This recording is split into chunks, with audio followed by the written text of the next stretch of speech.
Atomic Habits by James Clear. Introduction. My story. On the final day of my sophomore year of high school, I was hit in the face with a baseball bat. As my classmate took a full swing, the bat slipped out of his hands and came flying toward me before striking me directly between the eyes. I have no memory of the moment of impact. The bat smashed into my face with such force that it crushed my nose into a distorted U-shape. The collision sent the soft tissue of my brain slamming into the inside of my skull. Immediately, a wave of swelling surged throughout my head. In a fraction of a second, I had a broken nose, multiple skull fractures, and 2 shattered eye sockets. When I opened my eyes, I saw people staring at me and running over to help. I looked down and noticed spots of red on my clothes.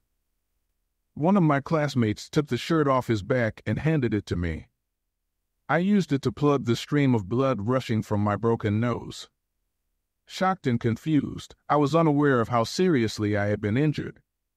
My teacher looped his arm around my shoulder, and we began the long walk to the nurse's office, across the field, down the hill, and back into school.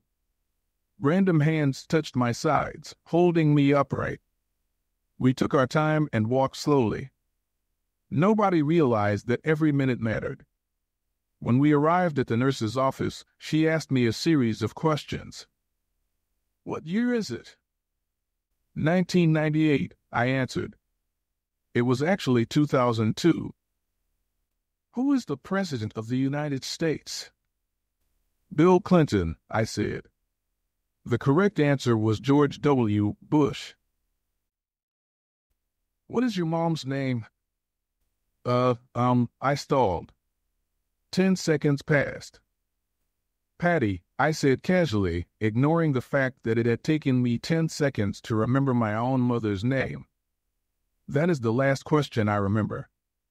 My body was unable to handle the rapid swelling in my brain, and I lost consciousness before the ambulance arrived.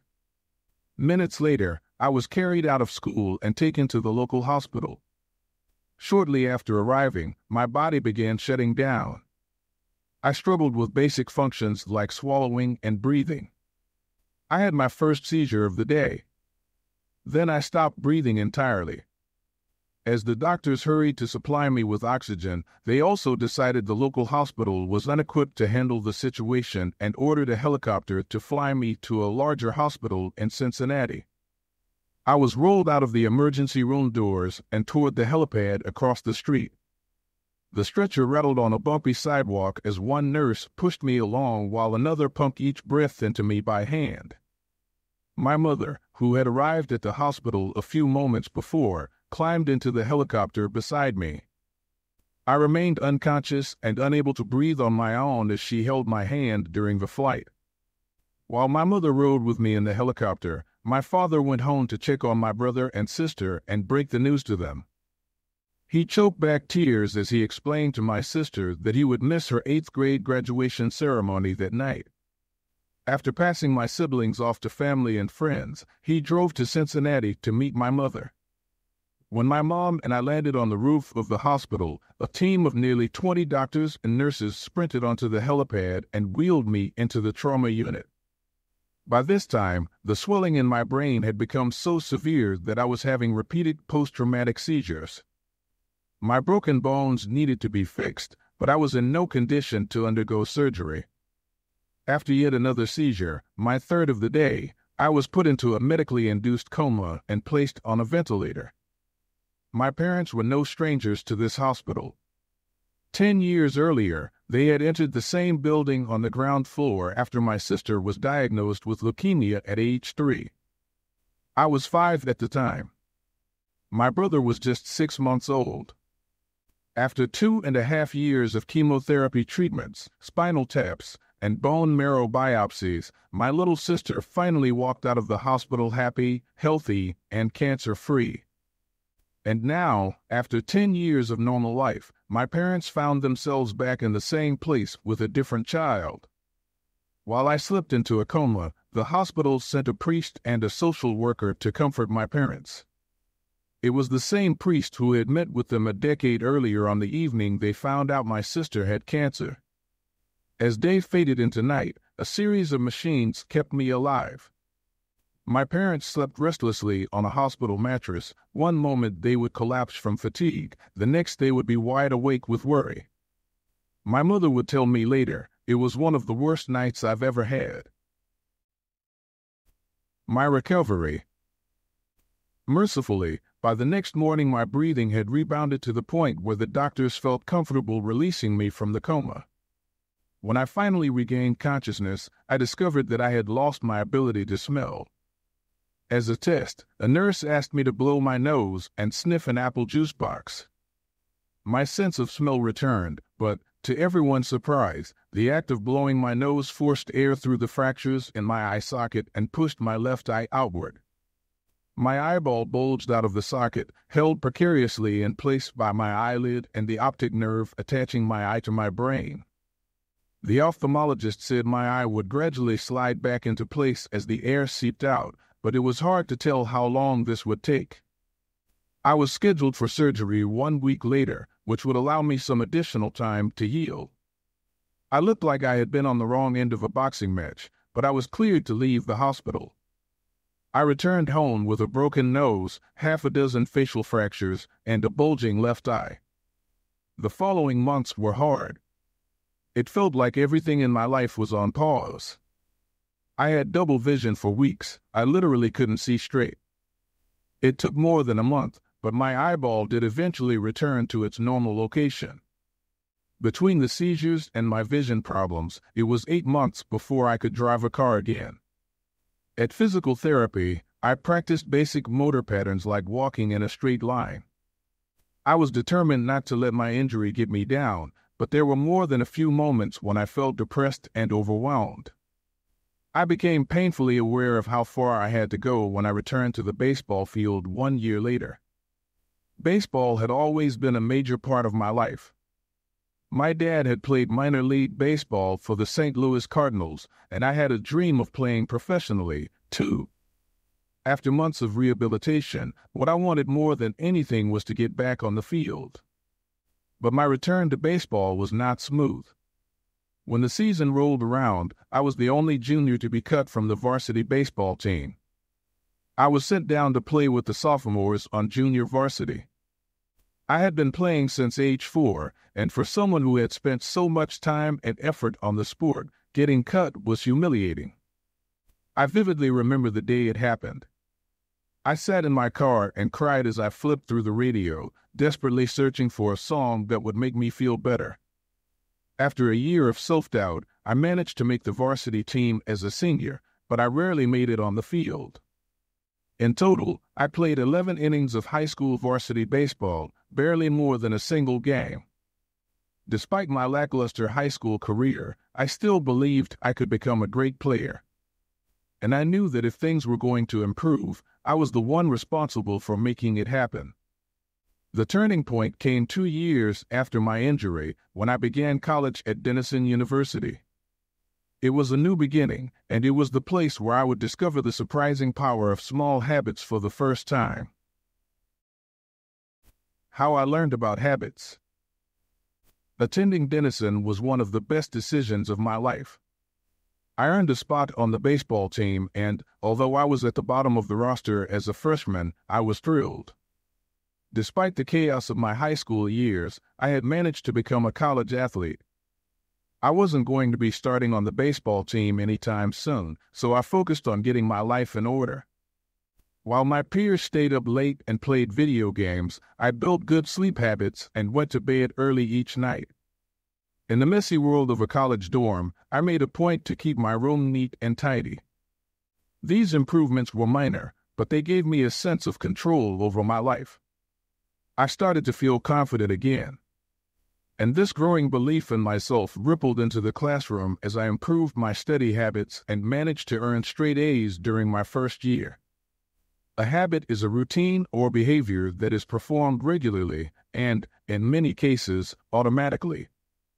As each semester passed, I accumulated small but consistent habits that ultimately led to results that were unimaginable to me when I started. For example, for the first time in my life, I made it a habit to lift weights multiple times per week, and in the years that followed, my 6'4" frame bulked up from a featherweight 170 to a lean 200 pounds. When my sophomore season arrived, I earned a starting role on the pitching staff. By my junior year, I was voted team captain, and at the end of the season, I was selected for the all-conference team. But it was not until my senior season that my sleep habits, study habits, and strength training habits really began to pay off.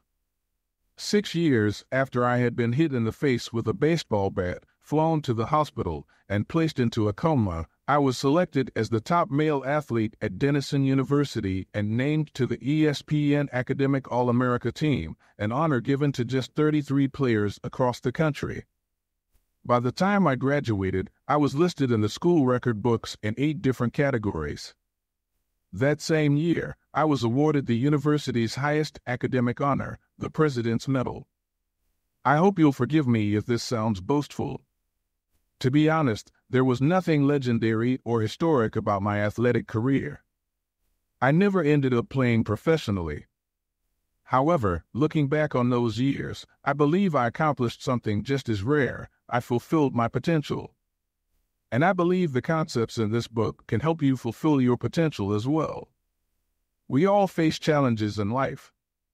This injury was one of mine, and the experience taught me a critical lesson. Changes that seem small and unimportant at first will compound into remarkable results if you're willing to stick with them for years. We all deal with setbacks, but in the long run, the quality of our lives often depends on the quality of our habits. With the same habits, you'll end up with the same results. But with better habits, anything is possible. Maybe there are people who can achieve incredible success overnight. I don't know any of them, and I'm certainly not one of them. There wasn't one defining moment on my journey from a medically induced coma to academic All-American. There were many. It was a gradual evolution, a long series of small wins and tiny breakthroughs. The only way I made progress, the only choice I had, was to start small. And I employed this same strategy a few years later when I started my own business and began working on this book. How and why I wrote this book. In November 2012, I began publishing articles at jamesclear.com. For years, I had been keeping notes about my personal experiments with habits, and I was finally ready to share some of them publicly. I began by publishing the new article every Monday and Thursday. Within a few months, this simple writing habit led to my first 1,000 email subscribers, and by the end of 2013, that number had grown to more than 30,000 people. In 2014, my email list expanded to over 100,000 subscribers, which made it one of the fastest-growing newsletters on the internet. I had felt like an imposter when I began writing 2 years earlier, but now I was becoming known as an expert on habits, a new label that excited me but also felt uncomfortable. I had never considered myself a master of the topic, but rather someone who was experimenting alongside my readers. In 2015, I reached 200,000 email subscribers and signed a book deal with Penguin Random House to begin writing the book you are reading now. As my audience grew, so did my business opportunities. I was increasingly asked to speak at top companies about the science of habit formation, behavior change, and continuous improvement. I found myself delivering keynote speeches at conferences in the United States and Europe. In 2016, my articles began to appear regularly in major publications like Time, Entrepreneur, and Forbes. Incredibly, my writing was read by over 8 million people that year. Coaches in the NFL, NBA, and MLB began reading my work and sharing it with their teams. At the start of 2017, I launched the Habits Academy, which became the premier training platform for organizations and individuals interested in building better habits in life and work. Fortune 500 companies and growing startups began to enroll their leaders and train their staff. In total, over 10,000 leaders, managers, coaches, and teachers have graduated from the Habits Academy, and my work with them has taught me an incredible amount about what it takes to make habits work in the real world. As I put the finishing touches on this book in 2018, JamesClear.com is receiving millions of visitors per month and nearly 500,000 people subscribe to my weekly email newsletter, a number that is so far beyond my expectations when I began that I'm not even sure what to think of it. How this book will benefit you. The entrepreneur and investor Naval Ravikant has said, to write a great book, you must first become the book. I originally learned about the ideas mentioned here because I had to live them. I had to rely on small habits to rebound from my injury, to get stronger in the gym, to perform at a high level on the field, to become a writer, to build a successful business, and simply to develop into a responsible adult. Small habits helped me fulfill my potential, and since you picked up this book, I'm guessing you'd like to fulfill yours as well. In the pages that follow, I will share a step-by-step plan for building better habits, not for days or weeks, but for a lifetime. While science supports everything I've written, this book is not an academic research paper, it's an operating manual. You'll find wisdom and practical advice front and center as I explain the science of how to create and change your habits in a way that is easy to understand and apply. The fields I draw on, biology, neuroscience, philosophy, psychology, and more, have been around for many years. What I offer you is a synthesis of the best ideas smart people figured out a long time ago, as well as the most compelling discoveries scientists have made recently. My contribution, I hope, is to find the ideas that matter most and connect them in a way that is highly actionable. Anything wise in these pages you should credit to the many experts who preceded me.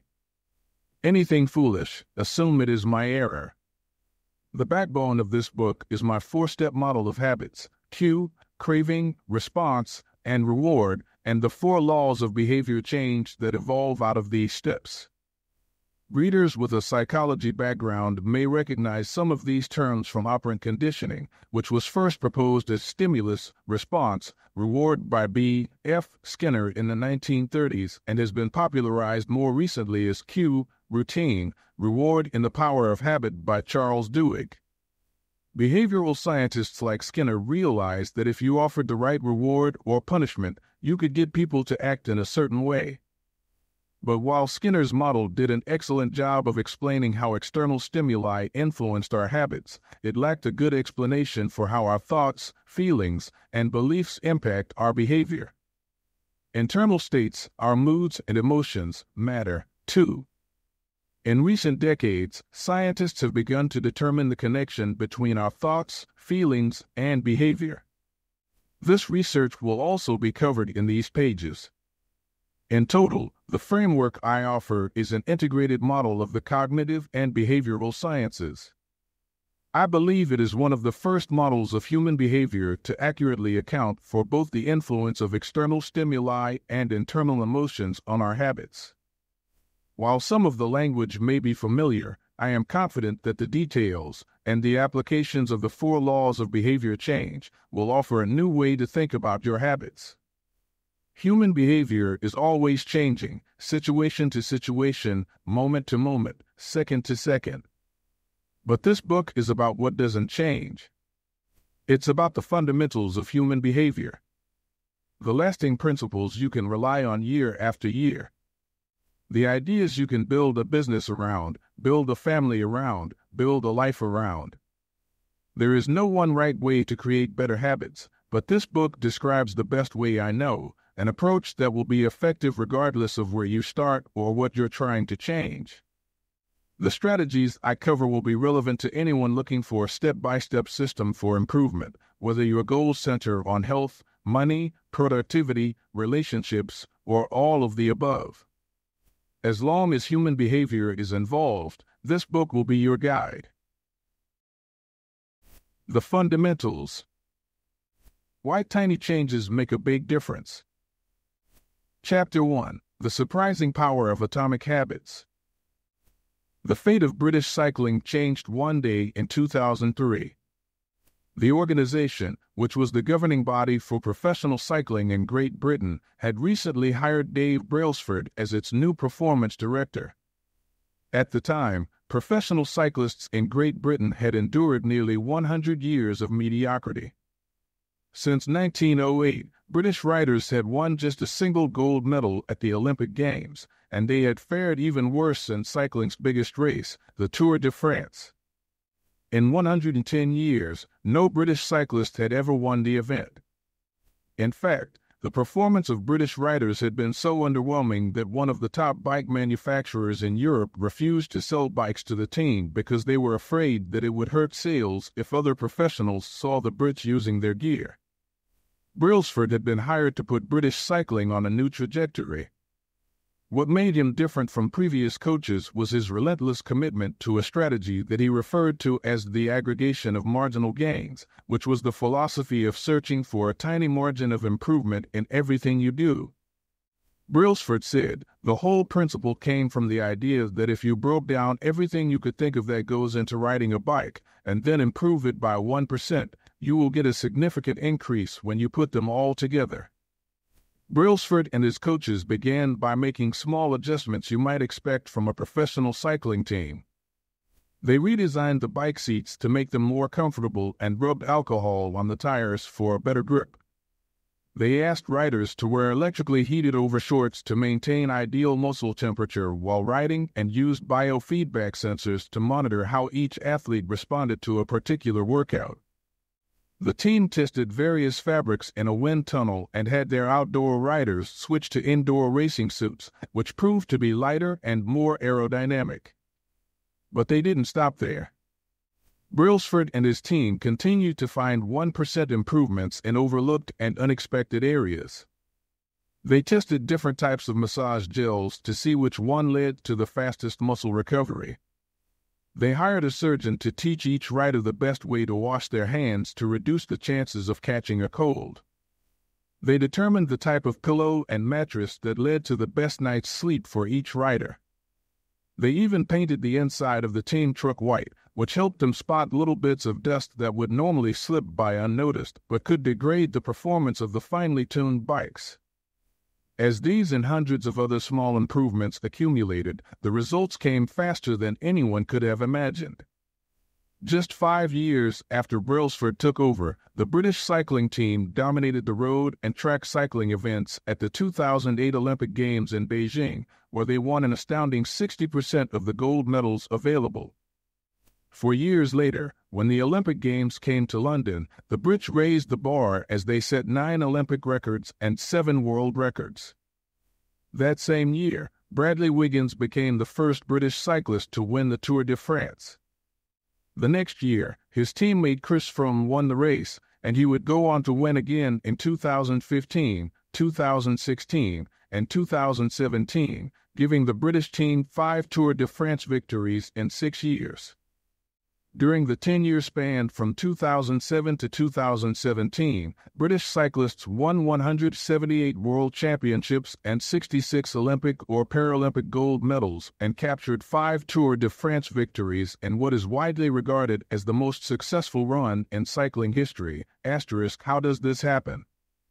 How does a team of previously ordinary athletes transform into world champions with tiny changes that, at first glance, would seem to make a modest difference at best? Why do small improvements accumulate into such remarkable results, and how can you replicate this approach in your own life? Why small habits make a big difference? It is so easy to overestimate the importance of one defining moment and underestimate the value of making small improvements on a daily basis. Too often, we convince ourselves that massive success requires massive action. Whether it is losing weight, building a business, writing a book, winning a championship, or achieving any other goal, we put pressure on ourselves to make some earth-shattering improvement that everyone will talk about. Meanwhile, improving by 1% isn't particularly notable. Sometimes it isn't even noticeable, but it can be far more meaningful, especially in the long run. The difference a tiny improvement can make over time is astounding. Here's how the math works out. If you can get 1% better each day for 1 year, you'll end up 37 times better by the time you're done. Conversely, if you get 1% worse each day for 1 year, you'll decline nearly down to 0. What starts as a small win or a minor setback accumulates into something much more. Habits are the compound interest of self-improvement. The same way that money multiplies through compound interest, the effects of your habits multiply as you repeat them. They seem to make little difference on any given day, and yet the impact they deliver over the months and years can be enormous. It is only when looking back 2, 5, or perhaps 10 years later that the value of good habits and the cost of bad ones becomes strikingly apparent. This can be a difficult concept to appreciate in daily life. We often dismiss small changes because they don't seem to matter very much in the moment. If you save a little money now, you're still not a millionaire.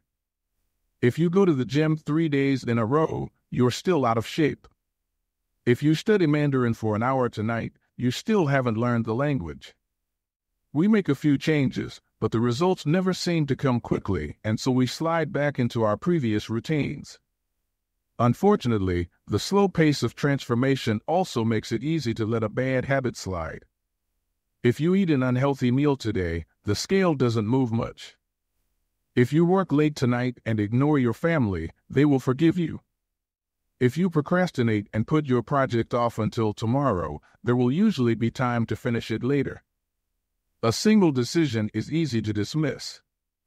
But when we repeat 1% errors day after day, by replicating poor decisions, duplicating tiny mistakes, and rationalizing little excuses, our small choices compound into toxic results. It's the accumulation of many missteps, a 1% decline here and there, that eventually leads to a problem. The impact created by a change in your habits is similar to the effect of shifting the route of an airplane by just a few degrees. Imagine you are flying from Los Angeles to New York City. If a pilot leaving from LAX adjusts the heading just 3.5 degrees south, you will land in Washington, D.C., instead of New York. Such a small change is barely noticeable at takeoff. The nose of the airplane moves just a few feet, but when magnified across the entire United States, you end up hundreds of miles apart. Similarly, a slight change in your daily habits can guide your life to a very different destination. Making a choice that is 1% better or 1% worse seems insignificant in the moment, but over the span of moments that make up a lifetime, these choices determine the difference between who you are and who you could be. Success is the product of daily habits, not once-in-a-lifetime transformations. That said, it doesn't matter how successful or unsuccessful you are right now. What matters is whether your habits are putting you on the path toward success. You should be far more concerned with your current trajectory than with your current results. If you're a millionaire but you spend more than you earn each month, then you're on a bad trajectory. If your spending habits don't change, it's not going to end well.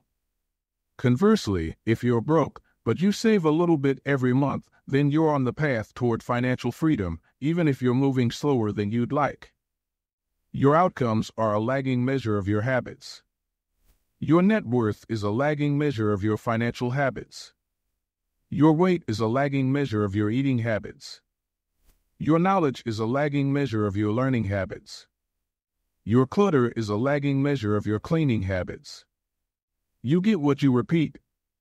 If you want to predict where you'll end up in life, all you have to do is follow the curve of tiny gains or tiny losses and see how your daily choices will compound 10 or 20 years down the line. Are you spending less than you earn each month? Are you making it into the gym each week?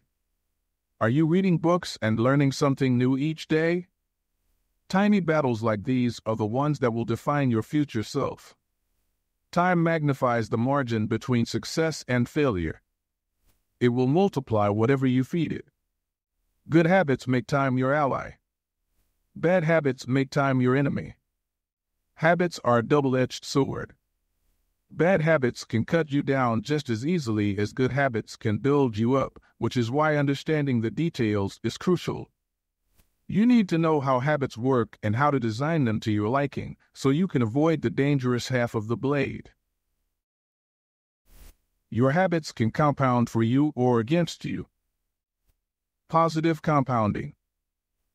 Productivity compounds. Accomplishing one extra task is a small feat on any given day, but it counts for a lot over an entire career. The effect of automating an old task or mastering a new skill can be even greater. The more tasks you can handle without thinking, the more your brain is free to focus on other areas. Knowledge compounds. Learning one new idea won't make you a genius, but a commitment to lifelong learning can be transformative.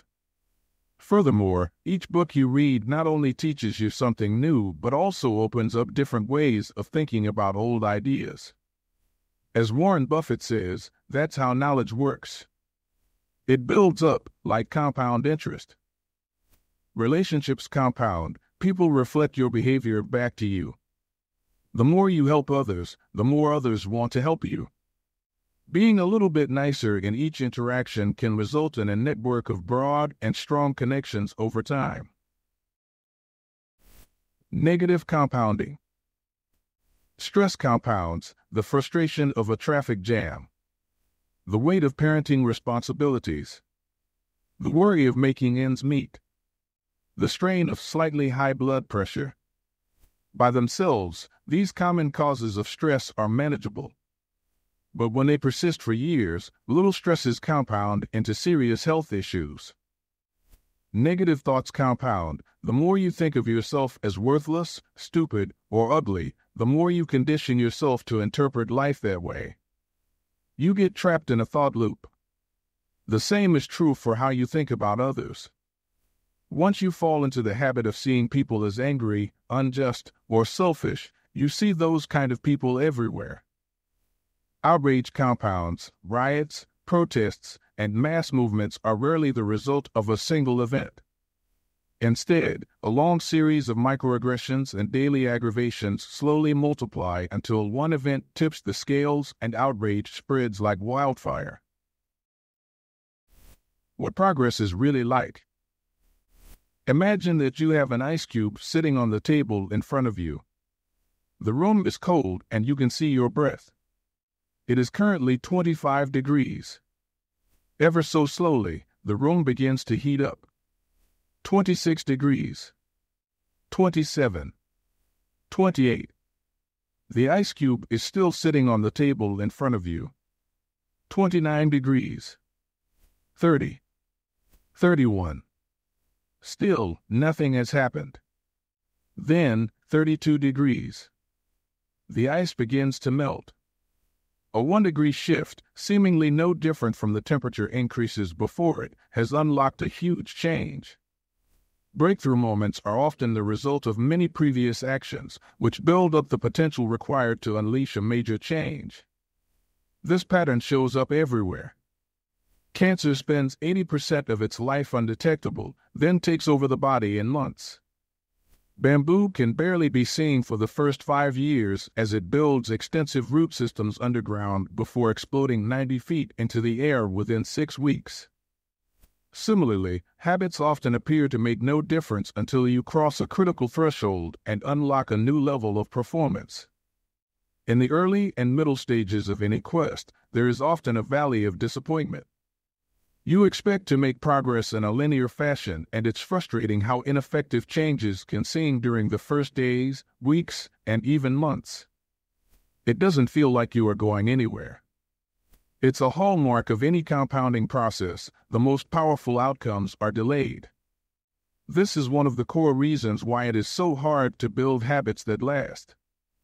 People make a few small changes, fail to see a tangible result, and decide to stop. You think, I've been running every day for a month, so why can't I see any change in my body? Once this kind of thinking takes over, it's easy to let good habits fall by the wayside. But in order to make a meaningful difference, habits need to persist long enough to break through this plateau, what I call the plateau of latent potential. If you find yourself struggling to build a good habit or break a bad one, it is not because you have lost your ability to improve.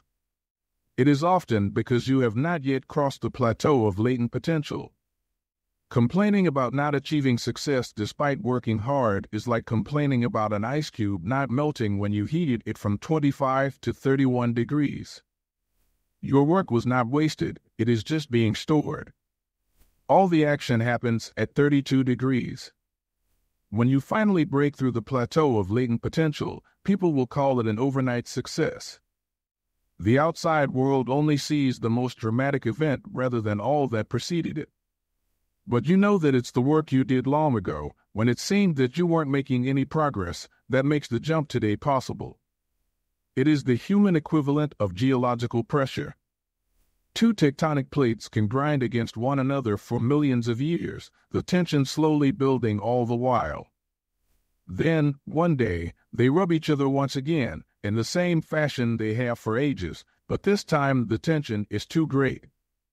An earthquake erupts. Change can take years before it happens all at once. Mastery requires patience.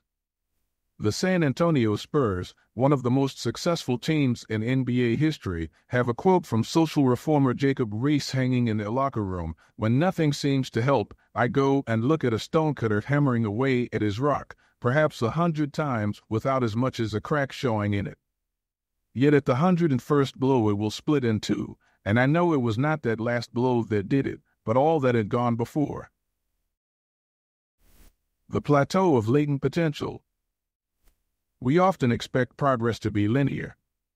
At the very least, we hope it will come quickly.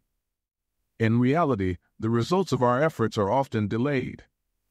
It is not until months or years later that we realize the true value of the previous work we have done. This can result in a valley of disappointment where people feel discouraged after putting in weeks or months of hard work without experiencing any results. However, this work was not wasted. It was simply being stored. It is not until much later that the full value of previous efforts is revealed. All big things come from small beginnings. The seed of every habit is a single, tiny decision. But as that decision is repeated, a habit sprouts and grows stronger. Roots entrench themselves and branches grow. The task of breaking a bad habit is like uprooting a powerful oak within us. And the task of building a good habit is like cultivating a delicate flower one day at a time. But what determines whether we stick with a habit long enough to survive the plateau of latent potential and break through to the other side? What is it that causes some people to slide into unwanted habits and enables others to enjoy the compounding effects of good ones? Forget about goals, focus on systems instead. Prevailing wisdom claims that the best way to achieve what we want in life, getting into better shape, building a successful business, relaxing more and worrying less, spending more time with friends and family, is to set specific, actionable goals. For many years, this was how I approached my habits, too. Each one was a goal to be reached. I set goals for the grades I wanted to get in school, for the weights I wanted to lift in the gym, for the profits I wanted to earn in business. I succeeded at a few, but I failed at a lot of them. Eventually, I began to realize that my results had very little to do with the goals I set and nearly everything to do with the systems I followed. What's the difference between systems and goals? It's a distinction I first learned from Scott Adams, the cartoonist behind the Dilbert comic. Goals are about the results you want to achieve. Systems are about the processes that lead to those results. If you're a coach, your goal might be to win a championship. Your system is the way you recruit players, manage your assistant coaches, and conduct practice. If you're an entrepreneur, your goal might be to build $1 million business. Your system is how you test product ideas, hire employees, and run marketing campaigns. If you're a musician, your goal might be to play a new piece. Your system is how often you practice, how you break down and tackle difficult measures, and your method for receiving feedback from your instructor. Now for the interesting question: if you completely ignored your goals and focused only on your system, would you still succeed? For example, if you were a basketball coach and you ignored your goal to win a championship and focused only on what your team does at practice each day, would you still get results? I think you would. The goal in any sport is to finish with the best score, but it would be ridiculous to spend the whole game staring at the scoreboard. The only way to actually win is to get better each day. In the words of three-time Super Bowl winner Bill Walsh, the score takes care of itself. The same is true for other areas of life. If you want better results, then forget about setting goals. Focus on your system instead. What do I mean by this? Are goals completely useless? Of course not. Goals are good for setting a direction, but systems are best for making progress. A handful of problems arise when you spend too much time thinking about your goals and not enough time designing your systems. Problem number 1. Winners and losers have the same goals. Goal setting suffers from a serious case of survivorship bias. We concentrate on the people who end up winning, the survivors, and mistakenly assume that ambitious goals led to their success while overlooking all of the people who had the same objective but didn't succeed. Every Olympian wants to win a gold medal. Every candidate wants to get the job. And if successful and unsuccessful people share the same goals, then the goal cannot be what differentiates the winners from the losers. It wasn't the goal of winning the Tour de France that propelled the British cyclists to the top of the sport. Presumably, they had wanted to win the race every year before, just like every other professional team. The goal had always been there. It was only when they implemented a system of continuous small improvements that they achieved a different outcome. Problem number 2. Achieving a goal is only a momentary change. Imagine you have a messy room and you set a goal to clean it. If you summon the energy to tidy up, then you will have a clean room, for now. But if you maintain the same sloppy, pack-rat habits that led to a messy room in the first place, soon you'll be looking at a new pile of clutter and hoping for another burst of motivation. You're left chasing the same outcome because you never changed the system behind it. You treated a symptom without addressing the cause. Achieving a goal only changes your life for the moment. That's the counterintuitive thing about improvement. We think we need to change our results, but the results are not the problem. What we really need to change are the systems that cause those results. When you solve problems at the results level, you only solve them temporarily. In order to improve for good, you need to solve problems at the systems level. Fix the inputs and the outputs will fix themselves. Problem number 3. Goals restrict your happiness. The implicit assumption behind any goal is this: once I reach my goal, then I'll be happy. The problem with a goals-first mentality is that you're continually putting happiness off until the next milestone. I've slipped into this trap so many times I've lost count. For years, happiness was always something for my future self to enjoy. I promised myself that once I gained 20 pounds of muscle or after my business was featured in the New York Times, then I could finally relax. Furthermore, goals create an either-or conflict. Either you achieve your goal and are successful, or you fail and you are a disappointment. You mentally box yourself into a narrow version of happiness. This is misguided. It is unlikely that your actual path through life will match the exact journey you had in mind when you set out.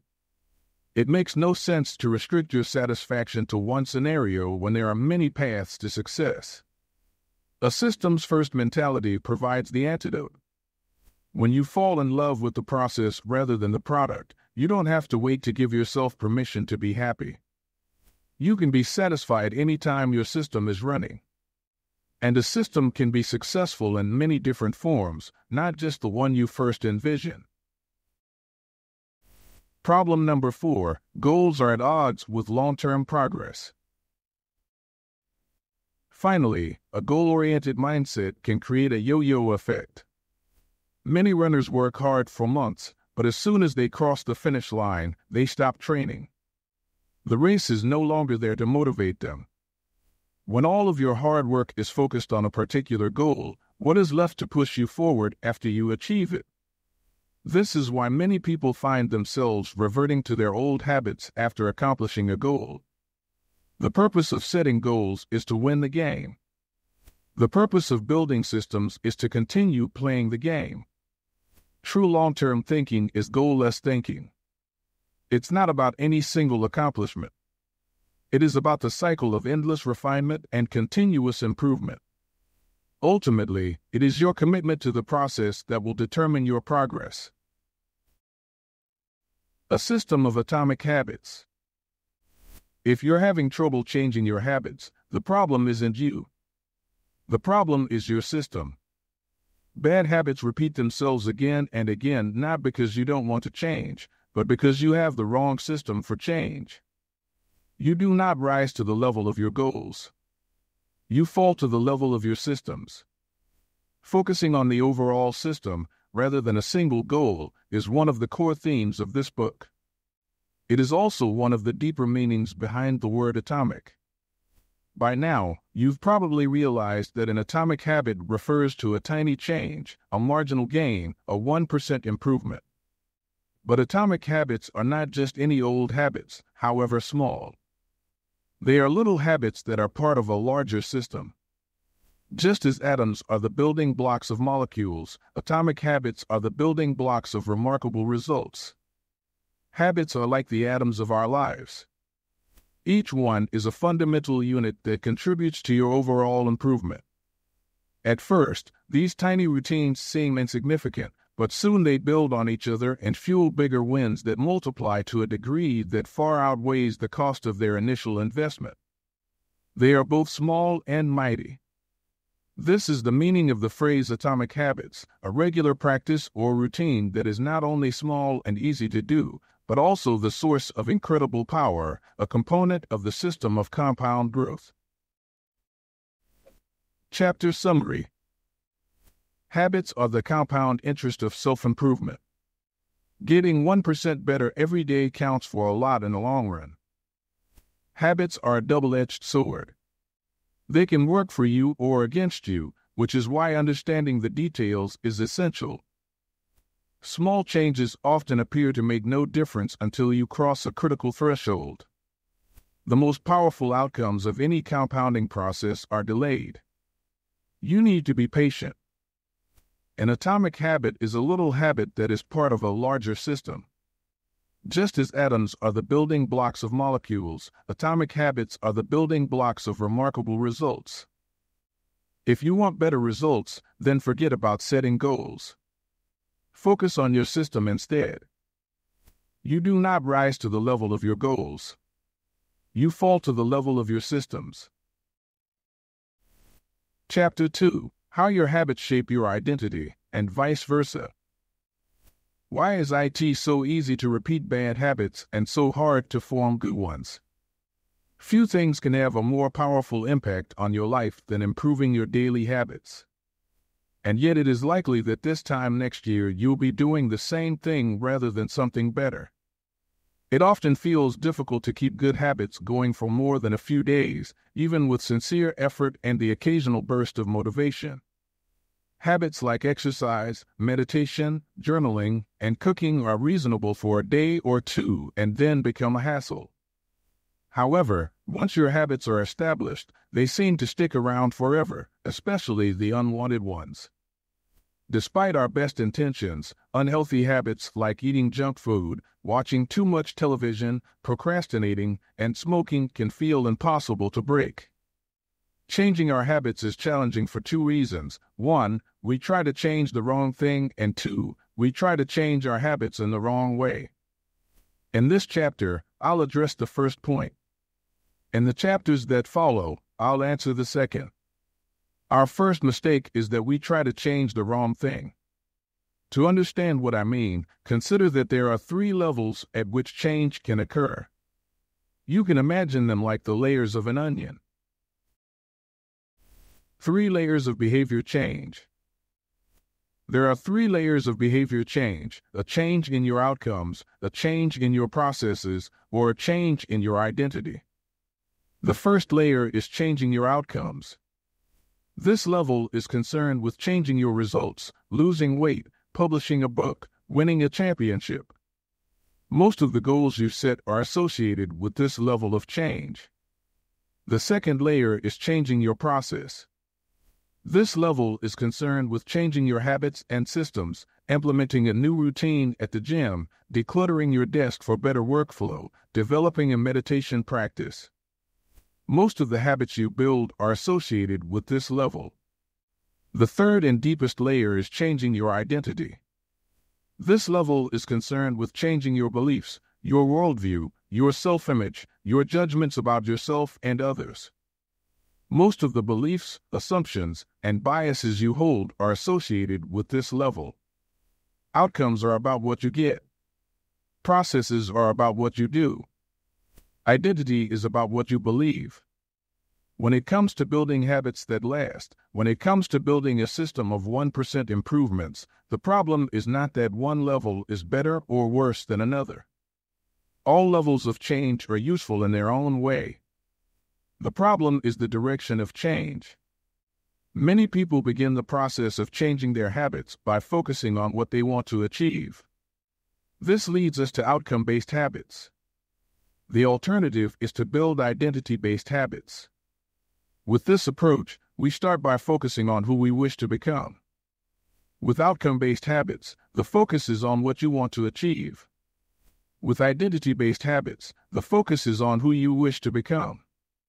Imagine two people resisting a cigarette.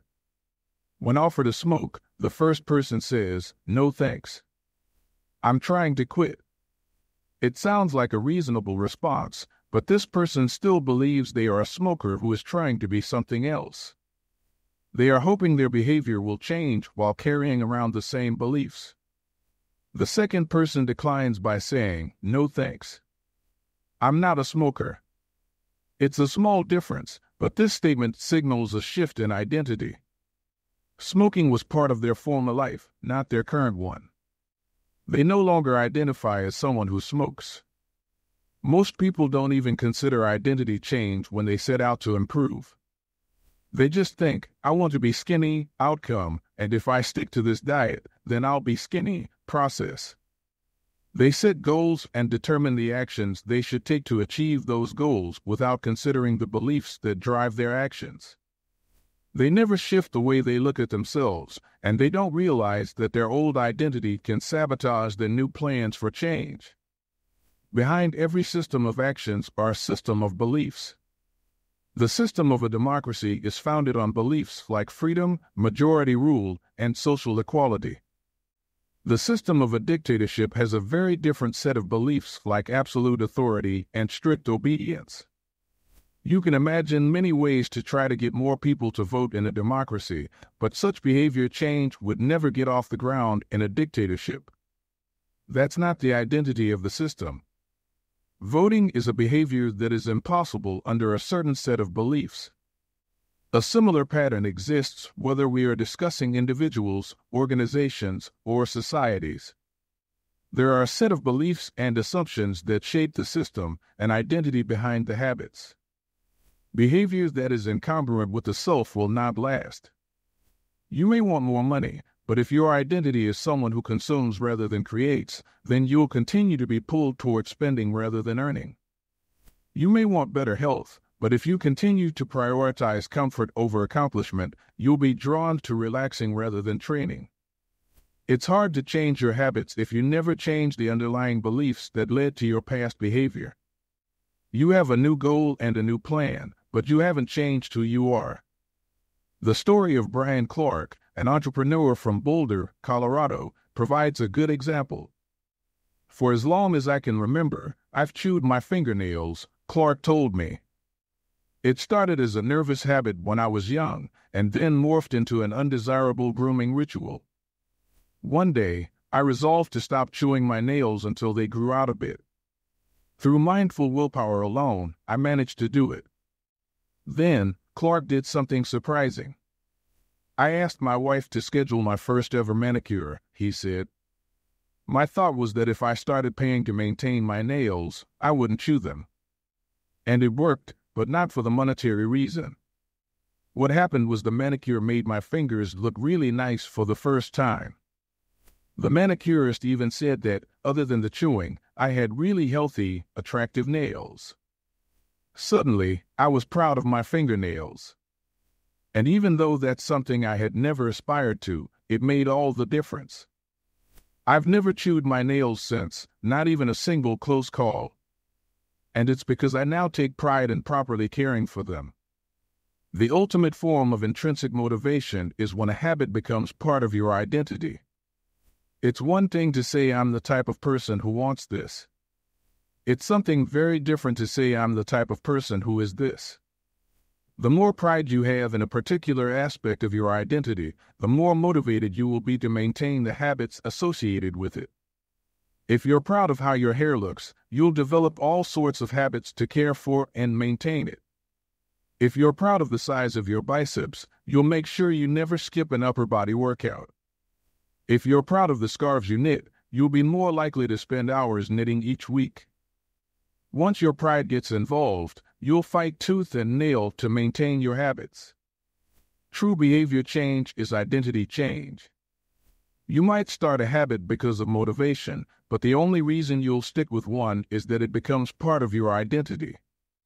Anyone can convince themselves to visit the gym or eat healthy once or twice, but if you don't shift the belief behind the behavior, then it is hard to stick with long-term changes.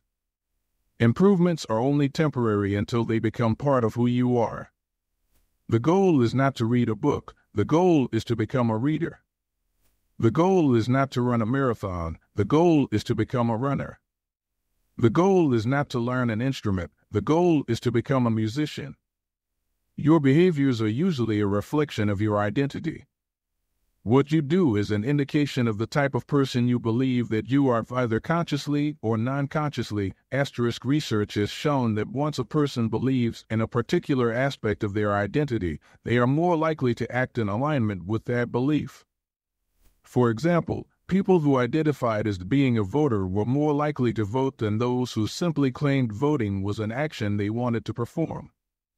Similarly, the person who incorporates exercise into their identity doesn't have to convince themselves to train. Doing the right thing is easy. After all, when your behavior and your identity are fully aligned, you are no longer pursuing behavior change. You are simply acting like the type of person you already believe yourself to be. Like all aspects of habit formation, this, too, is a double-edged sword. When working for you, identity change can be a powerful force for self-improvement. When working against you, though, identity change can be a curse. Once you have adopted an identity, it can be easy to let your allegiance to it impact your ability to change. Many people walk through life in a cognitive slumber, blindly following the norms attached to their identity. I'm terrible with directions. I'm not a morning person. I'm bad at remembering people's names. I'm always late. I'm not good with technology. I'm horrible at math, and 1,000 other variations. When you have repeated a story to yourself for years, it is easy to slide into these mental grooves and accept them as a fact. In time, you begin to resist certain actions because that's not who I am. There is internal pressure to maintain your self-image and behave in a way that is consistent with your beliefs.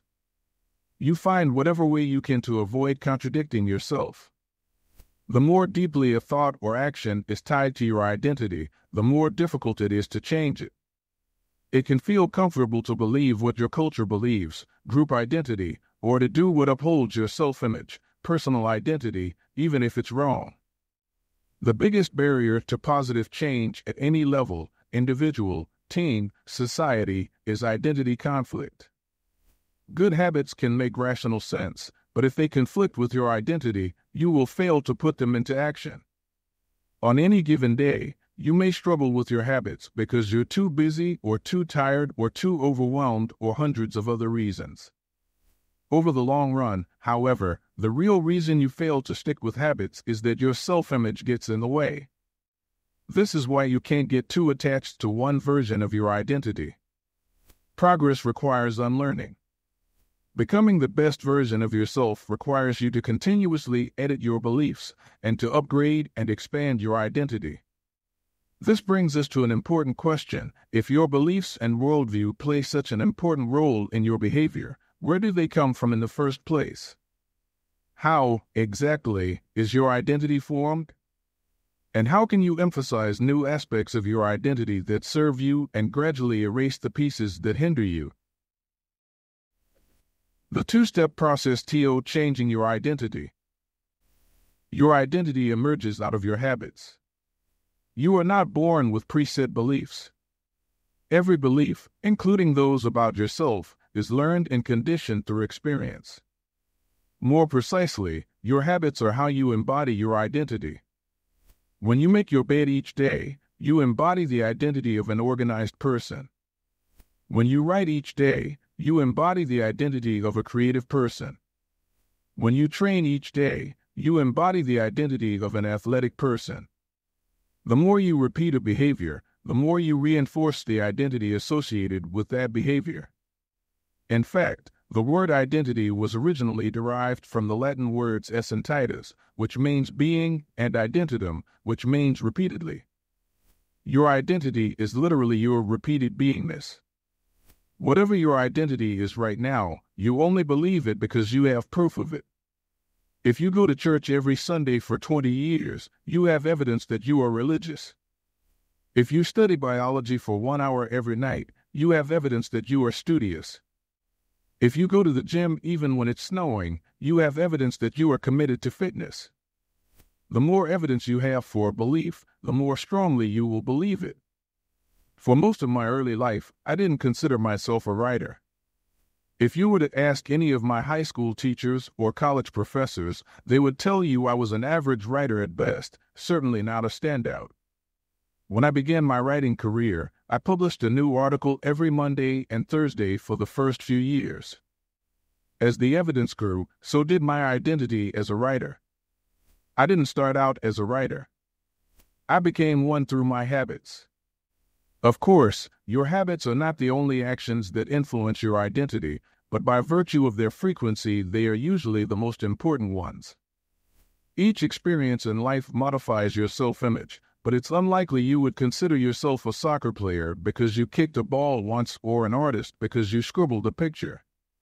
As you repeat these actions, however, the evidence accumulates and your self-image begins to change. The effect of one-off experiences tends to fade away while the effect of habits gets reinforced with time, which means your habits contribute most of the evidence that shapes your identity. In this way, the process of building habits is actually the process of becoming yourself. This is a gradual evolution. We do not change by snapping our fingers and deciding to be someone entirely new. We change bit by bit, day by day, habit by habit. We are continually undergoing microevolutions of the self. Each habit is like a suggestion. Hey, maybe this is who I am. If you finish a book, then perhaps you are the type of person who likes reading. If you go to the gym, then perhaps you are the type of person who likes exercise. If you practice playing the guitar, perhaps you are the type of person who likes music. Every action you take is a vote for the type of person you wish to become.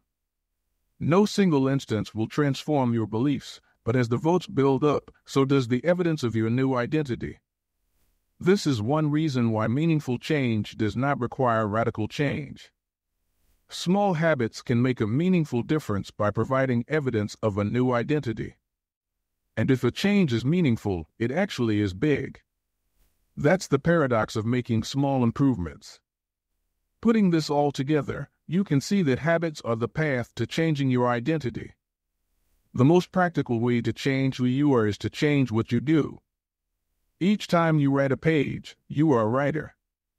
Each time you practice the violin, you are a musician.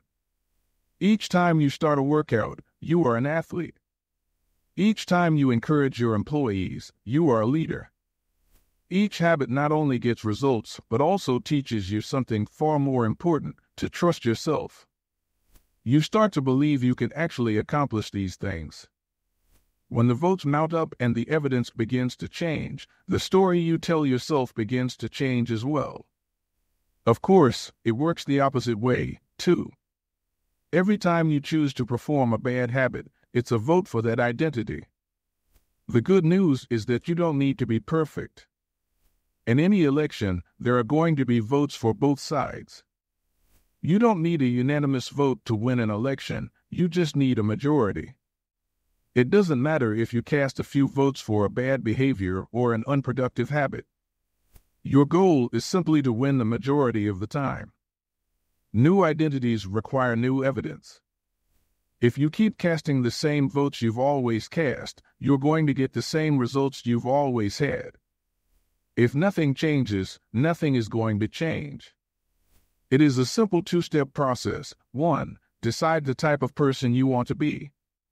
2. Prove it to yourself with small wins. First, decide who you want to be. This holds at any level, as an individual, as a team, as a community, as a nation. What do you want to stand for? What are your principles and values? Who do you wish to become? These are big questions, and many people aren't sure where to begin, but they do know what kind of results they want, to get six-pack abs, or to feel less anxious, or to double their salary. That's fine. Start there and work backward from the results you want to the type of person who could get those results. Ask yourself, who is the type of person that could get the outcome I want? Who is the type of person that could lose 40 pounds? Who is the type of person that could learn a new language? Who is the type of person that could run a successful startup? For example, who is the type of person who could write a book? It's probably someone who is consistent and reliable. Now your focus shifts from writing a book, outcome-based, to being the type of person who is consistent and reliable, identity-based. This process can lead to beliefs like, I'm the kind of teacher who stands up for her students. I'm the kind of doctor who gives each patient the time and empathy they need. I'm the kind of manager who advocates for her employees. Once you have a handle on the type of person you want to be, you can begin taking small steps to reinforce your desired identity. I have a friend who lost over 100 pounds by asking herself, what would a healthy person do? All day long, she would use this question as a guide. Would a healthy person walk or take a cab? Would a healthy person order a burrito or a salad? She figured if she acted like a healthy person long enough, eventually she would become that person. She was right. The concept of identity-based habits is our first introduction to another key theme in this book, feedback loops. Your habits shape your identity, and your identity shapes your habits. It's a two-way street. The formation of all habits is a feedback loop, a concept we will explore in depth in the next chapter, but it's important to let your values, principles, and identity drive the loop rather than your results. The focus should always be on becoming that type of person, not getting a particular outcome. The real reason habits matter. Identity change is the North Star of habit change. The remainder of this book will provide you with step-by-step instructions on how to build better habits in yourself, your family, your team, your company, and anywhere else you wish. But the true question is, are you becoming the type of person you want to become? The first step is not what or how, but who. You need to know who you want to be. Otherwise, your quest for change is like a boat without a rudder. And that's why we are starting here. You have the power to change your beliefs about yourself. Your identity is not set in stone. You have a choice in every moment. You can choose the identity you want to reinforce today with the habits you choose today. And this brings us to the deeper purpose of this book and the real reason habits matter. Building better habits isn't about littering your day with life hacks. It's not about flossing one tooth each night or taking a cold shower each morning or wearing the same outfit each day. It's not about achieving external measures of success like earning more money, losing weight, or reducing stress. Habits can help you achieve all of these things, but fundamentally they are not about having something. They are about becoming someone. Ultimately, your habits matter because they help you become the type of person you wish to be. They are the channel through which you develop your deepest beliefs about yourself. Quite literally, you become your habits. Chapter Summary. There are 3 levels of change: outcome change, process change, and identity change. The most effective way to change your habits is to focus not on what you want to achieve, but on who you wish to become. Your identity emerges out of your habits. Every action is a vote for the type of person you wish to become. Becoming the best version of yourself requires you to continuously edit your beliefs and to upgrade and expand your identity. The real reason habits matter is not because they can get you better results, although they can do that, but because they can change your beliefs about yourself. Chapter 3: How to Build Better Habits in 4 Simple Steps. In 1898, a psychologist named Edward Thorndike conducted an experiment that would lay the foundation for our understanding of how habits form and the rules that guide our behavior. Thorndike was interested in studying the behavior of animals, and he started by working with cats. He would place each cat inside a device known as a puzzle box. The box was designed so that the cat could escape through a door by some simple act, such as pulling at a loop of cord, pressing a lever, or stepping on a platform. For example, one box contained a lever that, when pressed, would open a door on the side of the box. Once the door had been opened, the cat could dart out and run over to a bowl of food. Most cats wanted to escape as soon as they were placed inside the box. They would poke their nose into the corners, stick their paws through openings, and claw at loose objects. After a few minutes of exploration, the cats would happen to press the magical lever, the door would open, and they would escape. Thorndike tracked the behavior of each cat across many trials. In the beginning, the animals moved around the box at random. But as soon as the lever had been pressed and the door opened, the process of learning began. Gradually, each cat learned to associate the action of pressing the lever with the reward of escaping the box and getting to the food. After 20 to 30 trials, this behavior became so automatic and habitual that the cat could escape within a few seconds. For example, Thorndike noted, Cat 12 took the following times to perform the act: 160 seconds, 30 seconds, 90 seconds, 60, 15, 28, 20, 30, 22, 11, 15, 20, 12, 10, 14, 10, 8, 8, 5, 10, 8, 6, 6, 7. During the first 3 trials, the cat escaped in an average of 1.5 minutes. During the last 3 trials, it escaped in an average of 6.3 seconds. With practice, each cat made fewer errors and their actions became quicker and more automatic. Rather than repeat the same mistakes, the cat began to cut straight to the solution. From his studies, Thorndike described the learning process by stating, behaviors followed by satisfying consequences tend to be repeated, and those that produce unpleasant consequences are less likely to be repeated. His work provides the perfect starting point for discussing how habits form in our own lives. It also provides answers to some fundamental questions like, what are habits? And why does the brain bother building them at all? Why your brain builds habits. A habit is a behavior that has been repeated enough times to become automatic. The process of habit formation begins with trial and error. Whenever you encounter a new situation in life, your brain has to make a decision. How do I respond to this? The first time you come across a problem, you're not sure how to solve it. Like Thorndike's cat, you're just trying things out to see what works. Neurological activity in the brain is high during this period. You are carefully analyzing the situation and making conscious decisions about how to act. You're taking in tons of new information and trying to make sense of it all.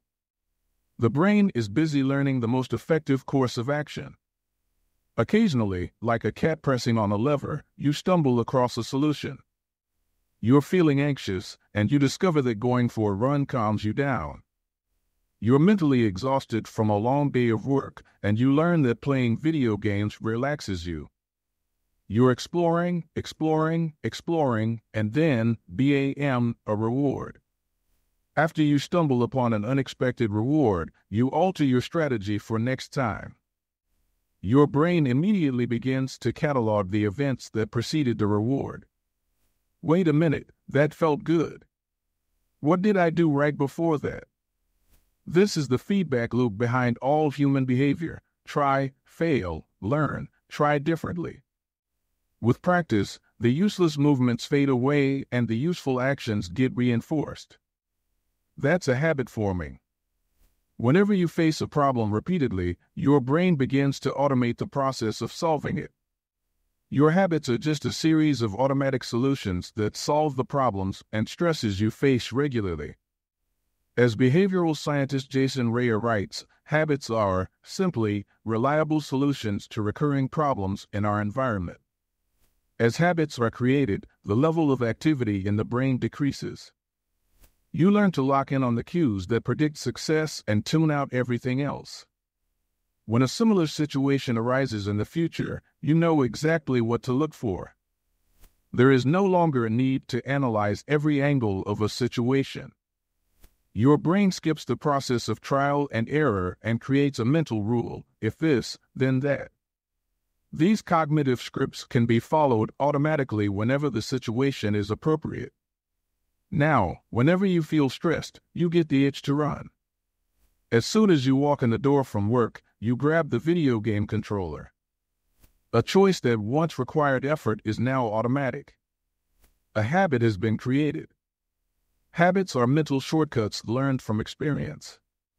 In a sense, a habit is just a memory of the steps you previously followed to solve a problem in the past. Whenever the conditions are right, you can draw on this memory and automatically apply the same solution. The primary reason the brain remembers the past is to better predict what will work in the future. Habit formation is incredibly useful because the conscious mind is the bottleneck of the brain. It can only pay attention to one problem at a time.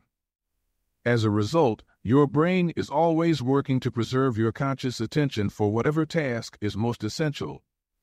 Whenever possible, the conscious mind likes to pawn off tasks to the non-conscious mind to do automatically.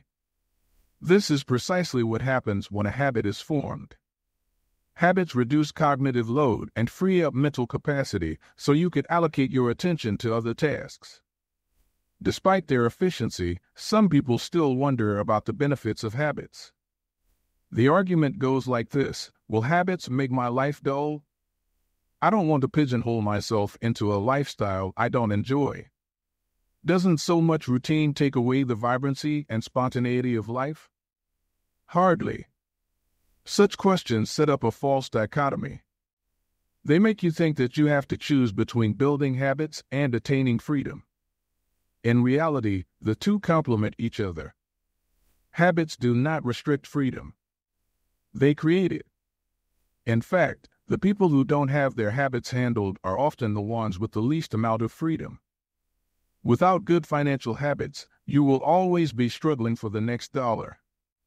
Without good health habits, you will always seem to be short on energy. Without good learning habits, you will always feel like you're behind the curve. If you're always being forced to make decisions about simple tasks, when should I work out, where do I go to write, when do I pay the bills, then you have less time for freedom. It's only by making the fundamentals of life easier that you can create the mental space needed for free thinking and creativity. Conversely, when you have your habits dialed in and the basics of life are handled and done, your mind is free to focus on new challenges and master the next set of problems. Building habits in the present allows you to do more of what you want in the future. The science of how habits work. The process of building a habit can be divided into 4 simple steps: cue, craving, response, and reward.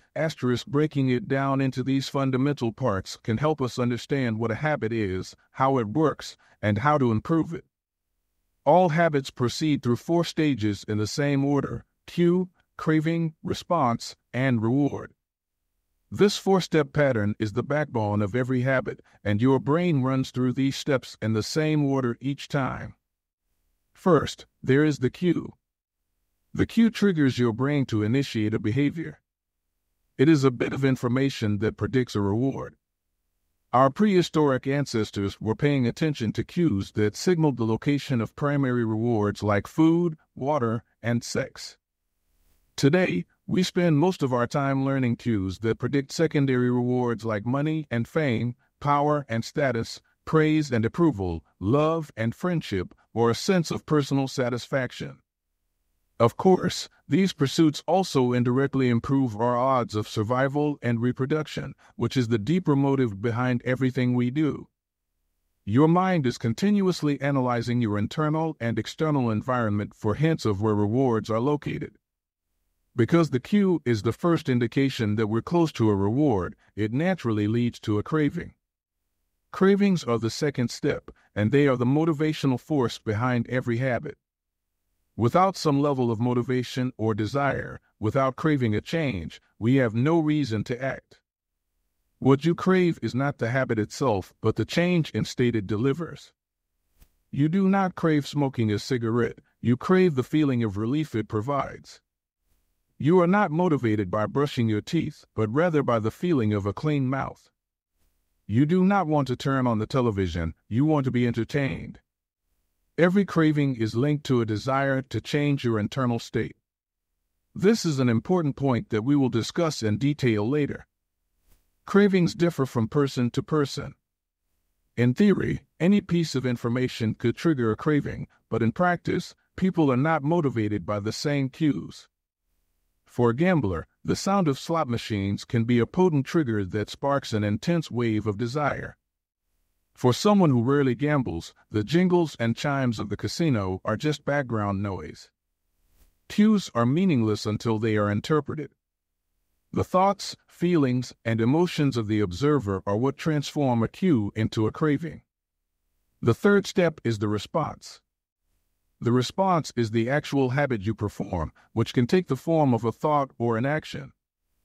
Whether a response occurs depends on how motivated you are and how much friction is associated with the behavior. If a particular action requires more physical or mental effort than you are willing to expend, then you won't do it. Your response also depends on your ability. It sounds simple, but a habit can occur only if you are capable of doing it. If you want to dunk a basketball but can't jump high enough to reach the hoop, well, you're out of luck. Finally, the response delivers a reward.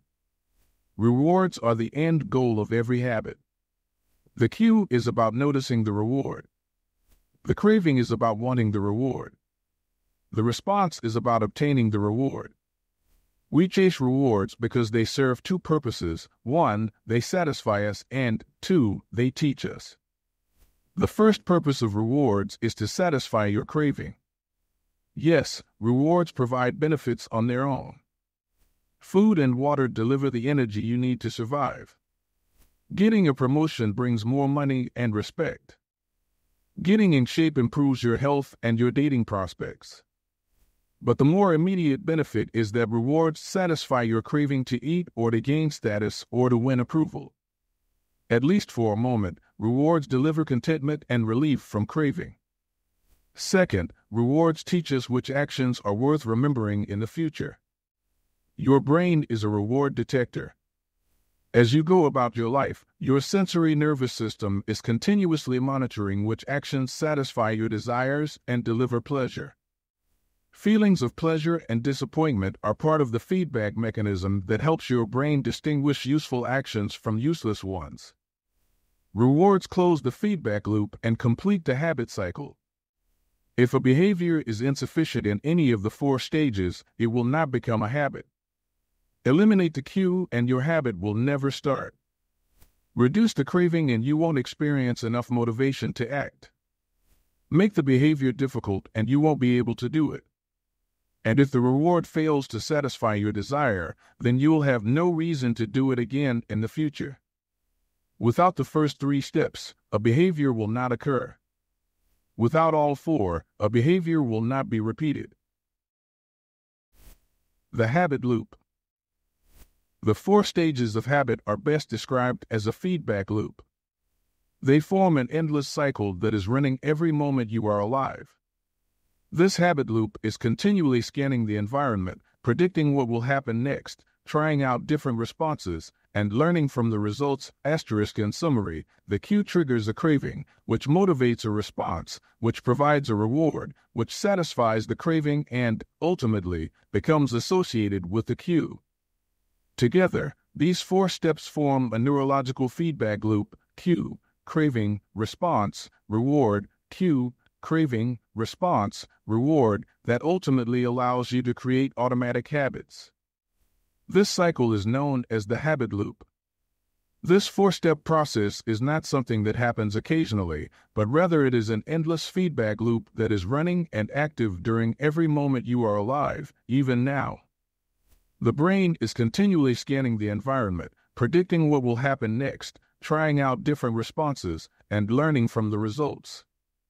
The entire process is completed in a split second, and we use it again and again without realizing everything that has been packed into the previous moment. We can split these 4 steps into 2 phases: the problem phase and the solution phase. The problem phase includes the cue and the craving, and it is when you realize that something needs to change. The solution phase includes the response and the reward, and it is when you take action and achieve the change you desire. All behavior is driven by the desire to solve a problem. Sometimes the problem is that you notice something good and you want to obtain it. Sometimes the problem is that you are experiencing pain and you want to relieve it. Either way, the purpose of every habit is to solve the problems you face. In the table on the following page, you can see a few examples of what this looks like in real life. Imagine walking into a dark room and flipping on the light switch. You have performed this simple habit so many times that it occurs without thinking. You proceed through all 4 stages in the fraction of a second. The urge to act strikes you without thinking. Problem phase 1. Cue, your phone buzzes with a new text message. 2. Craving, you want to learn the contents of the message. Solution phase 3. Response, you grab your phone and read the text.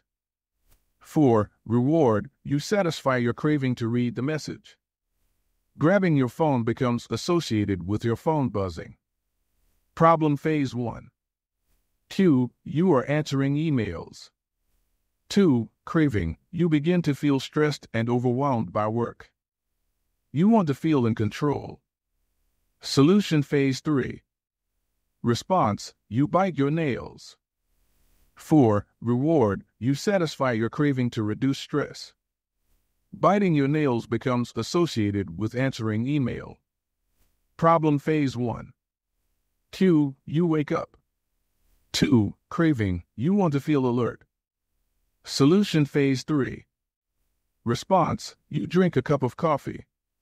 4. Reward, you satisfy your craving to feel alert. Drinking coffee becomes associated with waking up. Problem phase 1. Cue, you smell a donut shop as you walk down the street near your office. 2. Craving, you begin to crave a donut. Solution phase 3. Response, you buy a donut and eat it. 4. Reward, you satisfy your craving to eat a donut. Buying a donut becomes associated with walking down the street near your office. Problem phase 1. Cue, you hit a stumbling block on a project at work. 2. Craving, you feel stuck and want to relieve your frustration. Solution phase 3. Response, you pull out your phone and check social media. 4. Reward, you satisfy your craving to feel relieved. Checking social media becomes associated with feeling stalled at work. Problem phase 1. Cue, you walk into a dark room. 2. Craving, you want to be able to see. Solution phase 3. Response, you flip the light switch. 4. Reward, you satisfy your craving to see. Turning on the light switch becomes associated with being in a dark room. By the time we become adults, we rarely notice the habits that are running our lives. Most of us never give a second thought to the fact that we tie the same shoe first each morning, or unplug the toaster after each use, or always change into comfortable clothes after getting home from work. After decades of mental programming, we automatically slip into these patterns of thinking and acting. The 4 laws of behavior change. In the following chapters, we will see time and again how the 4 stages of cue, craving, response, and reward influence nearly everything we do each day. But before we do that, we need to transform these 4 steps into a practical framework that we can use to design good habits and eliminate bad ones. I refer to this framework as the 4 laws of behavior change, and it provides a simple set of rules for creating good habits and breaking bad ones. You can think of each law as a lever that influences human behavior. When the levers are in the right positions, creating good habits is effortless. When they are in the wrong positions, it is nearly impossible. How to create a good habit. The first law, cue, make it obvious. The second law, craving, make it attractive. The third law, response, make it easy. The fourth law, reward, make it satisfying. We can invert these laws to learn how to break a bad habit. How to break a bad habit. Inversion of the first law, cue, make it invisible. Inversion of the second law, craving, make it unattractive. Inversion of the third law, response, make it difficult. Inversion of the fourth law, reward, make it unsatisfying. It would be irresponsible for me to claim that these 4 laws are an exhaustive framework for changing any human behavior, but I think they're close. As you will soon see, the 4 laws of behavior change apply to nearly every field, from sports to politics, art to medicine, comedy to management. These laws can be used no matter what challenge you are facing. There is no need for completely different strategies for each habit. Whenever you want to change your behavior, you can simply ask yourself, 1. How can I make it obvious? 2. How can I make it attractive? 3. How can I make it easy? 4. How can I make it satisfying? If you have ever wondered, why don't I do what I say I'm going to do? Why don't I lose the weight or stop smoking or save for retirement or start that side business? Why do I say something is important but never seem to make time for it? The answers to those questions can be found somewhere in these 4 laws. The key to creating good habits and breaking bad ones is to understand these fundamental laws and how to alter them to your specifications. Every goal is doomed to fail if it goes against the grain of human nature. Your habits are shaped by the systems in your life. In the chapters that follow, we will discuss these laws one by one and show how you can use them to create a system in which good habits emerge naturally and bad habits wither away. Chapter Summary. A habit is a behavior that has been repeated enough times to become automatic. The ultimate purpose of habits is to solve the problems of life with as little energy and effort as possible. Any habit can be broken down into a feedback loop that involves 4 steps: cue, craving, response, and reward. The 4 laws of behavior change are a simple set of rules we can use to build better habits.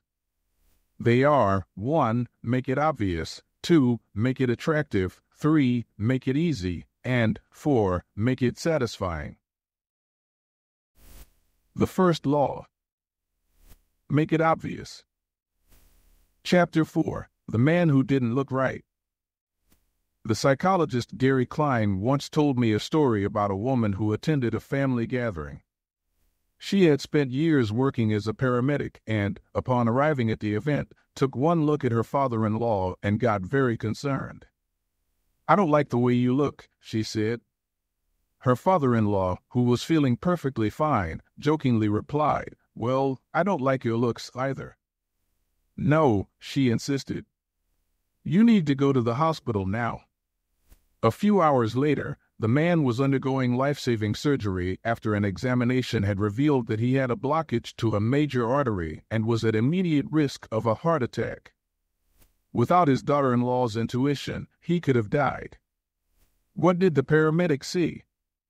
How did she predict his impending heart attack? When major arteries are obstructed, the body focuses on sending blood to critical organs and away from peripheral locations near the surface of the skin.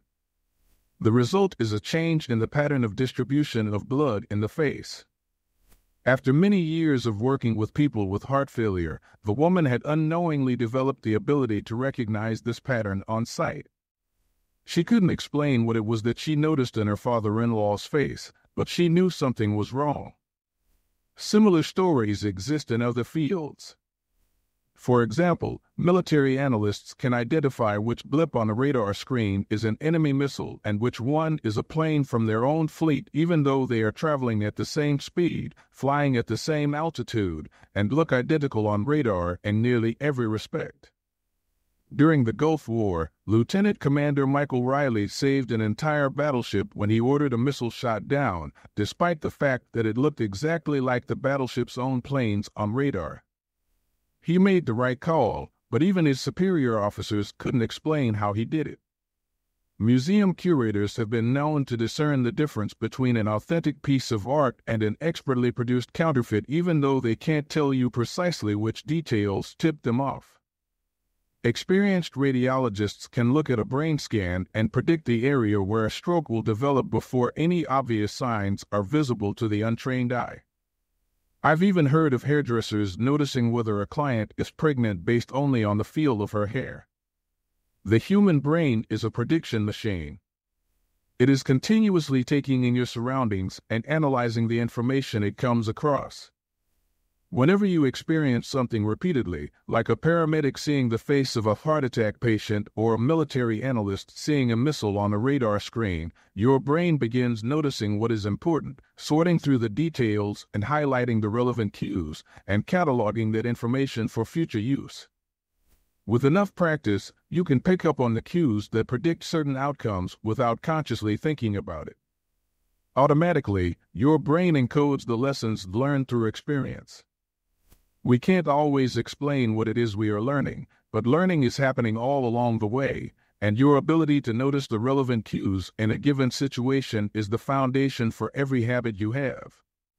We underestimate how much our brains and bodies can do without thinking. You do not tell your hair to grow, your heart to pump, your lungs to breathe, or your stomach to digest. And yet your body handles all this and more on autopilot. You are much more than your conscious self. Consider hunger. How do you know when you're hungry? You don't necessarily have to see a cookie on the counter to realize that it is time to eat. Appetite and hunger are governed non-consciously. Your body has a variety of feedback loops that gradually alert you when it is time to eat again and that track what is going on around you and within you. Cravings can arise thanks to hormones and chemicals circulating through your body. Suddenly, you're hungry even though you're not quite sure what tipped you off. This is one of the most surprising insights about our habits. You don't need to be aware of the cue for a habit to begin. You can notice an opportunity and take action without dedicating conscious attention to it. This is what makes habits useful. It's also what makes them dangerous. As habits form, your actions come under the direction of your automatic and non-conscious mind. You fall into old patterns before you realize what's happening. Unless someone points it out, you may not notice that you cover your mouth with your hand whenever you laugh, that you apologize before asking a question, or that you have a habit of finishing other people's sentences. And the more you repeat these patterns, the less likely you become to question what you're doing and why you're doing it. I once heard of a retail clerk who was instructed to cut up empty gift cards after customers had used up the balance on the card. One day, the clerk cashed out a few customers in a row who purchased with gift cards. When the next person walked up, the clerk swiped the customer's actual credit card, picked up the scissors, and then cut it in half, entirely on autopilot, before looking up at the stunned customer and realizing what had just happened. Another woman I came across in my research was a former preschool teacher who had switched to a corporate job. Even though she was now working with adults, her old habits would kick in and she kept asking coworkers if they had washed their hands after going to the bathroom. I also found the story of a man who had spent years working as a lifeguard and would occasionally yell "walk" whenever he saw a child running. Over time, the cues that spark our habits become so common that they are essentially invisible. The treats on the kitchen counter, the remote control next to the couch, the phone in our pocket. Our responses to these cues are so deeply encoded that it may feel like the urge to act comes from nowhere. For this reason, we must begin the process of behavior change with awareness. Before we can effectively build new habits, we need to get a handle on our current ones. This can be more challenging than it sounds because once a habit is firmly rooted in your life, it is mostly non-conscious and automatic. If a habit remains mindless, you can't expect to improve it. As the psychologist Carl Jung said, until you make the unconscious conscious, it will direct your life and you will call it fate. The Habit Scorecard. The Japanese railway system is regarded as one of the best in the world. If you ever find yourself riding a train in Tokyo, you'll notice that the conductors have a peculiar habit. As each operator runs the train, they proceed through a ritual of pointing at different objects and calling out commands. When the train approaches a signal, the operator will point at it and say, "Signal is green." As the train pulls into and out of each station, the operator will point at the speedometer and call out the exact speed. When it's time to leave, the operator will point at the timetable and state the time. Out on the platform, other employees are performing similar actions. Before each train departs, staff members will point along the edge of the platform and declare, "All clear." Every detail is identified, pointed at, and named aloud. This process, known as pointing and calling, is a safety system designed to reduce mistakes.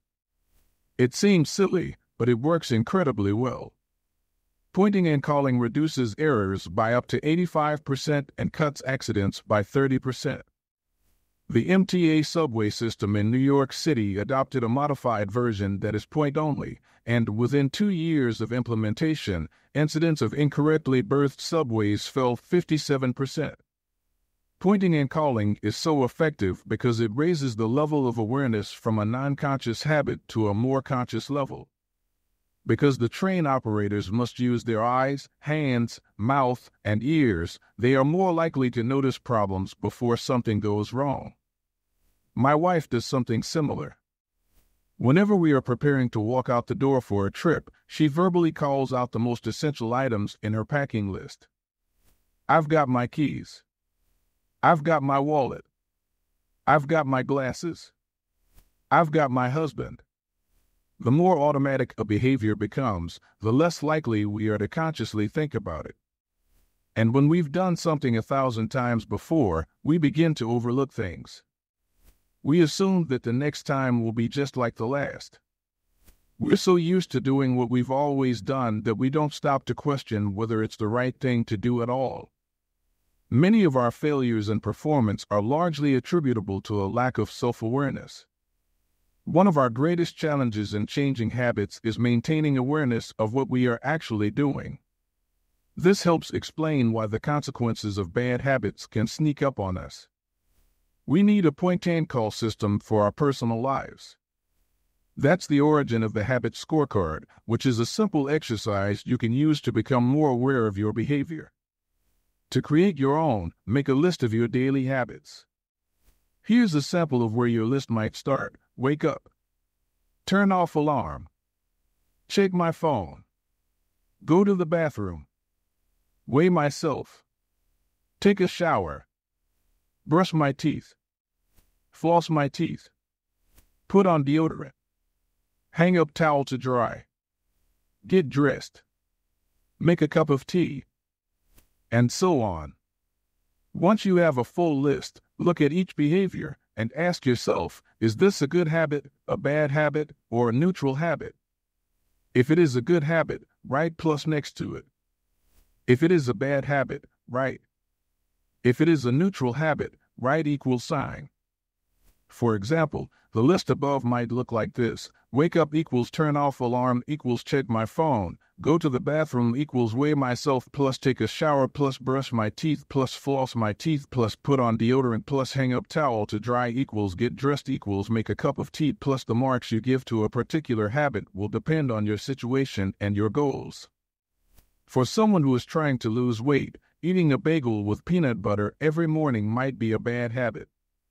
For someone who is trying to bulk up and add muscle, the same behavior might be a good habit. It all depends on what you're working toward. Scoring your habits can be a bit more complex for another reason as well. The labels good habit and bad habit are slightly inaccurate. There are no good habits or bad habits. There are only effective habits. That is, effective at solving problems. All habits serve you in some way, even the bad ones, which is why you repeat them. For this exercise, categorize your habits by how they will benefit you in the long run. Generally speaking, good habits will have net positive outcomes. Bad habits have net negative outcomes. Smoking a cigarette may reduce stress right now, that's how it's serving you, but it's not a healthy long-term behavior.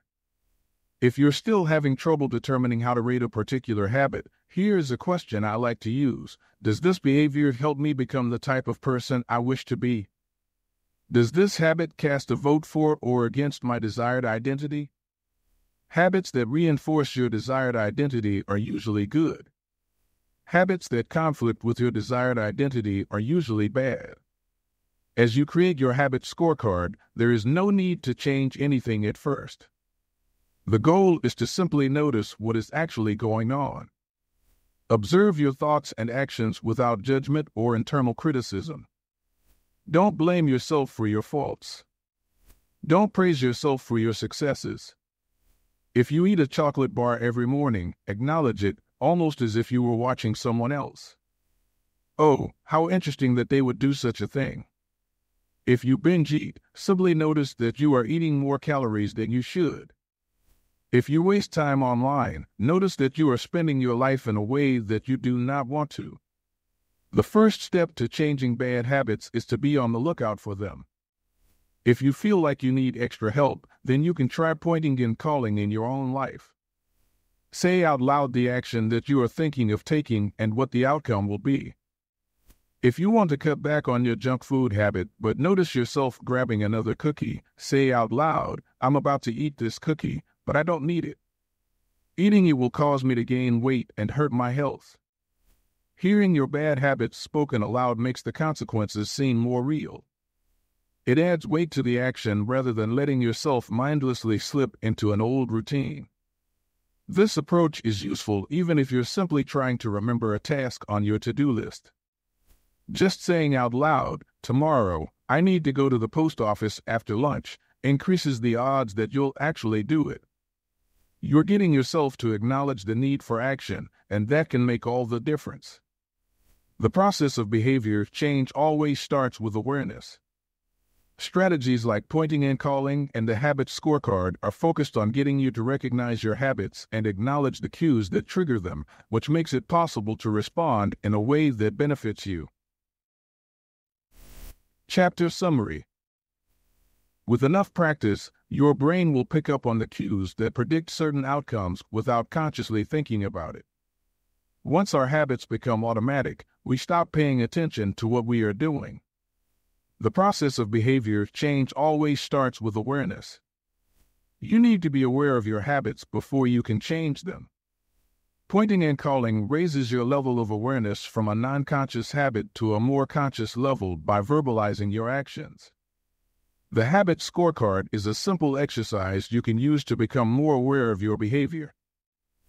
Chapter 5. The best way to start a new habit. In 2001, researchers in Great Britain began working with 248 people to build better exercise habits over the course of 2 weeks. The subjects were divided into 3 groups. The first group was the control group. They were simply asked to track how often they exercised. The second group was the motivation group. They were asked not only to track their workouts, but also to read some material on the benefits of exercise. The researchers also explained to the group how exercise could reduce the risk of coronary heart disease and improve heart health.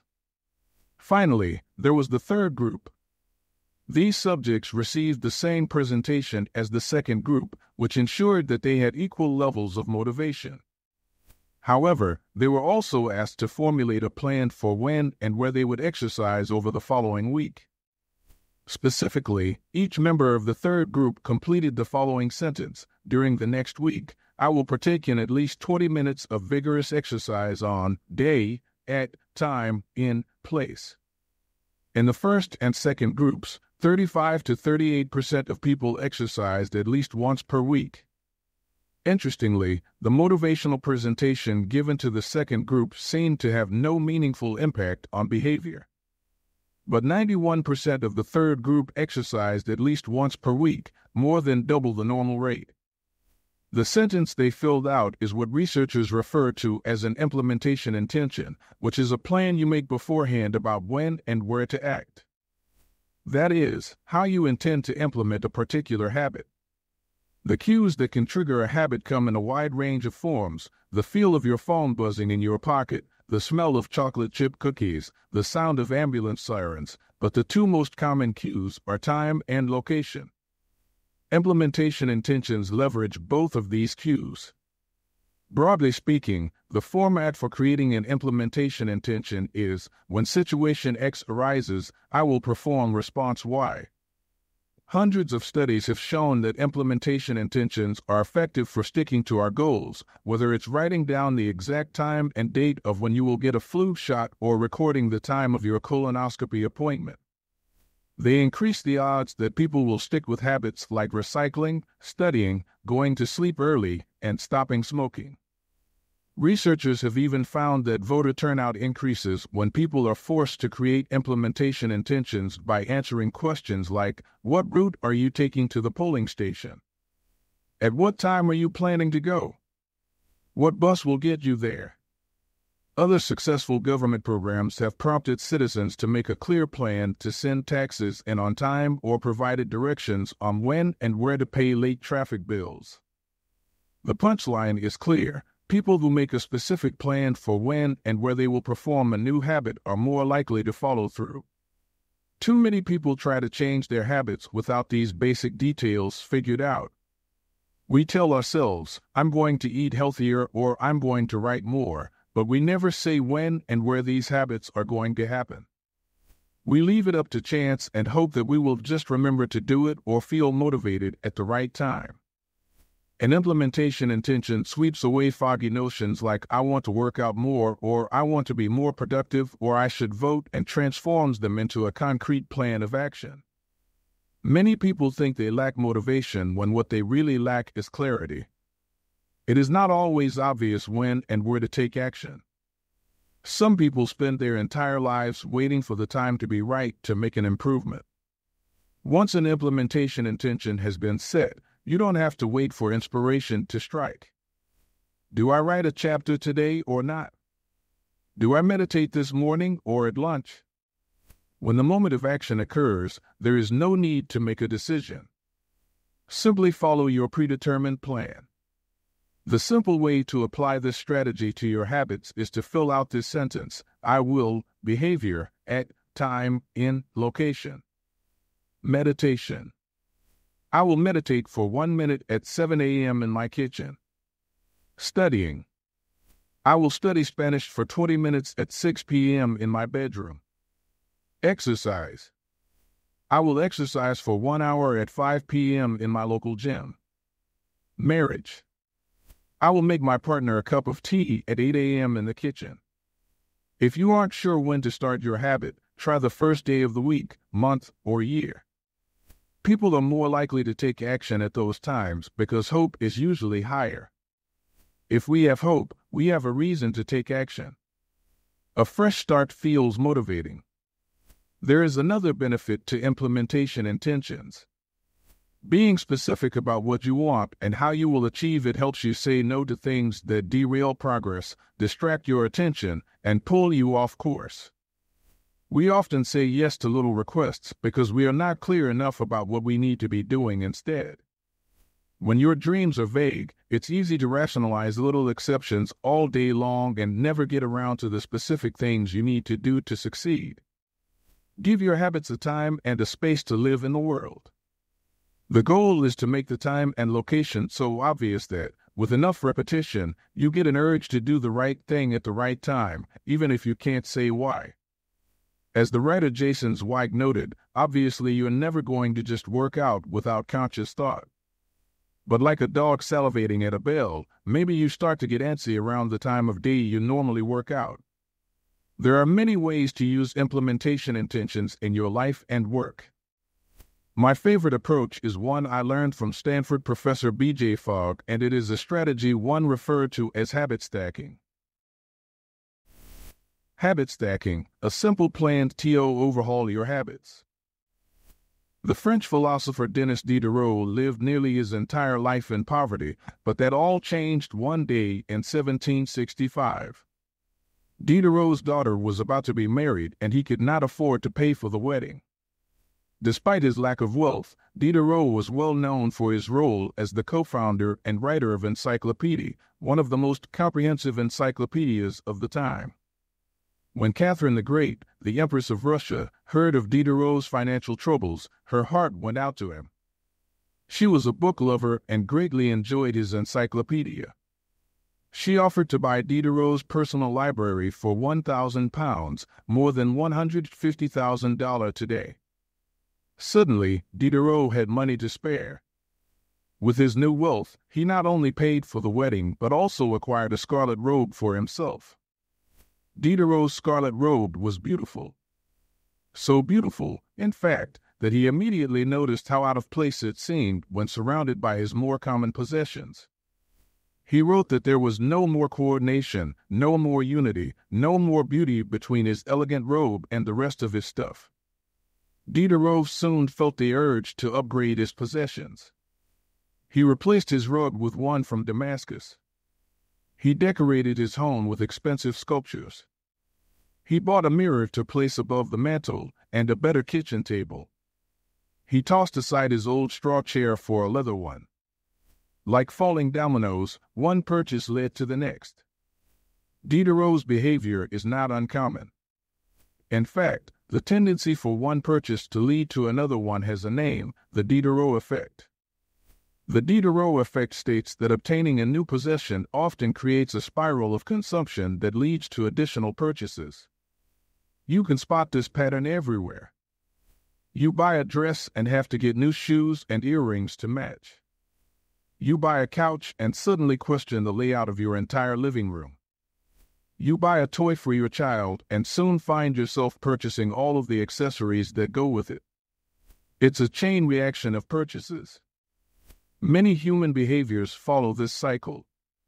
You often decide what to do next based on what you have just finished doing.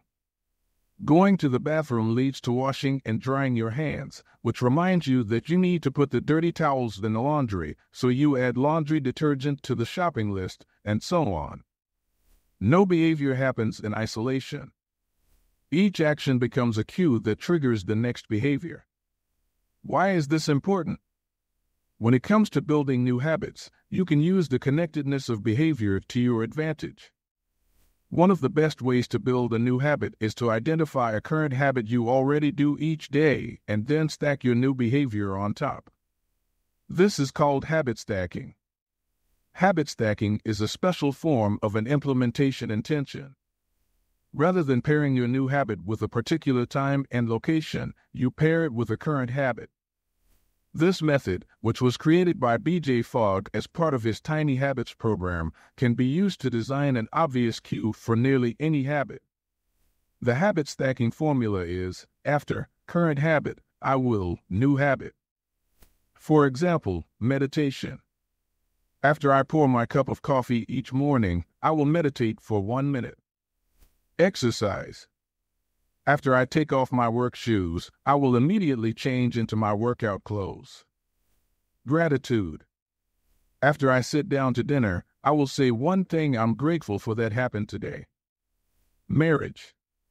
After I get into bed at night, I will give my partner a kiss. Safety. After I put on my running shoes, I will text a friend or family member where I am running and how long it will take. The key is to tie your desired behavior into something you already do each day. Once you have mastered this basic structure, you can begin to create larger stacks by chaining small habits together. This allows you to take advantage of the natural momentum that comes from one behavior leading into the next, a positive version of the Diderot effect. Habit stacking increases the likelihood that you'll stick with a habit by stacking your new behavior on top of an old one. This process can be repeated to chain numerous habits together, each one acting as the cue for the next.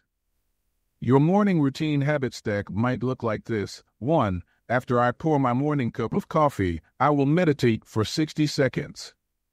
2. After I meditate for 60 seconds, I will write my to-do list for the day.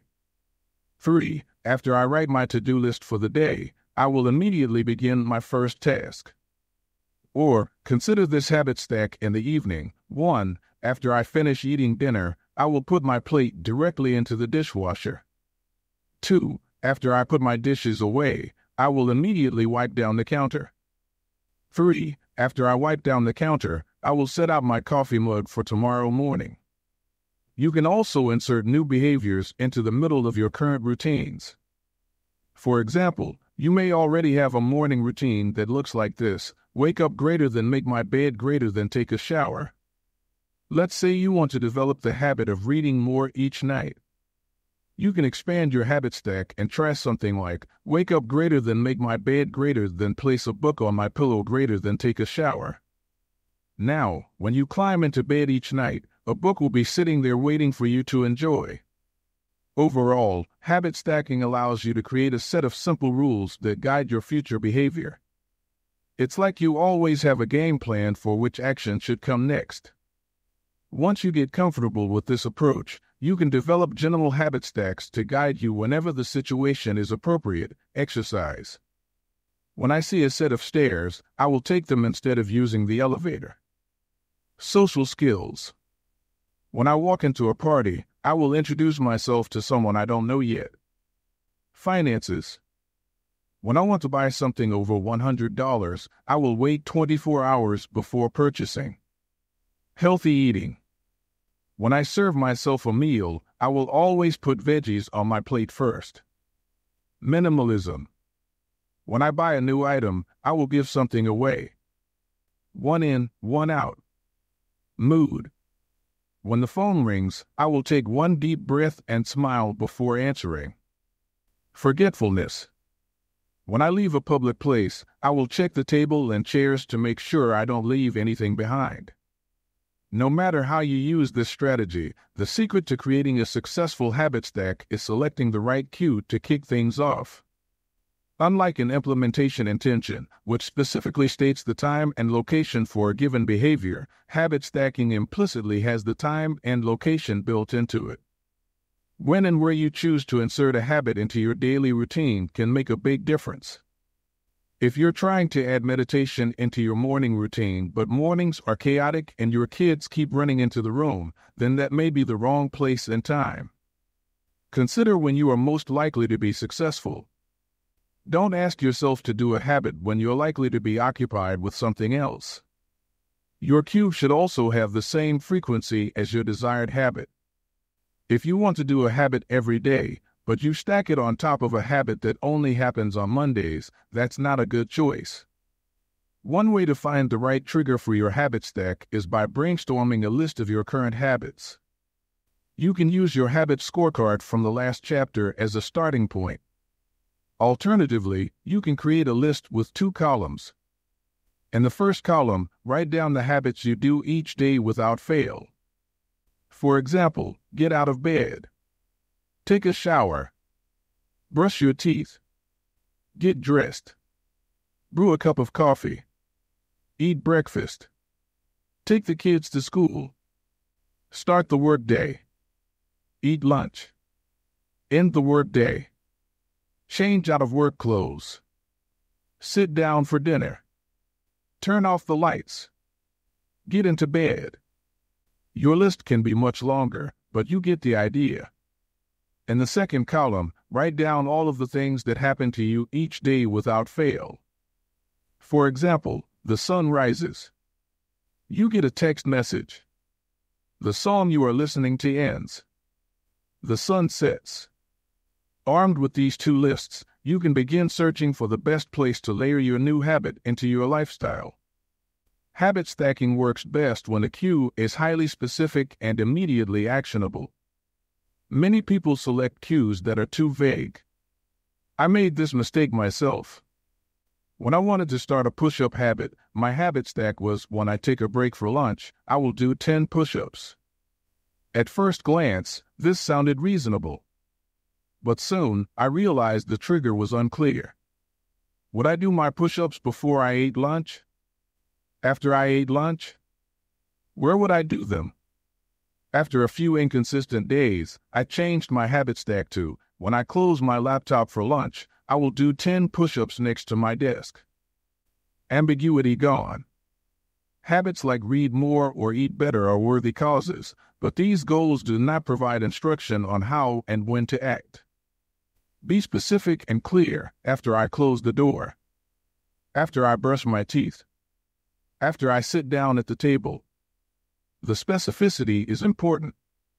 The more tightly bound your new habit is to a specific cue, the better the odds are that you will notice when the time comes to act. The first law of behavior change is to make it obvious. Strategies like implementation intentions and habit stacking are among the most practical ways to create obvious cues for your habits and design a clear plan for when and where to take action. Chapter Summary. The first law of behavior change is make it obvious. The two most common cues are time and location. Creating an implementation intention is a strategy you can use to pair a new habit with a specific time and location. The implementation intention formula is I will, behavior, at, time, in, location. Habit stacking is a strategy you can use to pair a new habit with a current habit. The habit stacking formula is after, current habit, I will, new habit. Chapter 6. Motivation is overrated. Environment often matters more. Anne Thorndike, a primary care physician at Massachusetts General Hospital in Boston, had a crazy idea. She believed she could improve the eating habits of thousands of hospital staff and visitors without changing their willpower or motivation in the slightest way. In fact, she didn't plan on talking to them at all. Thorndike and her colleagues designed a 6-month study to alter the choice architecture of the hospital cafeteria. They started by changing how drinks were arranged in the room. Originally, the refrigerators located next to the cash registers in the cafeteria were filled with only soda. The researchers added water as an option to each one. Additionally, they placed baskets of bottled water next to the food stations throughout the room. Soda was still in the primary refrigerators, but water was now available at all drink locations. Over the next 3 months, the number of soda sales at the hospital dropped by 11.4%. Meanwhile, sales of bottled water increased by 25.8%. They made similar adjustments and saw similar results with the food in the cafeteria. Nobody had said a word to anyone eating there. People often choose products not because of what they are, but because of where they are.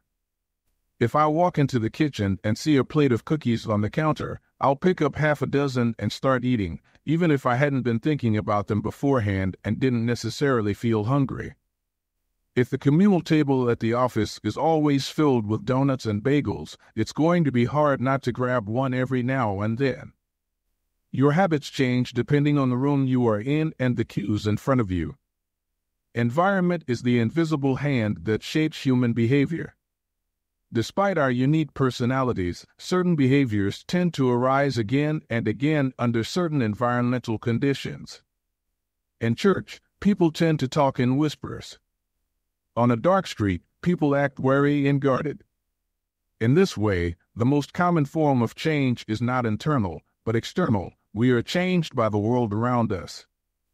Every habit is context dependent. In 1936, psychologist Kurt Lewin wrote a simple equation that makes a powerful statement. Behavior is a function of the person in their environment, or B equals F, P, E. It didn't take long for Lewin's equation to be tested in business. In 1952, the economist Hawkins Stern described a phenomenon he called suggestion impulse buying, which is triggered when a shopper sees a product for the first time and visualizes a need for it. In other words, customers will occasionally buy products not because they want them, but because of how they are presented to them. For example, items at eye level tend to be purchased more than those down near the floor. For this reason, you'll find expensive brand names featured in easy-to-reach locations on store shelves because they drive the most profit, while cheaper alternatives are tucked away in harder-to-reach spots.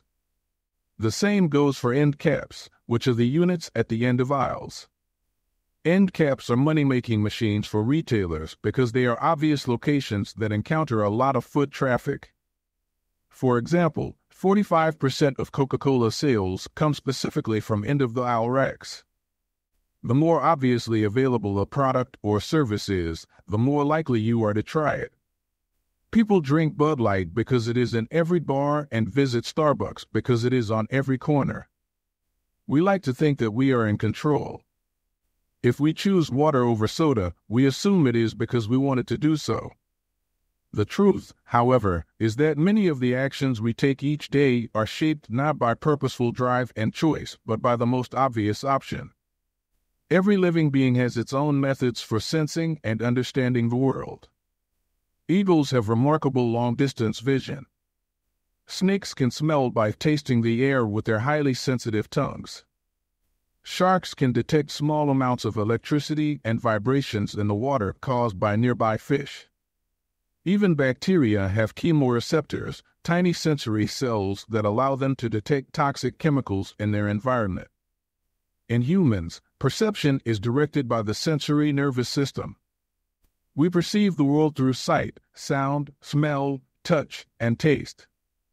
But we also have other ways of sensing stimuli. Some are conscious, but many are non-conscious. For instance, you can notice when the temperature drops before a storm, or when the pain in your gut rises during a stomachache, or when you fall off balance while walking on rocky ground.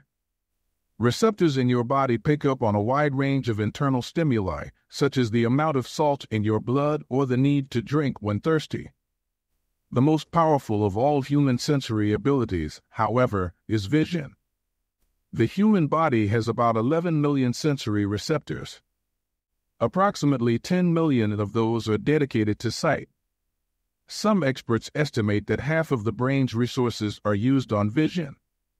Given that we are more dependent on vision than on any other sense, it should come as no surprise that visual cues are the greatest catalyst of our behavior.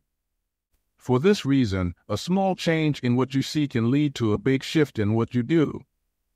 As a result, you can imagine how important it is to live and work in environments that are filled with productive cues and devoid of unproductive ones. Thankfully, there is good news in this respect. You don't have to be the victim of your environment. You can also be the architect of it. How to design your environment for success. During the energy crisis and oil embargo of the 1970s, Dutch researchers began to pay close attention to the country's energy usage. In one suburb near Amsterdam, they found that some homeowners used 30% less energy than their neighbors, despite the homes being of similar size and getting electricity for the same price. It turned out the houses in this neighborhood were nearly identical except for one feature, the location of the electrical meter. Some had one in the basement. Others had the electrical meter upstairs in the main hallway. As you may guess, the homes with the meters located in the main hallway used less electricity. When their energy use was obvious and easy to track, people changed their behavior. Every habit is initiated by a cue, and we are more likely to notice cues that stand out. Unfortunately, the environments where we live and work often make it easy not to do certain actions because there is no obvious cue to trigger the behavior. It's easy not to practice the guitar when it's tucked away in the closet. It's easy not to read a book when the bookshelf is in the corner of the guest room. It's easy not to take your vitamins when they are out of sight in the pantry. When the cues that spark a habit are subtle or hidden, they are easy to ignore. By comparison, creating obvious visual cues can draw your attention toward a desired habit. In the early 1990s, the cleaning staff at Schiphol Airport in Amsterdam installed a small sticker that looked like a fly near the center of each urinal. Apparently, when men stepped up to the urinals, they aimed for what they thought was a bug. The stickers improved their aim and significantly reduced spillage around the urinals. Further analysis determined that the stickers cut bathroom cleaning costs by 8% per year. I've experienced the power of obvious cues in my own life. I used to buy apples from the store, put them in the crisper in the bottom of the refrigerator, and forget all about them. By the time I remembered, the apples would have gone bad. I never saw them, so I never ate them. Eventually, I took my own advice and redesigned my environment. I bought a large display bowl and placed it in the middle of the kitchen counter. The next time I bought apples, that was where they went, out in the open where I could see them. Almost like magic, I began eating a few apples each day simply because they were obvious rather than out of sight. Here are a few ways you can redesign your environment and make the cues for your preferred habits more obvious. If you want to remember to take your medication each night, put your pill bottle directly next to the faucet on the bathroom counter. If you want to practice guitar more frequently, place your guitar stand in the middle of the living room. If you want to remember to send more thank you notes, keep a stack of stationery on your desk. If you want to drink more water, fill up a few water bottles each morning and place them in common locations around the house. If you want to make a habit a big part of your life, make the cue a big part of your environment. The most persistent behaviors usually have multiple cues. Consider how many different ways the smoker could be prompted to pull out a cigarette, driving in the car, seeing a friend smoke, feeling stressed at work, and so on. The same strategy can be employed for good habits. By sprinkling triggers throughout your surroundings, you increase the odds that you'll think about your habit throughout the day. Make sure the best choice is the most obvious one. Making a better decision is easy and natural when the cues for good habits are right in front of you. Environment design is powerful not only because it influences how we engage with the world, but also because we rarely do it. Most people live in a world others have created for them. But you can alter the spaces where you live and work to increase your exposure to positive cues and reduce your exposure to negative ones. Environment design allows you to take back control and become the architect of your life. Be the designer of your world and not merely the consumer of it. The context is the CUE. The cues that trigger a habit can start out very specific, but over time your habits become associated not with a single trigger but with the entire context surrounding the behavior. For example, many people drink more in social situations than they would ever drink alone. The trigger is rarely a single cue, but rather the whole situation, watching your friends order drinks, hearing the music at the bar, seeing the beers on tap. We mentally assign our habits to the locations in which they occur, the home, the office, the gym. Each location develops a connection to certain habits and routines. You establish a particular relationship with the objects on your desk, the items on your kitchen counter, the things in your bedroom. Our behavior is not defined by the objects in the environment, but by our relationship to them. In fact, this is a useful way to think about the influence of the environment on your behavior. Stop thinking about your environment as filled with objects. Start thinking about it as filled with relationships. Think in terms of how you interact with the spaces around you. For one person, her couch is the place where she reads for an hour each night. For someone else, the couch is where he watches television and eats a bowl of ice cream after work. Different people can have different memories and thus different habits associated with the same place. The good news? You can train yourself to link a particular habit with a particular context. In one study, scientists instructed insomniacs to get into bed only when they were tired. If they couldn't fall asleep, they were told to sit in a different room until they became sleepy.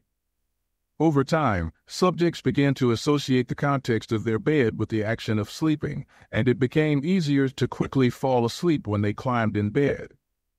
Their brains learned that sleeping, not browsing on their phones, not watching television, not staring at the clock, was the only action that happened in that room.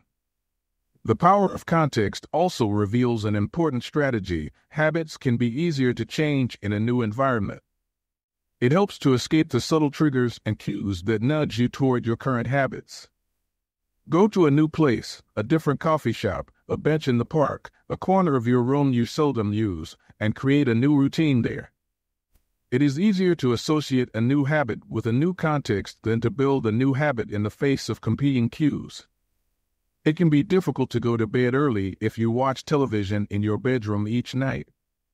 It can be hard to study in the living room without getting distracted if that's where you always play video games. But when you step outside your normal environment, you leave your behavioral biases behind. You aren't battling old environmental cues, which allows new habits to form without interruption. Want to think more creatively? Move to a bigger room, a rooftop patio, or a building with expansive architecture. Take a break from the space where you do your daily work, which is also linked to your current thought patterns. Trying to eat healthier? It is likely that you shop on autopilot at your regular supermarket. Try a new grocery store. You may find it easier to avoid unhealthy food when your brain doesn't automatically know where it is located in the store. When you can't manage to get to an entirely new environment, redefine or rearrange your current one. Create a separate space for work, study, exercise, entertainment, and cooking. The mantra I find useful is one space, one use. When I started my career as an entrepreneur, I would often work from my couch or at the kitchen table. In the evenings, I found it very difficult to stop working. There was no clear division between the end of work time and the beginning of personal time. Was the kitchen table my office or the space where I ate meals? Was the couch where I relaxed or where I sent emails? Everything happened in the same place. A few years later, I could finally afford to move to a home with a separate room for my office. Suddenly, work was something that happened in here and personal life was something that happened out there. It was easier for me to turn off the professional side of my brain when there was a clear dividing line between work life and home life. Each room had one primary use. The kitchen was for cooking. The office was for working. Whenever possible, avoid mixing the context of one habit with another. When you start mixing contexts, you'll start mixing habits, and the easier ones will usually win out. This is one reason why the versatility of modern technology is both a strength and a weakness. You can use your phone for all sorts of tasks, which makes it a powerful device. But when you can use your phone to do nearly anything, it becomes hard to associate it with one task. You want to be productive, but you're also conditioned to browse social media, check email, and play video games whenever you open your phone. It's a mishmash of cues. You may be thinking, you don't understand. I live in New York City. My apartment is the size of a smartphone. I need each room to play multiple roles. Fair enough. If your space is limited, divide your room into activity zones, a chair for reading, a desk for writing, a table for eating. You can do the same with your digital spaces. I know a writer who uses his computer only for writing, his tablet only for reading, and his phone only for social media and texting. Every habit should have a home. If you can manage to stick with this strategy, each context will become associated with a particular habit and mode of thought. Habits thrive under predictable circumstances like these. Focus comes automatically when you are sitting at your work desk. Relaxation is easier when you are in a space designed for that purpose. Sleep comes quickly when it is the only thing that happens in your bedroom. If you want behaviors that are stable and predictable, you need an environment that is stable and predictable. A stable environment where everything has a place and a purpose is an environment where habits can easily form. Chapter Summary. Small changes in context can lead to large changes in behavior over time. Every habit is initiated by a cue. We are more likely to notice cues that stand out. Make the cues of good habits obvious in your environment. Gradually, your habits become associated not with a single trigger but with the entire context surrounding the behavior. The context becomes the cue. It is easier to build new habits in a new environment because you are not fighting against old cues. Chapter 7. The Secret to Self-Control. In 1971, as the Vietnam War was heading into its 16th year, Congressman Robert Steele from Connecticut and Morgan Murphy from Illinois made a discovery that stunned the American public. While visiting the troops, they had learned that over 15% of U.S. soldiers stationed there were heroin addicts. Follow-up research revealed that 35% of service members in Vietnam had tried heroin and as many as 20% were addicted. The problem was even worse than they had initially thought. The discovery led to a flurry of activity in Washington, including the creation of the Special Action Office of Drug Abuse Prevention under President Nixon to promote prevention and rehabilitation and to track addicted service members when they returned home. Lee Robbins was one of the researchers in charge. In a finding that completely upended the accepted beliefs about addiction, Robbins found that when soldiers who had been heroin users returned home, only 5% of them became re-addicted within a year, and just 12% relapsed within 3 years. In other words, approximately 9 out of 10 soldiers who used heroin in Vietnam eliminated their addiction nearly overnight. This finding contradicted the prevailing view at the time, which considered heroin addiction to be a permanent and irreversible condition. Instead, Robbins revealed that addictions could spontaneously dissolve if there was a radical change in the environment. In Vietnam, soldiers spent all day surrounded by cues triggering heroin use. It was easy to access. They were engulfed by the constant stress of war. They built friendships with fellow soldiers who were also heroin users, and they were thousands of miles from home. Once a soldier returned to the United States, though, he found himself in an environment devoid of those triggers. When the context changed, so did the habit. Compare this situation to that of a typical drug user. Someone becomes addicted at home or with friends, goes to a clinic to get clean, which is devoid of all the environmental stimuli that prompt their habit, then returns to their old neighborhood with all of their previous cues that caused them to get addicted in the first place.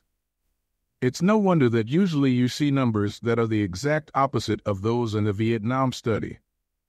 Typically, 90% of heroin users become re-addicted once they return home from rehab.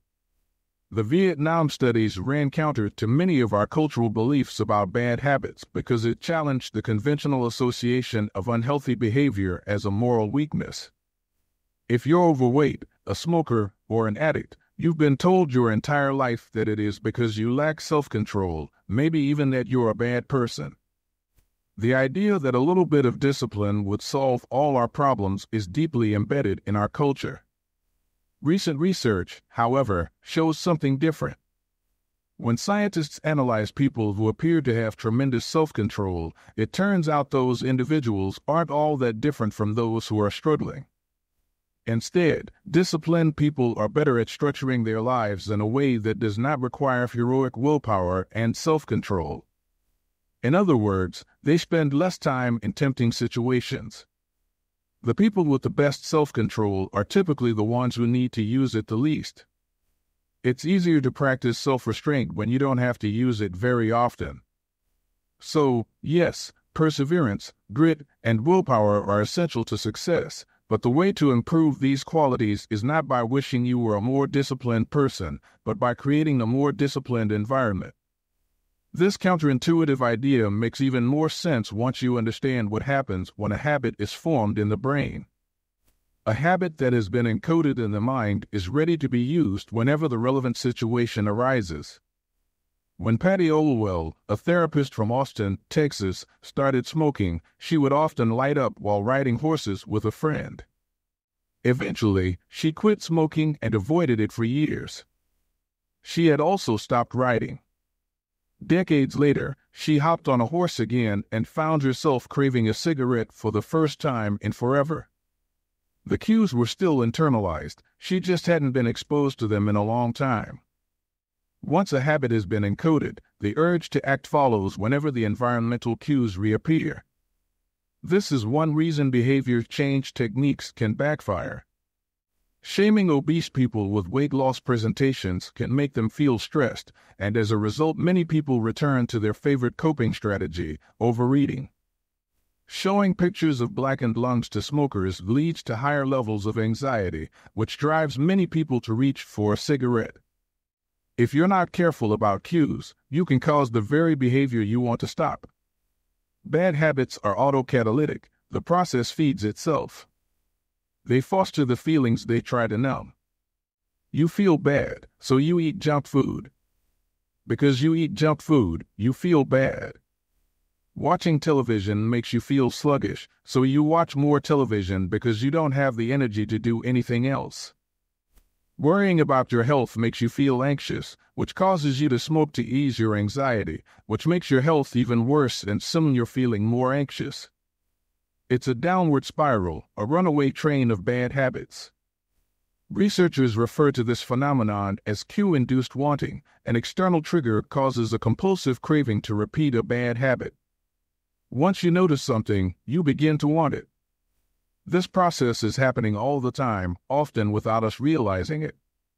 Scientists have found that showing addicts a picture of cocaine for just 33 milliseconds stimulates the reward pathway in the brain and sparks desire.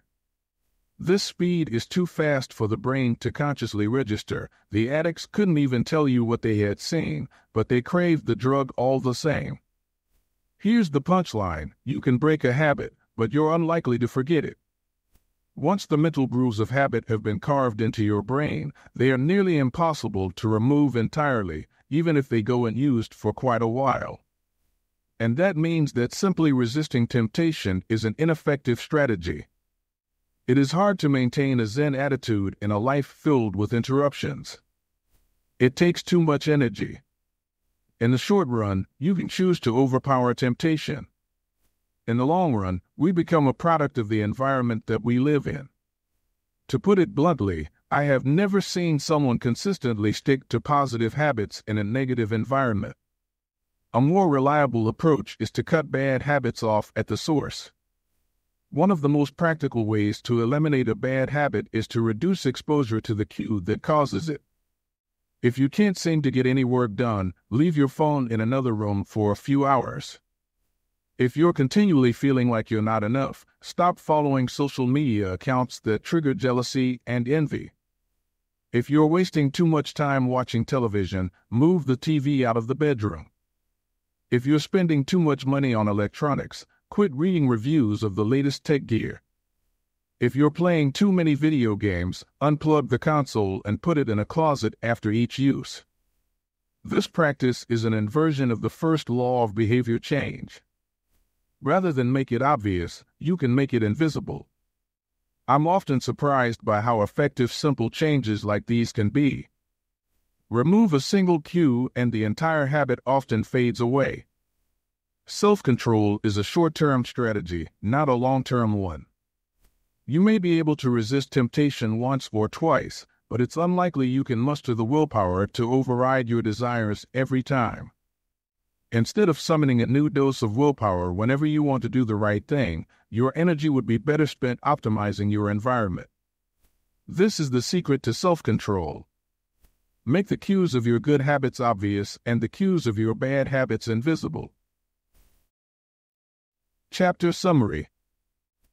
The inversion of the first law of behavior change is make it invisible.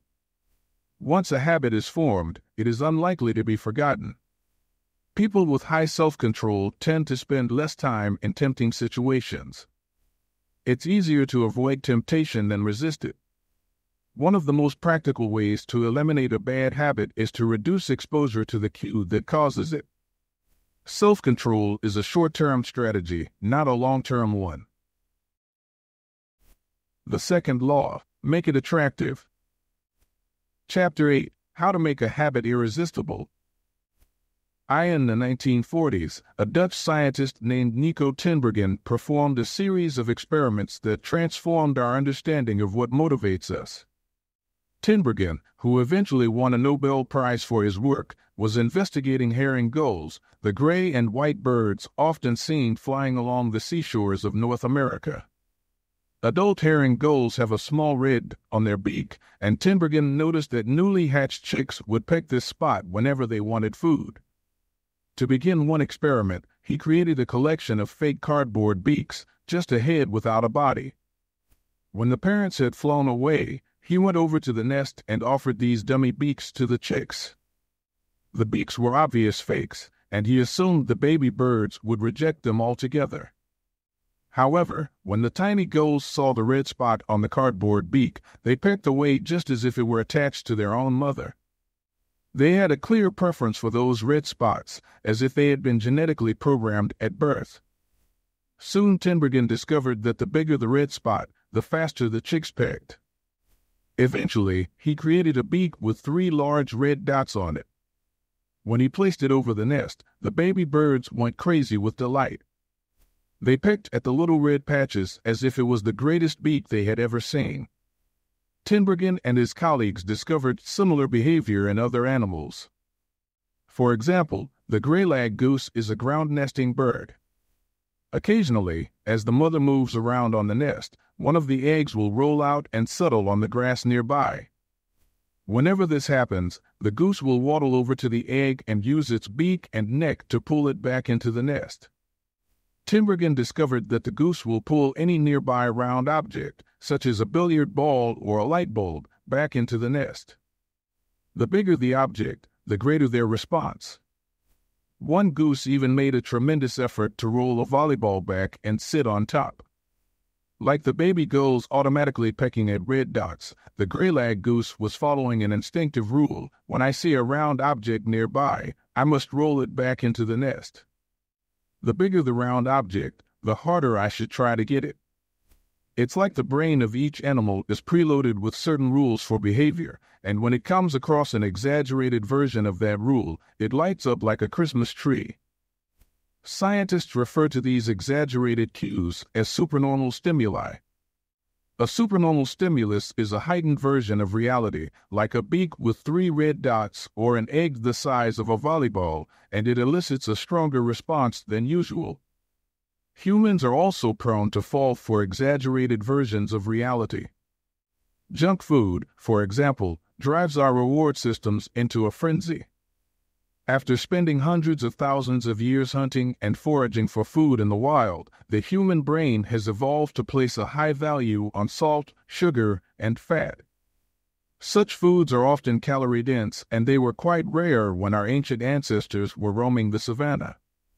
When you don't know where your next meal is coming from, eating as much as possible is an excellent strategy for survival.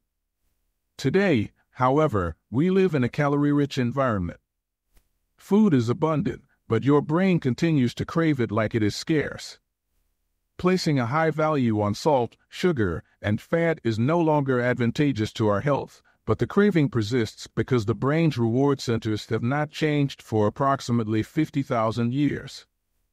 The modern food industry relies on stretching our Paleolithic instincts beyond their evolutionary purpose.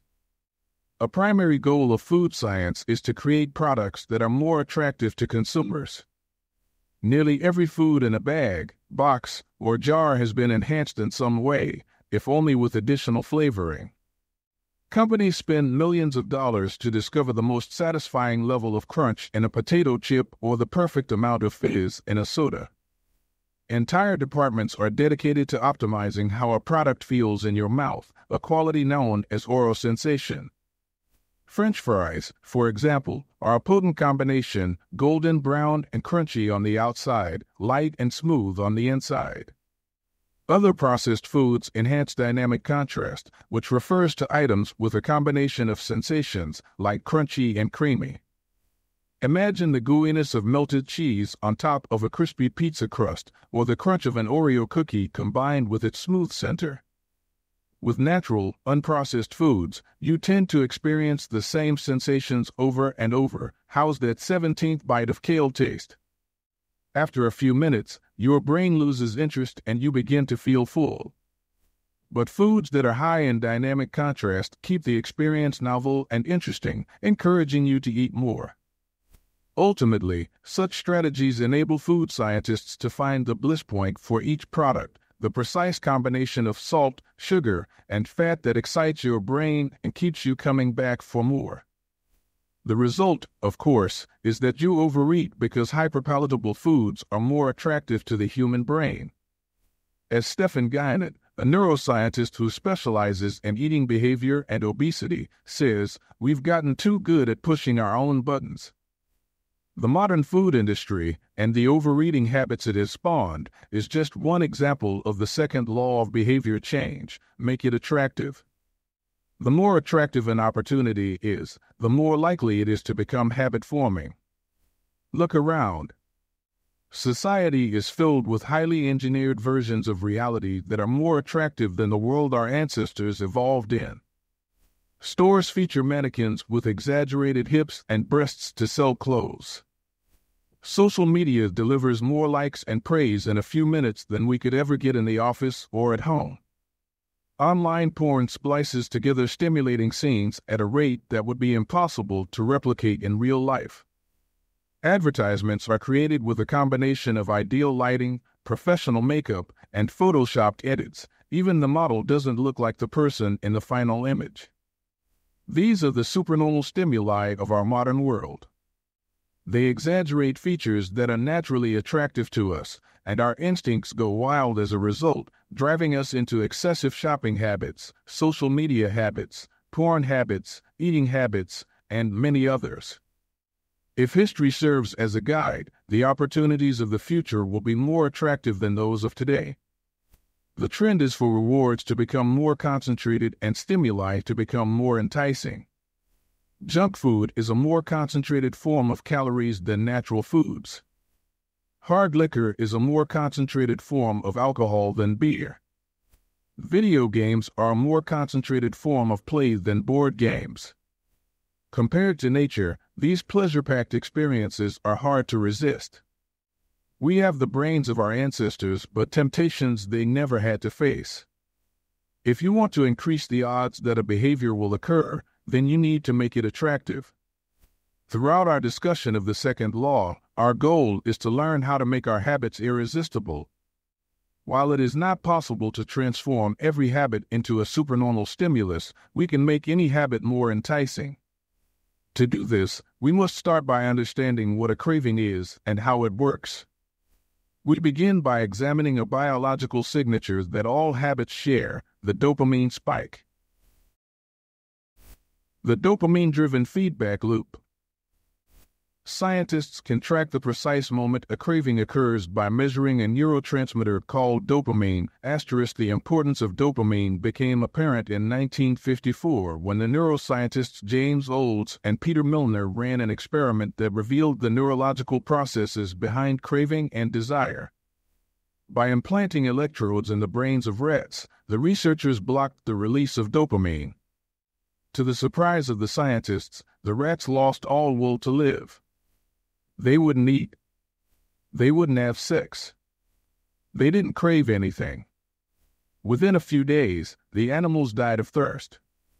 In follow-up studies, other scientists also inhibited the dopamine-releasing parts of the brain, but this time, they squirted little droplets of sugar into the mouths of the dopamine-depleted rats.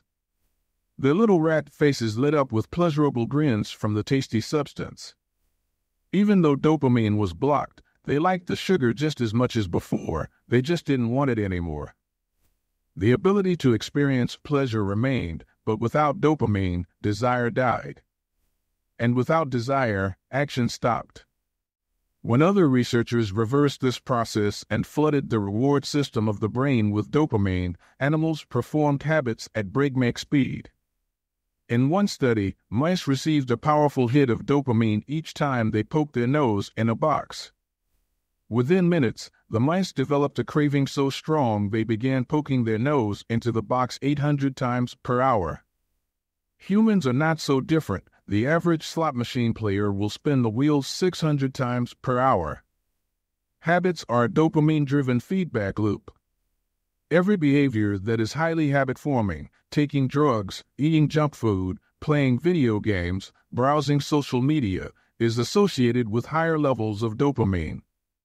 The same can be said for our most basic habitual behaviors like eating food, drinking water, having sex, and interacting socially. For years, scientists assumed dopamine was all about pleasure, but now we know it plays a central role in many neurological processes, including motivation, learning and memory, punishment and aversion, and voluntary movement. When it comes to habits, the key takeaway is this: dopamine is released not only when you experience pleasure, but also when you anticipate it. Gambling addicts have a dopamine spike right before they place a bet, not after they win. Cocaine addicts get a surge of dopamine when they see the powder, not after they take it. Whenever you predict that an opportunity will be rewarding, your levels of dopamine spike in anticipation. And whenever dopamine rises, so does your motivation to act. It is the anticipation of a reward, not the fulfillment of it, that gets us to take action. Interestingly, the reward system that is activated in the brain when you receive a reward is the same system that is activated when you anticipate a reward. This is one reason the anticipation of an experience can often feel better than the attainment of it. As a child, thinking about Christmas morning can be better than opening the gifts. As an adult, daydreaming about an upcoming vacation can be more enjoyable than actually being on vacation. Scientists refer to this as the difference between wanting and liking. The dopamine spike. Your brain has far more neural circuitry allocated for wanting rewards than for liking them. The wanting centers in the brain are large: the brainstem, the nucleus accumbens, the ventral tegmental area, the dorsal striatum, the amygdala, and portions of the prefrontal cortex. By comparison, the liking centers of the brain are much smaller. They are often referred to as hedonic hotspots and are distributed like tiny islands throughout the brain. For instance, researchers have found that 100% of the nucleus accumbens is activated during wanting. Meanwhile, only 10% of the structure is activated during liking. The fact that the brain allocates so much precious space to the regions responsible for craving and desire provides further evidence of the crucial role these processes play. Desire is the engine that drives behavior.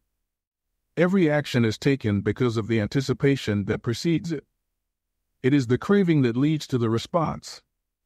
These insights reveal the importance of the second law of behavior change. We need to make our habits attractive because it is the expectation of a rewarding experience that motivates us to act in the first place. This is where a strategy known as temptation bundling comes into play. How to use temptation bundling to make your habits more attractive. Ronan Byrne, an electrical engineering student in Dublin, Ireland, enjoyed watching Netflix, but he also knew that he should exercise more often than he did. Putting his engineering skills to use, Byrne hacked his stationary bike and connected it to his laptop and television. Then he wrote a computer program that would allow Netflix to run only if he was cycling at a certain speed. If he slowed down for too long, whatever show he was watching would pause until he started pedaling again. He was, in the words of one fan, eliminating obesity one Netflix binge at a time. He was also employing temptation bundling to make his exercise habit more attractive. Temptation bundling works by linking an action you want to do with an action you need to do. In Byrne's case, he bundled watching Netflix, the thing he wanted to do, with riding his stationary bike, the thing he needed to do. Businesses are masters at temptation bundling. For instance, when the American Broadcasting Company, more commonly known as ABC, launched its Thursday night television lineup for the 2014 to 2015 season, they promoted temptation bundling on a massive scale. Every Thursday, the company would air 3 shows created by screenwriter Shonda Rhimes: Grey's Anatomy, Scandal, and How to Get Away with Murder. They branded it as TGIT on ABC. TGIT stands for Thank God It's Thursday. In addition to promoting the shows, ABC encouraged viewers to make popcorn, drink red wine, and enjoy the evening. Andrew Kubitz, head of scheduling for ABC, described the idea behind the campaign. We see Thursday night as a viewership opportunity, with either couples or women by themselves who want to sit down and escape and have fun and drink their red wine and have some popcorn. The brilliance of this strategy is that ABC was associating the thing they needed viewers to do, watch their shows, with activities their viewers already wanted to do: relax, drink wine, and eat popcorn. Over time, people began to connect watching ABC with feeling relaxed and entertained. If you drink red wine and eat popcorn at 8 p.m. every Thursday, then eventually 8 p.m. on Thursday means relaxation and entertainment. The reward gets associated with the cue, and the habit of turning on the television becomes more attractive. You're more likely to find a behavior attractive if you get to do one of your favorite things at the same time. Perhaps you want to hear about the latest celebrity gossip, but you need to get in shape. Using temptation bundling, you could only read the tabloids and watch reality shows at the gym. Maybe you want to get a pedicure, but you need to clean out your email inbox. Solution: only get a pedicure while processing overdue work emails. Temptation bundling is one way to apply a psychology theory known as Premack's principle. Named after the work of Professor David Premack, the principle states that more probable behaviors will reinforce less probable behaviors. In other words, even if you don't really want to process overdue work emails, you'll become conditioned to do it if it means you get to do something you really want to do along the way. You can even combine temptation bundling with the habit stacking strategy we discussed in Chapter 5 to create a set of rules to guide your behavior. The habit stacking plus temptation bundling formula is 1. After current habit, I will habit I need. 2. After habit I need, I will habit I want. If you want to read the news, but you need to express more gratitude, 1. After I get my morning coffee, I will say one thing I'm grateful for that happened yesterday, need. 2. After I say one thing I'm grateful for, I will read the news, want. If you want to watch sports, but you need to make sales calls, 1. After I get back from my lunch break, I will call 3 potential clients, need. 2. After I call 3 potential clients, I will check ESPN, want. If you want to check Facebook, but you need to exercise more, 1. After I pull out my phone, I will do 10 burpees, need. 2. After I do 10 burpees, I will check Facebook, want. The hope is that eventually you'll look forward to calling 3 clients or doing 10 burpees because it means you get to read the latest sports news or check Facebook. Doing the thing you need to do means you get to do the thing you want to do. We begin this chapter by discussing supernormal stimuli, which are heightened versions of reality that increase our desire to take action. Temptation bundling is one way to create a heightened version of any habit by connecting it with something you already want. Engineering a truly irresistible habit is a hard task, but this simple strategy can be employed to make nearly any habit more attractive than it would be otherwise. Chapter Summary. The second law of behavior change is make it attractive. The more attractive an opportunity is, the more likely it is to become habit-forming. Habits are a dopamine-driven feedback loop. When dopamine rises, so does our motivation to act. It is the anticipation of a reward, not the fulfillment of it, that gets us to take action. The greater the anticipation, the greater the dopamine spike. Temptation bundling is one way to make your habits more attractive. The strategy is to pair an action you want to do with an action you need to do. Chapter 9. The Role of Family and Friends in Shaping Your Habits. In 1965, a Hungarian man named Laszlo Polgar wrote a series of strange letters to a woman named Clara. Laszlo was a firm believer in hard work.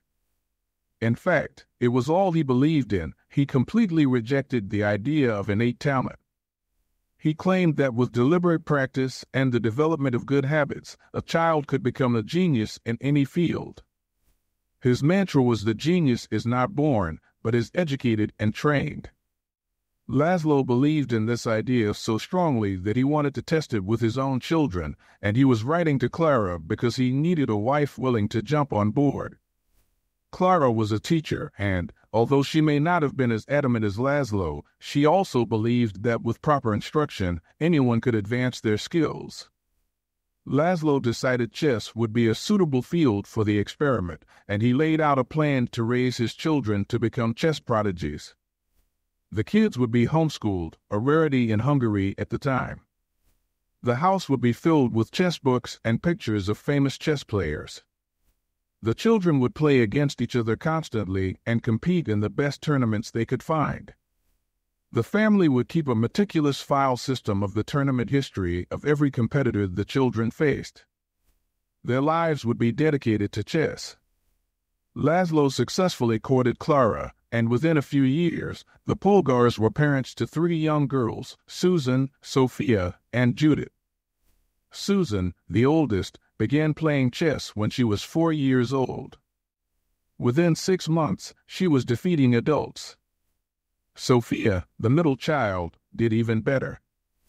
By 14, she was a world champion, and a few years later, she became a grandmaster.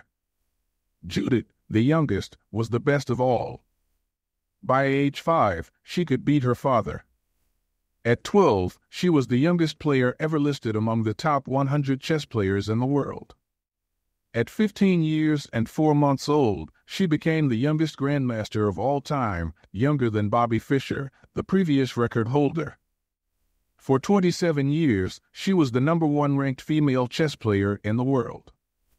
The childhood of the Polgar sisters was atypical, to say the least.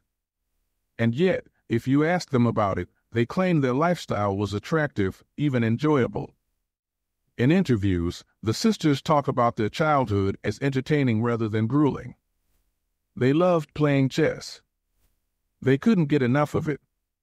Once, Laszlo reportedly found Sophia playing chess in the bathroom in the middle of the night. Encouraging her to go back to sleep, he said, "Sophia, leave the pieces alone." To which she replied, "Daddy, they won't leave me alone." The Polgar sisters grew up in a culture that prioritized chess above all else, praised them for it, rewarded them for it. In their world, an obsession with chess was normal. And as we are about to see, whatever habits are normal in your culture are among the most attractive behaviors you'll find. The seductive pull of social norms. Humans are herd animals. We want to fit in, to bond with others, and to earn the respect and approval of our peers. Such inclinations are essential to our survival. For most of our evolutionary history, our ancestors lived in tribes. Becoming separated from the tribe, or worse, being cast out, was a death sentence. The lone wolf dies, but the pack survives. Meanwhile, those who collaborated and bonded with others enjoyed increased safety, mating opportunities, and access to resources. As Charles Darwin noted, in the long history of humankind, those who learn to collaborate and improvise most effectively have prevailed. As a result, one of the deepest human desires is to belong. And this ancient preference exerts a powerful influence on our modern behavior. We don't choose our earliest habits, we imitate them. We follow the script handed down by our friends and family, our church or school, our local community, and society at large. Each of these cultures and groups comes with its own set of expectations and standards, when and whether to get married, how many children to have, which holidays to celebrate, how much money to spend on your child's birthday party. In many ways, these social norms are the invisible rules that guide your behavior each day. You're always keeping them in mind, even if they are at the not top of your mind. Often, you follow the habits of your culture without thinking, without questioning, and sometimes without remembering. As the French philosopher Michel de Montaigne wrote, the customs and practices of life and society sweep us along. Most of the time, going along with the group does not feel like a burden. Everyone wants to belong. If you grow up in a family that rewards you for your chess skills, playing chess will seem like a very attractive thing to do. If you work in a job where everyone wears expensive suits, then you'll be inclined to splurge on one as well. If all of your friends are sharing an inside joke or using a new phrase, you'll want to do it, too, so they know that you get it. Behaviors are attractive when they help us fit in. We imitate the habits of 3 groups in particular. 1. The close. 2. The many. 3. The powerful. Each group offers an opportunity to leverage the second law of behavior change and make our habits more attractive. 1. Imitating the close. Proximity has a powerful effect on our behavior. This is true of the physical environment, as we discussed in Chapter 6, but it is also true of the social environment. We pick up habits from the people around us. We copy the way our parents handle arguments, the way our peers flirt with one another, the way our coworkers get results. When your friends smoke pot, you give it a try, too. When your wife has a habit of double-checking that the door is locked before going to bed, you pick it up as well.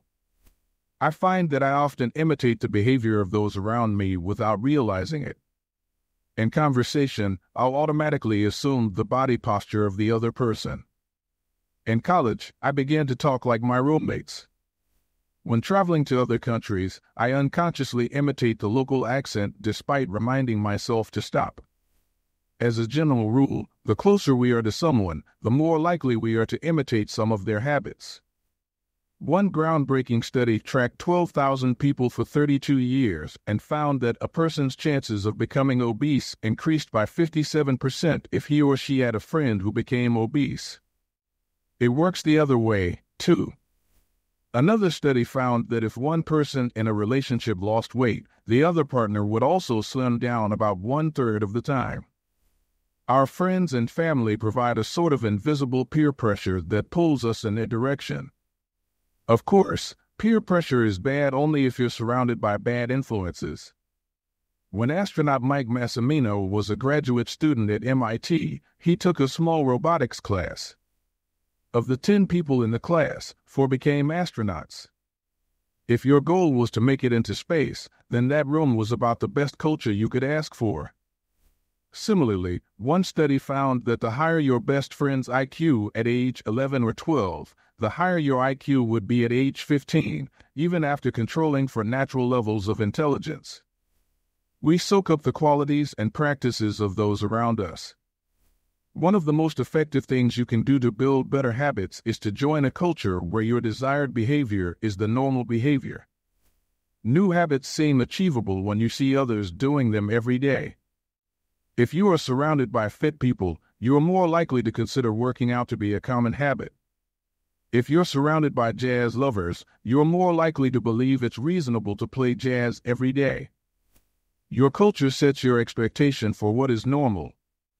Surround yourself with people who have the habits you want to have yourself.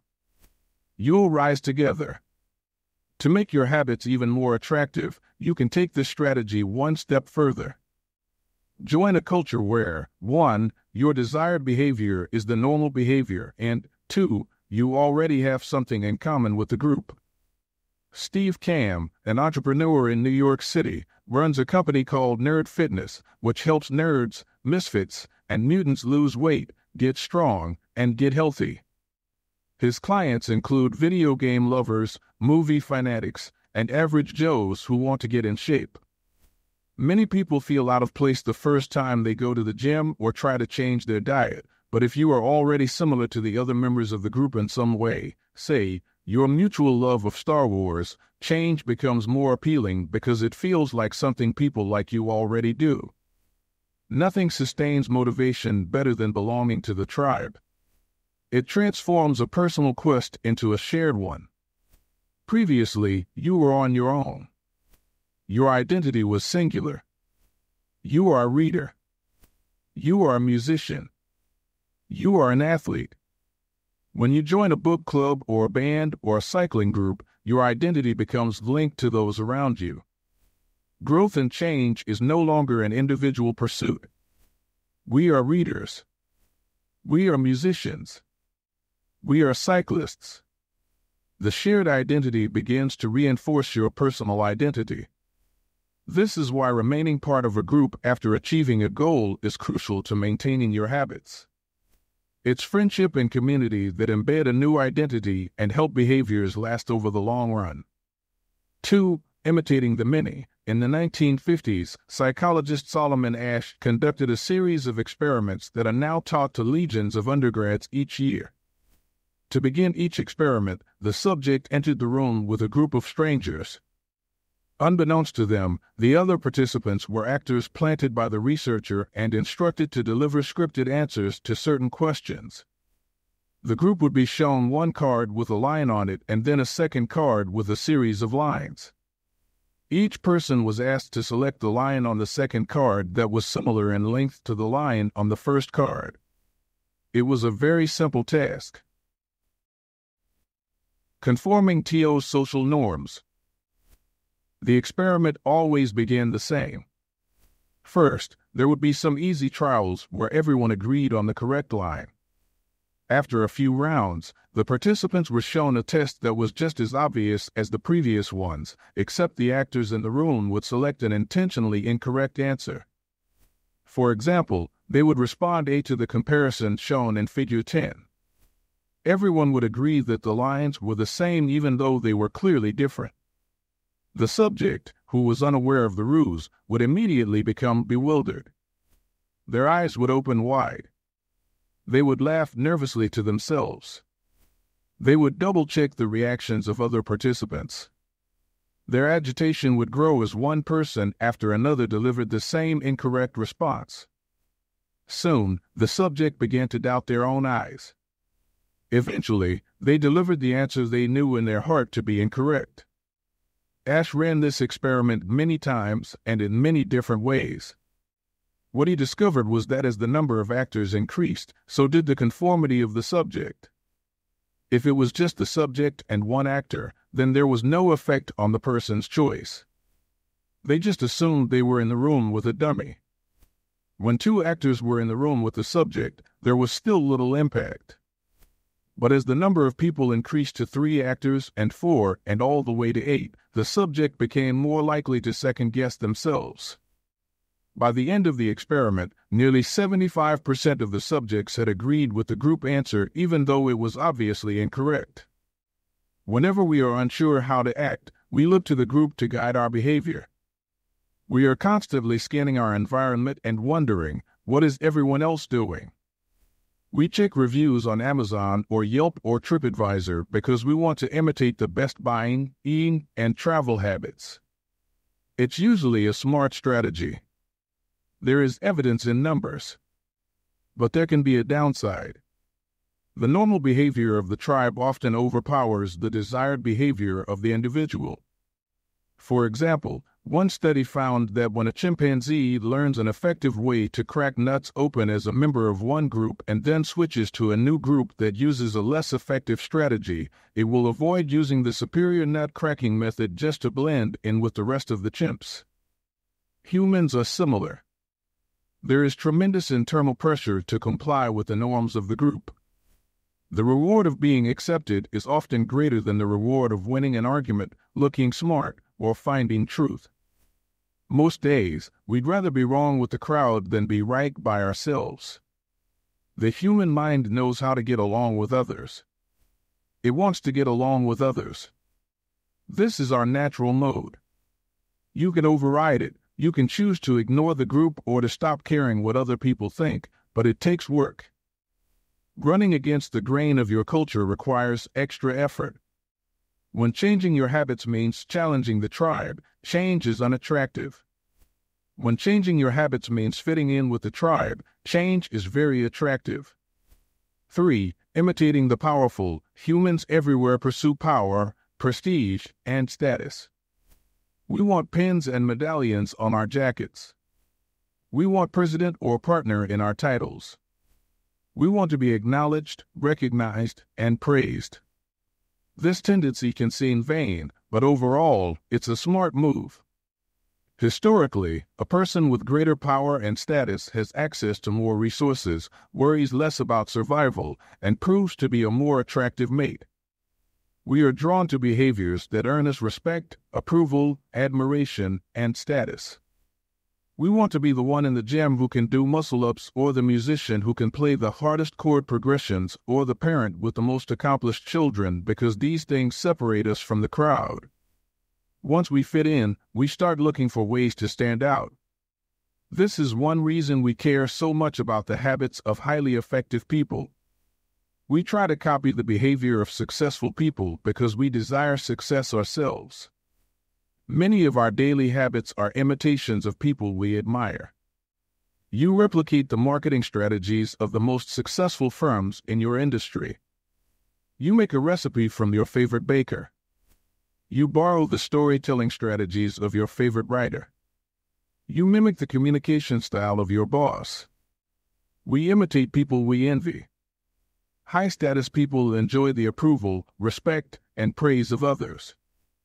And that means if a behavior can get us approval, respect, and praise, we find it attractive.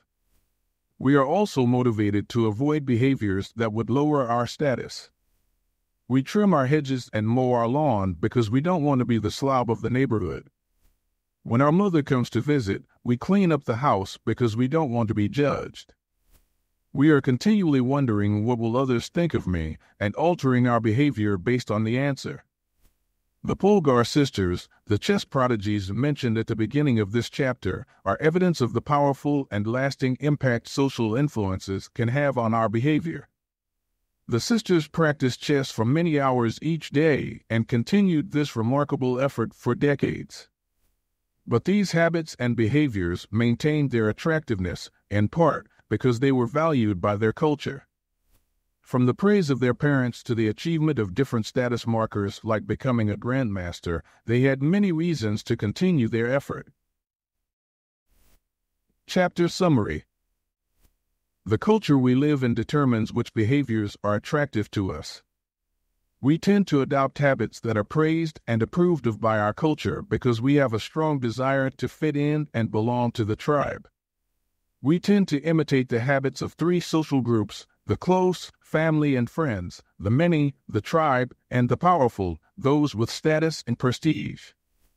One of the most effective things you can do to build better habits is to join a culture where 1. Your desired behavior is the normal behavior, and 2. You already have something in common with the group. The normal behavior of the tribe often overpowers the desired behavior of the individual. Most days, we'd rather be wrong with the crowd than be right by ourselves. If a behavior can get us approval, respect, and praise, we find it attractive.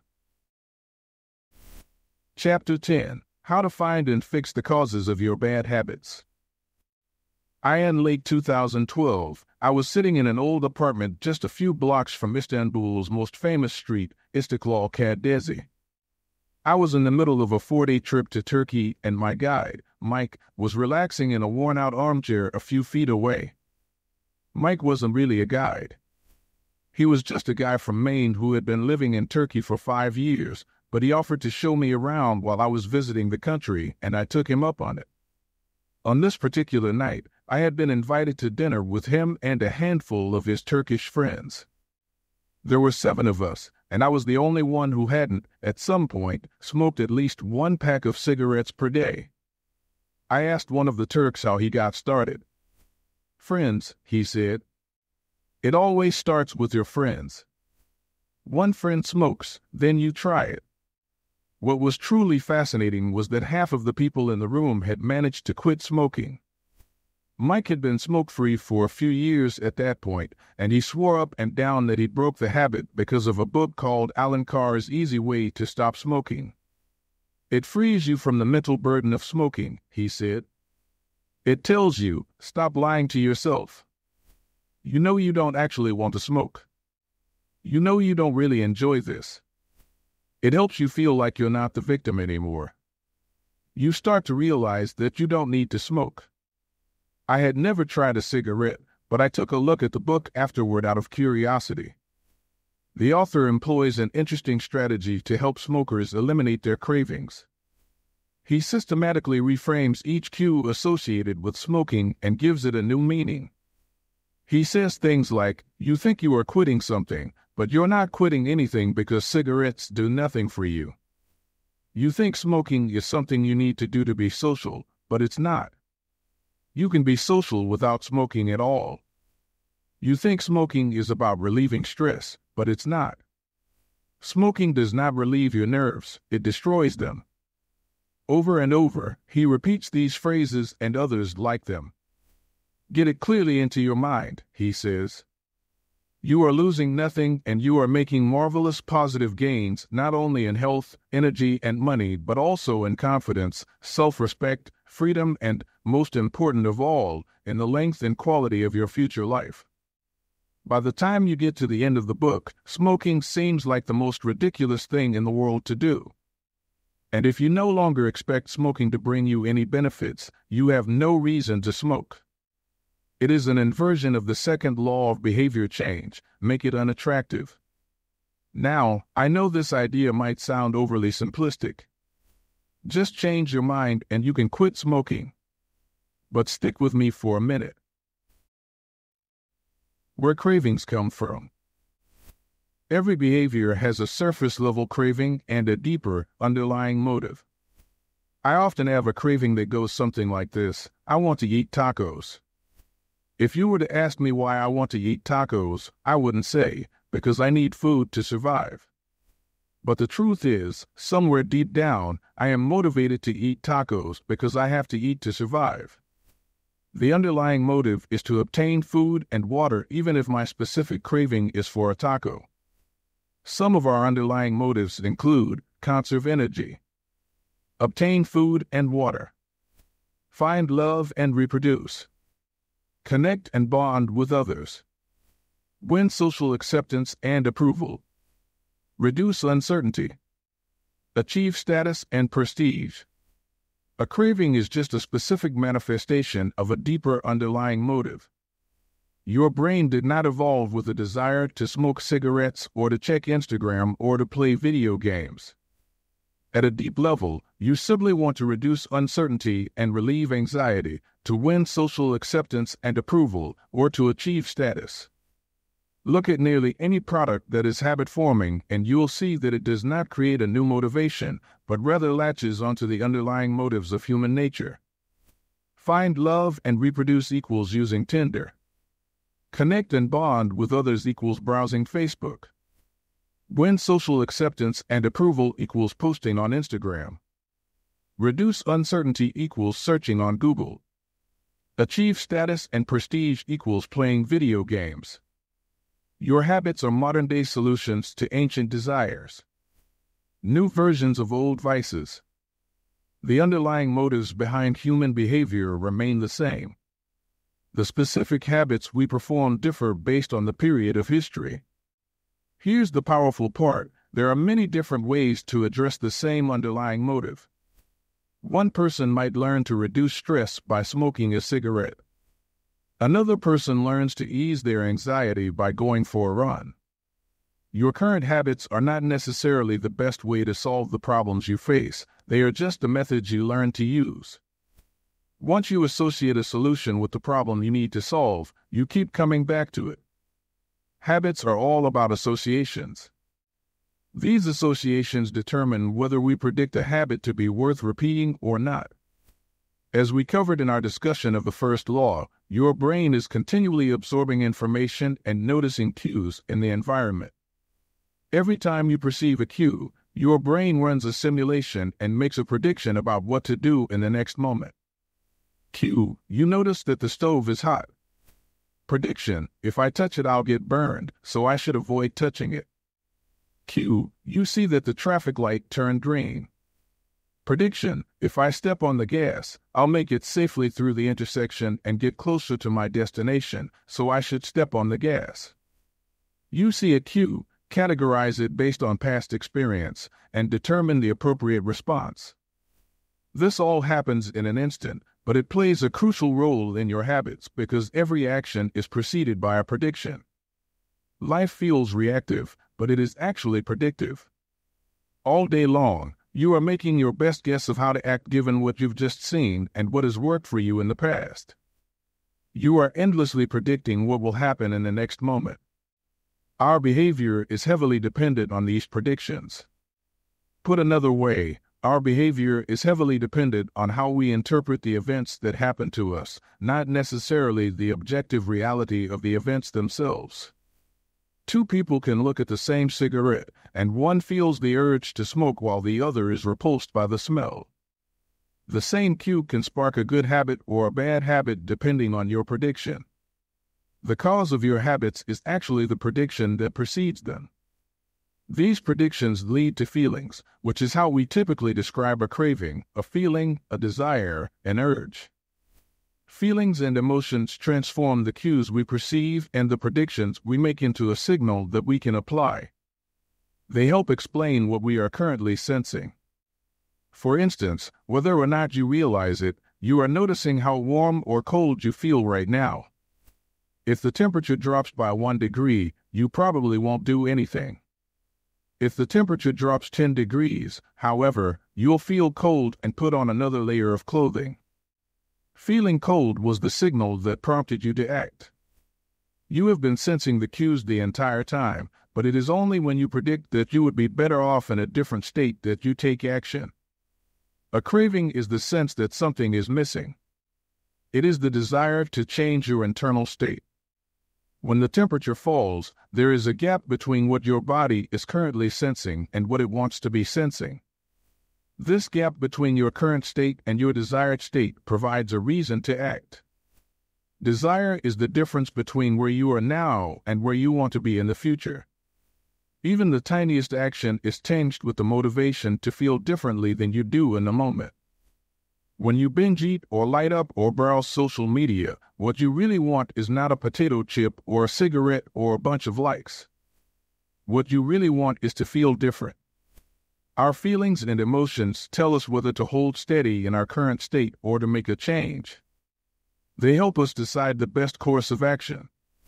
Neurologists have discovered that when emotions and feelings are impaired, we actually lose the ability to make decisions. We have no signal of what to pursue and what to avoid.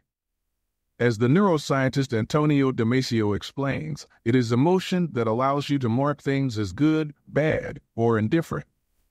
To summarize, the specific cravings you feel and habits you perform are really an attempt to address your fundamental underlying motives. Whenever a habit successfully addresses a motive, you develop a craving to do it again. In time, you learn to predict that checking social media will help you feel loved or that watching YouTube will allow you to forget your fears. Habits are attractive when we associate them with positive feelings, and we can use this insight to our advantage rather than to our detriment. How to reprogram your brain to enjoy hard habits. You can make hard habits more attractive if you can learn to associate them with a positive experience. Sometimes, all you need is a slight mindset shift. For instance, we often talk about everything we have to do in a given day. You have to wake up early for work. You have to make another sales call for your business. You have to cook dinner for your family. Now, imagine changing just one word. You don't have to. You get to. You get to wake up early for work. You get to make another sales call for your business. You get to cook dinner for your family. By simply changing one word, you shift the way you view each event. You transition from seeing these behaviors as burdens and turn them into opportunities. The key point is that both versions of reality are true. You have to do those things, and you also get to do them. We can find evidence for whatever mindset we choose. I once heard a story about a man who uses a wheelchair. When asked if it was difficult being confined, he responded, "I'm not confined to my wheelchair, I am liberated by it. If it wasn't for my wheelchair, I would be bedbound and never able to leave my house." This shift in perspective completely transformed how he lived each day. Reframing your habits to highlight their benefits rather than their drawbacks is a fast and lightweight way to reprogram your mind and make a habit seem more attractive. Exercise. Many people associate exercise with being a challenging task that drains energy and wears you down. You can just as easily view it as a way to develop skills and build you up. Instead of telling yourself, "I need to go run in the morning," say, "It's time to build endurance and get fast." Finance. Saving money is often associated with sacrifice. However, you can associate it with freedom rather than limitation if you realize one simple truth: living below your current means increases your future means. The money you save this month increases your purchasing power next month. Meditation.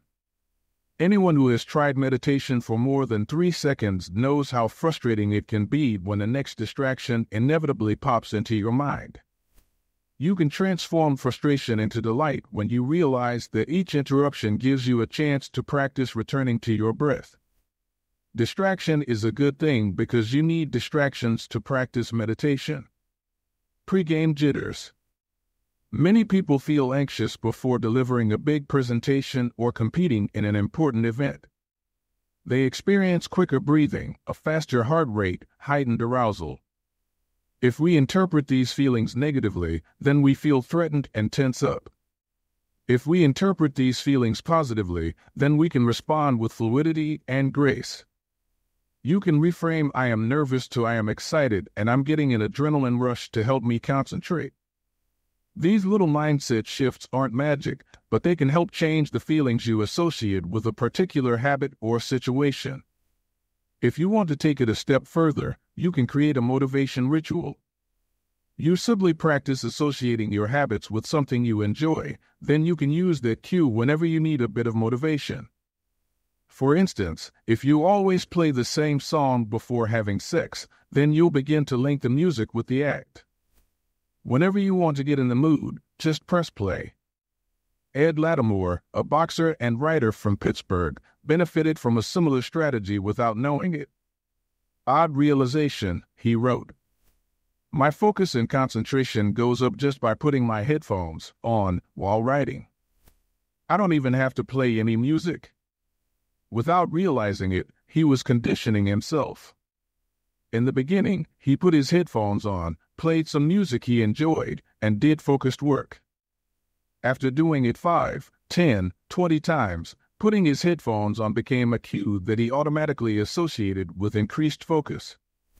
The craving followed naturally. Athletes use similar strategies to get themselves in the mindset to perform.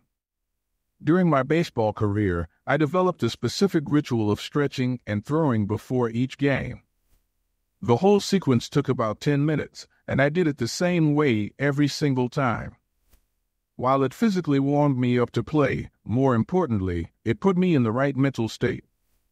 I began to associate my pregame ritual with feeling competitive and focused. Even if I wasn't motivated beforehand, by the time I was done with my ritual, I was in game mode. You can adapt this strategy for nearly any purpose. Say you want to feel happier in general. Find something that makes you truly happy, like petting your dog or taking a bubble bath, and then create a short routine that you perform every time before you do the thing you love. Maybe you take 3 deep breaths and smile. 3 deep breaths. Smile. Pet the dog. Repeat. Eventually, you'll begin to associate this breathe and smile routine with being in a good mood. It becomes a cue that means feeling happy. Once established, you can break it out anytime you need to change your emotional state. Stressed at work? Take 3 deep breaths and smile. Sad about life? 3 deep breaths and smile. Once a habit has been built, the cue can prompt a craving, even if it has little to do with the original situation. The key to finding and fixing the causes of your bad habits is to reframe the associations you have about them. It's not easy, but if you can reprogram your predictions, you can transform a hard habit into an attractive one. Chapter Summary. The inversion of the second law of behavior change is make it unattractive. Every behavior has a surface-level craving and a deeper underlying motive. Your habits are modern-day solutions to ancient desires. The cause of your habits is actually the prediction that precedes them. The prediction leads to a feeling. Highlight the benefits of avoiding a bad habit to make it seem unattractive. Habits are attractive when we associate them with positive feelings and unattractive when we associate them with negative feelings. Create a motivation ritual by doing something you enjoy immediately before a difficult habit. The third law, make it easy. Chapter 11, walk slowly, but never backward. On the first day of class, Jerry Yulesman, a professor at the University of Florida, divided his film photography students into two groups. Everyone on the left side of the classroom, he explained, would be in the quantity group. They would be graded solely on the amount of work they produced. On the final day of class, he would tally the number of photos submitted by each student. 100 photos would rate an A, 90 photos a B, 80 photos a C, and so on. Meanwhile, everyone on the right side of the room would be in the quality group. They would be graded only on the excellence of their work. They would only need to produce one photo during the semester, but to get an A, it had to be a nearly perfect image. At the end of the term, he was surprised to find that all the best photos were produced by the quantity group. During the semester, these students were busy taking photos, experimenting with composition and lighting, testing out various methods in the darkroom, and learning from their mistakes. In the process of creating hundreds of photos, they honed their skills. Meanwhile, the quality group sat around speculating about perfection. In the end, they had little to show for their efforts other than unverified theories and one mediocre photo. It is easy to get bogged down trying to find the optimal plan for change, the fastest way to lose weight, the best program to build muscle, the perfect idea for a side hustle. We are so focused on figuring out the best approach that we never get around to taking action. As Voltaire once wrote, the best is the enemy of the good.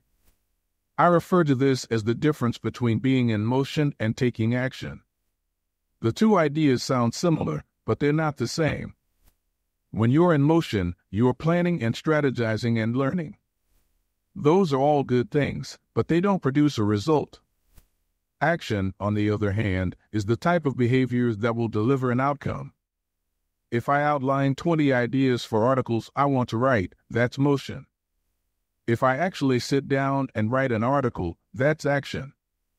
If I search for a better diet plan and read a few books on the topic, that's motion.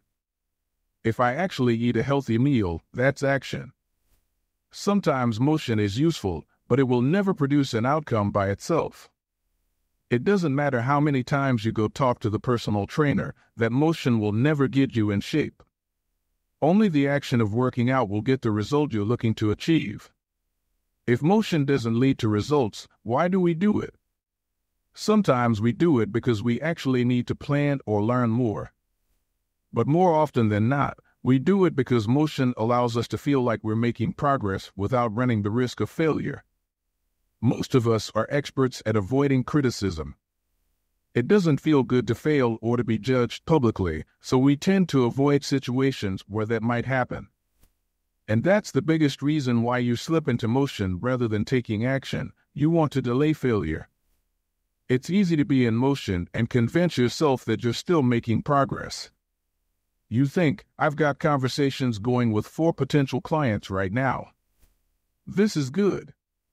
We're moving in the right direction.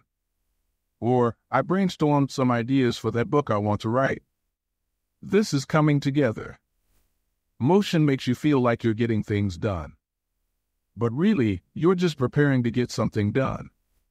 When preparation becomes a form of procrastination, you need to change something. You don't want to merely be planning. You want to be practicing. If you want to master a habit, the key is to start with repetition, not perfection. You don't need to map out every feature of a new habit. You just need to practice it. This is the first takeaway of the third law. You just need to get your reps in. How long does it actually take to form a new habit? Habit formation is the process by which a behavior becomes progressively more automatic through repetition. The more you repeat an activity, the more the structure of your brain changes to become efficient at that activity. Neuroscientists call this long-term potentiation, which refers to the strengthening of connections between neurons in the brain based on recent patterns of activity. With each repetition, cell-to-cell signaling improves and the neural connections tighten. First described by neuropsychologist Donald Hebb in 1949, this phenomenon is commonly known as Hebb's law. Neurons that fire together wire together. Repeating a habit leads to clear physical changes in the brain. In musicians, the cerebellum, critical for physical movements like plucking a guitar string or pulling a violin bow, is larger than it is in non-musicians. Mathematicians, meanwhile, have increased gray matter in the inferior parietal lobule, which plays a key role in computation and calculation. Its size is directly correlated with the amount of time spent in the field. The older and more experienced the mathematician, the greater the increase in gray matter. When scientists analyzed the brains of taxi drivers in London, they found that the hippocampus, a region of the brain involved in spatial memory, was significantly larger in their subjects than in non-taxi drivers. Even more fascinating, the hippocampus decreased in size when a driver retired. Like the muscles of the body responding to regular weight training, particular regions of the brain adapt as they are used and atrophy as they are abandoned. Of course, the importance of repetition in establishing habits was recognized long before neuroscientists began poking around. In 1860, the English philosopher George H. Lewis noted, in learning to speak a new language, to play on a musical instrument, or to perform unaccustomed movements, great difficulty is felt because the channels through which each sensation has to pass have not become established, but no sooner has frequent repetition cut a pathway than this difficulty vanishes. The actions become so automatic that they can be performed while the mind is otherwise engaged. Both common sense and scientific evidence agree repetition is a form of change. Each time you repeat an action, you are activating a particular neural circuit associated with that habit. This means that simply putting in your reps is one of the most critical steps you can take to encoding a new habit. It is why the students who took tons of photos improved their skills, while those who merely theorized about perfect photos did not. One group engaged in active practice, the other in passive learning. One in action, the other in motion. All habits follow a similar trajectory from effortful practice to automatic behavior, a process known as automaticity. Automaticity is the ability to perform a behavior without thinking about each step, which occurs when the non-conscious mind takes over. One of the most common questions I hear is, how long does it take to build a new habit? But what people really should be asking is, how many does it take to form a new habit? That is, how many repetitions are required to make a habit automatic? There is nothing magical about time passing with regard to habit formation. It doesn't matter if it's been 21 days or 30 days or 300 days. What matters is the rate at which you perform the behavior. You could do something twice in 30 days or 200 times. It's the frequency that makes the difference. Your current habits have been internalized over the course of hundreds, if not thousands, of repetitions. New habits require the same level of frequency. You need to string together enough successful attempts until the behavior is firmly embedded in your mind and you cross the habit line. In practice, it doesn't really matter how long it takes for a habit to become automatic. What matters is that you take the actions you need to take to make progress. Whether an action is fully automatic is of less importance. To build a habit, you need to practice it. And the most effective way to make practice happen is to adhere to the third law of behavior change: make it easy. The chapters that follow will show you how to do exactly that. Chapter Summary. The third law of behavior change is make it easy. The most effective form of learning is practice, not planning. Focus on taking action, not being in motion. Habit formation is the process by which a behavior becomes progressively more automatic through repetition. The amount of time you have been performing a habit is not as important as the number of times you have performed it. Chapter 12. The Law of Least Effort. In his award-winning book, Guns, Germs, and Steel, anthropologist and biologist Jared Diamond points out a simple fact: different continents have different shapes. At first glance, this statement seems rather obvious and unimportant, but it turns out to have a profound impact on human behavior. The primary axis of the Americas runs from north to south. That is, the landmass of North and South America tends to be tall and thin rather than wide and fat. The same is generally true for Africa. Meanwhile, the landmass that makes up Europe, Asia, and the Middle East is the opposite. This massive stretch of land tends to be more east-west in shape. According to Diamond, this difference in shape played a significant role in the spread of agriculture over the centuries. When agriculture began to spread around the globe, farmers had an easier time expanding along east-west routes than along north-south ones. This is because locations along the same latitude generally share similar climates, amounts of sunlight and rainfall, and changes in season. These factors allowed farmers in Europe and Asia to domesticate a few crops and grow them along the entire stretch of land from France to China. The shape of human behavior. By comparison, the climate varies greatly when traveling from north to south. Just imagine how different the weather is in Florida compared to Canada. You can be the most talented farmer in the world, but it won't help you grow Florida oranges in the Canadian winter. Snow is a poor substitute for soil. In order to spread crops along north-south routes, farmers would need to find and domesticate new plants whenever the climate changed.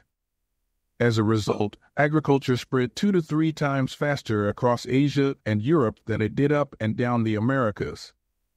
Over the span of centuries, this small difference had a very big impact. Increased food production allowed for more rapid population growth. With more people, these cultures were able to build stronger armies and were better equipped to develop new technologies. The changes started out small: a crop that spread slightly farther, a population that grew slightly faster, but compounded into substantial differences over time. The spread of agriculture provides an example of the third law of behavior change on a global scale. Conventional wisdom holds that motivation is the key to habit change. Maybe if you really wanted it, you'd actually do it. But the truth is, our real motivation is to be lazy and to do what is convenient. And despite what the latest productivity bestseller will tell you, this is a smart strategy, not a dumb one. Energy is precious, and the brain is wired to conserve it whenever possible. It is human nature to follow the law of least effort, which states that when deciding between two similar options, people will naturally gravitate toward the option that requires the least amount of work. For example, expanding your farm to the east where you can grow the same crops rather than heading north where the climate is different. Out of all the possible actions we could take, the one that is realized is the one that delivers the most value for the least effort. We are motivated to do what is easy. Every action requires a certain amount of energy. The more energy required, the less likely it is to occur. If your goal is to do 100 push-ups per day, that's a lot of energy. In the beginning, when you're motivated and excited, you can muster the strength to get started. But after a few days, such a massive effort feels exhausting. Meanwhile, sticking to the habit of doing 1 push-up per day requires almost no energy to get started. And the less energy a habit requires, the more likely it is to occur. Look at any behavior that fills up much of your life and you'll see that it can be performed with very low levels of motivation. Habits like scrolling on our phones, checking email, and watching television steal so much of our time because they can be performed almost without effort. They are remarkably convenient. In a sense, every habit is just an obstacle to getting what you really want. Dieting is an obstacle to getting fit. Meditation is an obstacle to feeling calm. Journaling is an obstacle to thinking clearly. You don't actually want the habit itself. What you really want is the outcome the habit delivers. The greater the obstacle, that is, the more difficult the habit, the more friction there is between you and your desired end state. This is why it is crucial to make your habits so easy that you'll do them even when you don't feel like it. If you can make your good habits more convenient, you'll be more likely to follow through on them. But what about all the moments when we seem to do the opposite? If we're all so lazy, then how do you explain people accomplishing hard things like raising a child or starting a business or climbing Mount Everest? Certainly, you are capable of doing very hard things.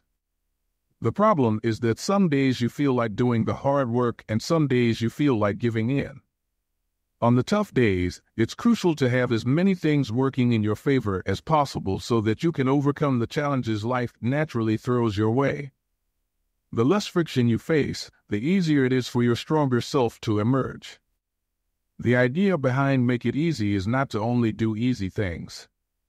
The idea is to make it as easy as possible in the moment to do things that pay off in the long run. How to achieve more with less effort. Imagine you are holding a garden hose that is bent in the middle.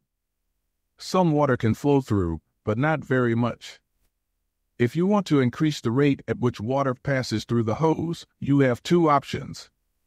The first option is to crank up the valve and force more water out. The second option is to simply remove the bend in the hose and let water flow through naturally. Trying to pump up your motivation to stick with a hard habit is like trying to force water through a bent hose. You can do it, but it requires a lot of effort and increases the tension in your life. Meanwhile, making your habits simple and easy is like removing the bend in the hose. Rather than trying to overcome the friction in your life, you reduce it. One of the most effective ways to reduce the friction associated with your habits is to practice environment design. In Chapter 6, we discussed environment design as a method for making cues more obvious, but you can also optimize your environment to make actions easier. For example, when deciding where to practice a new habit, it is best to choose a place that is already along the path of your daily routine. Habits are easier to build when they fit into the flow of your life. You are more likely to go to the gym if it is on your way to work because stopping doesn't add much friction to your lifestyle. By comparison, if the gym is off the path of your normal commute, even by just a few blocks, now you're going out of your way to get there. Perhaps even more effective is reducing the friction within your home or office. Too often, we try to start habits in high-friction environments. We try to follow a strict diet while we are out to dinner with friends. We try to write a book in a chaotic household. We try to concentrate while using a smartphone filled with distractions. It doesn't have to be this way. We can remove the points of friction that hold us back. This is precisely what electronics manufacturers in Japan began to do in the 1970s. In an article published in the New Yorker titled Better All the Time, James Shurawaiki writes, Japanese firms emphasized what came to be known as lean production, relentlessly looking to remove waste of all kinds from the production process, down to redesigning workspaces, so workers didn't have to waste time twisting and turning to reach their tools. The result was that Japanese factories were more efficient and Japanese products were more reliable than American ones. In 1974, service calls for American-made color televisions were 5 times as common as for Japanese televisions. By 1979, it took American workers 3 times as long to assemble their sets. I like to refer to this strategy as addition by subtraction. Asterisk, the Japanese companies looked for every point of friction in the manufacturing process and eliminated it. As they subtracted wasted effort, they added customers and revenue. Similarly, when we remove the points of friction that sap our time and energy, we can achieve more with less effort. This is one reason tidying up can feel so good. We are simultaneously moving forward and lightening the cognitive load our environment places on us. If you look at the most habit-forming products, you'll notice that one of the things these goods and services do best is remove little bits of friction from your life. Meal delivery services reduce the friction of shopping for groceries. Dating apps reduce the friction of making social introductions. Ride-sharing services reduce the friction of getting across town. Text messaging reduces the friction of sending a letter in the mail. Like a Japanese television manufacturer redesigning their workspace to reduce wasted motion, successful companies design their products to automate, eliminate, or simplify as many steps as possible. They reduce the number of fields on each form. They pare down the number of clicks required to create an account. They deliver their products with easy-to-understand directions or ask their customers to make fewer choices. When the first voice-activated speakers were released, products like Google Home, Amazon Echo, and Apple HomePod, I asked a friend what he liked about the product he had purchased. He said it was just easier to say play some country music than to pull out his phone, open the music app, and pick a playlist. Of course, just a few years earlier, having unlimited access to music in your pocket was a remarkably frictionless behavior compared to driving to the store and buying a CD. Business is a never-ending quest to deliver the same result in an easier fashion. Similar strategies have been used effectively by governments. When the British government wanted to increase tax collection rates, they switched from sending citizens to a web page where the tax form could be downloaded to linking directly to the form. Reducing that one step in the process increased the response rate from 19.2% to 23.4%. For a country like the United Kingdom, those percentage points represent millions in tax revenue. The central idea is to create an environment where doing the right thing is as easy as possible. Much of the battle of building better habits comes down to finding ways to reduce the friction associated with our good habits and increase the friction associated with our bad ones. Prime the environment for future use. Oswald Knuckles is an IT developer from Natchez, Mississippi. He is also someone who understands the power of priming his environment. Knuckles dialed in his cleaning habits by following a strategy he refers to as resetting the room. For instance, when he finishes watching television, he places the remote back on the TV stand, arranges the pillows on the couch, and folds the blanket. When he leaves his car, he throws any trash away. Whenever he takes a shower, he wipes down the toilet while the shower is warming up. As he notes, the perfect time to clean the toilet is right before you wash yourself in the shower anyway. The purpose of resetting each room is not simply to clean up after the last action, but to prepare for the next action. When I walk into a room, everything is in its right place, Knuckles wrote. Because I do this every day in every room, stuff always stays in good shape. People think I work hard, but I'm actually really lazy. I'm just proactively lazy. It gives you so much time back. Whenever you organize a space for its intended purpose, you are priming it to make the next action easy. For instance, my wife keeps a box of greeting cards that are pre-sorted by occasion, birthday, sympathy, wedding, graduation, and more. Whenever necessary, she grabs an appropriate card and sends it off. She is incredibly good at remembering to send cards because she has reduced the friction of doing so. For years, I was the opposite. Someone would have a baby and I would think I should send a card.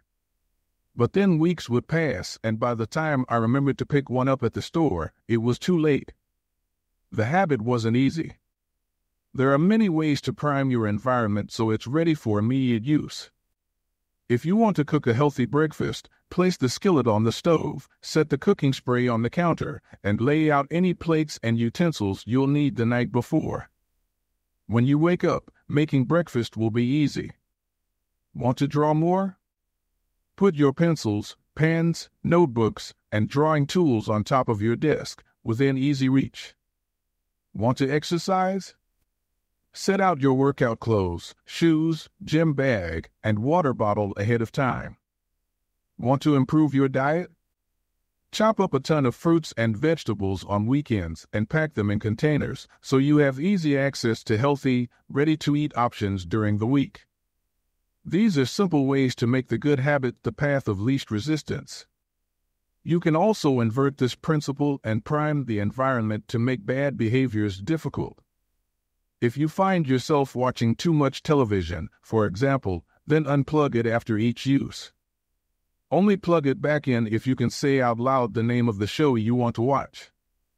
This setup creates just enough friction to prevent mindless viewing. If that doesn't do it, you can take it a step further.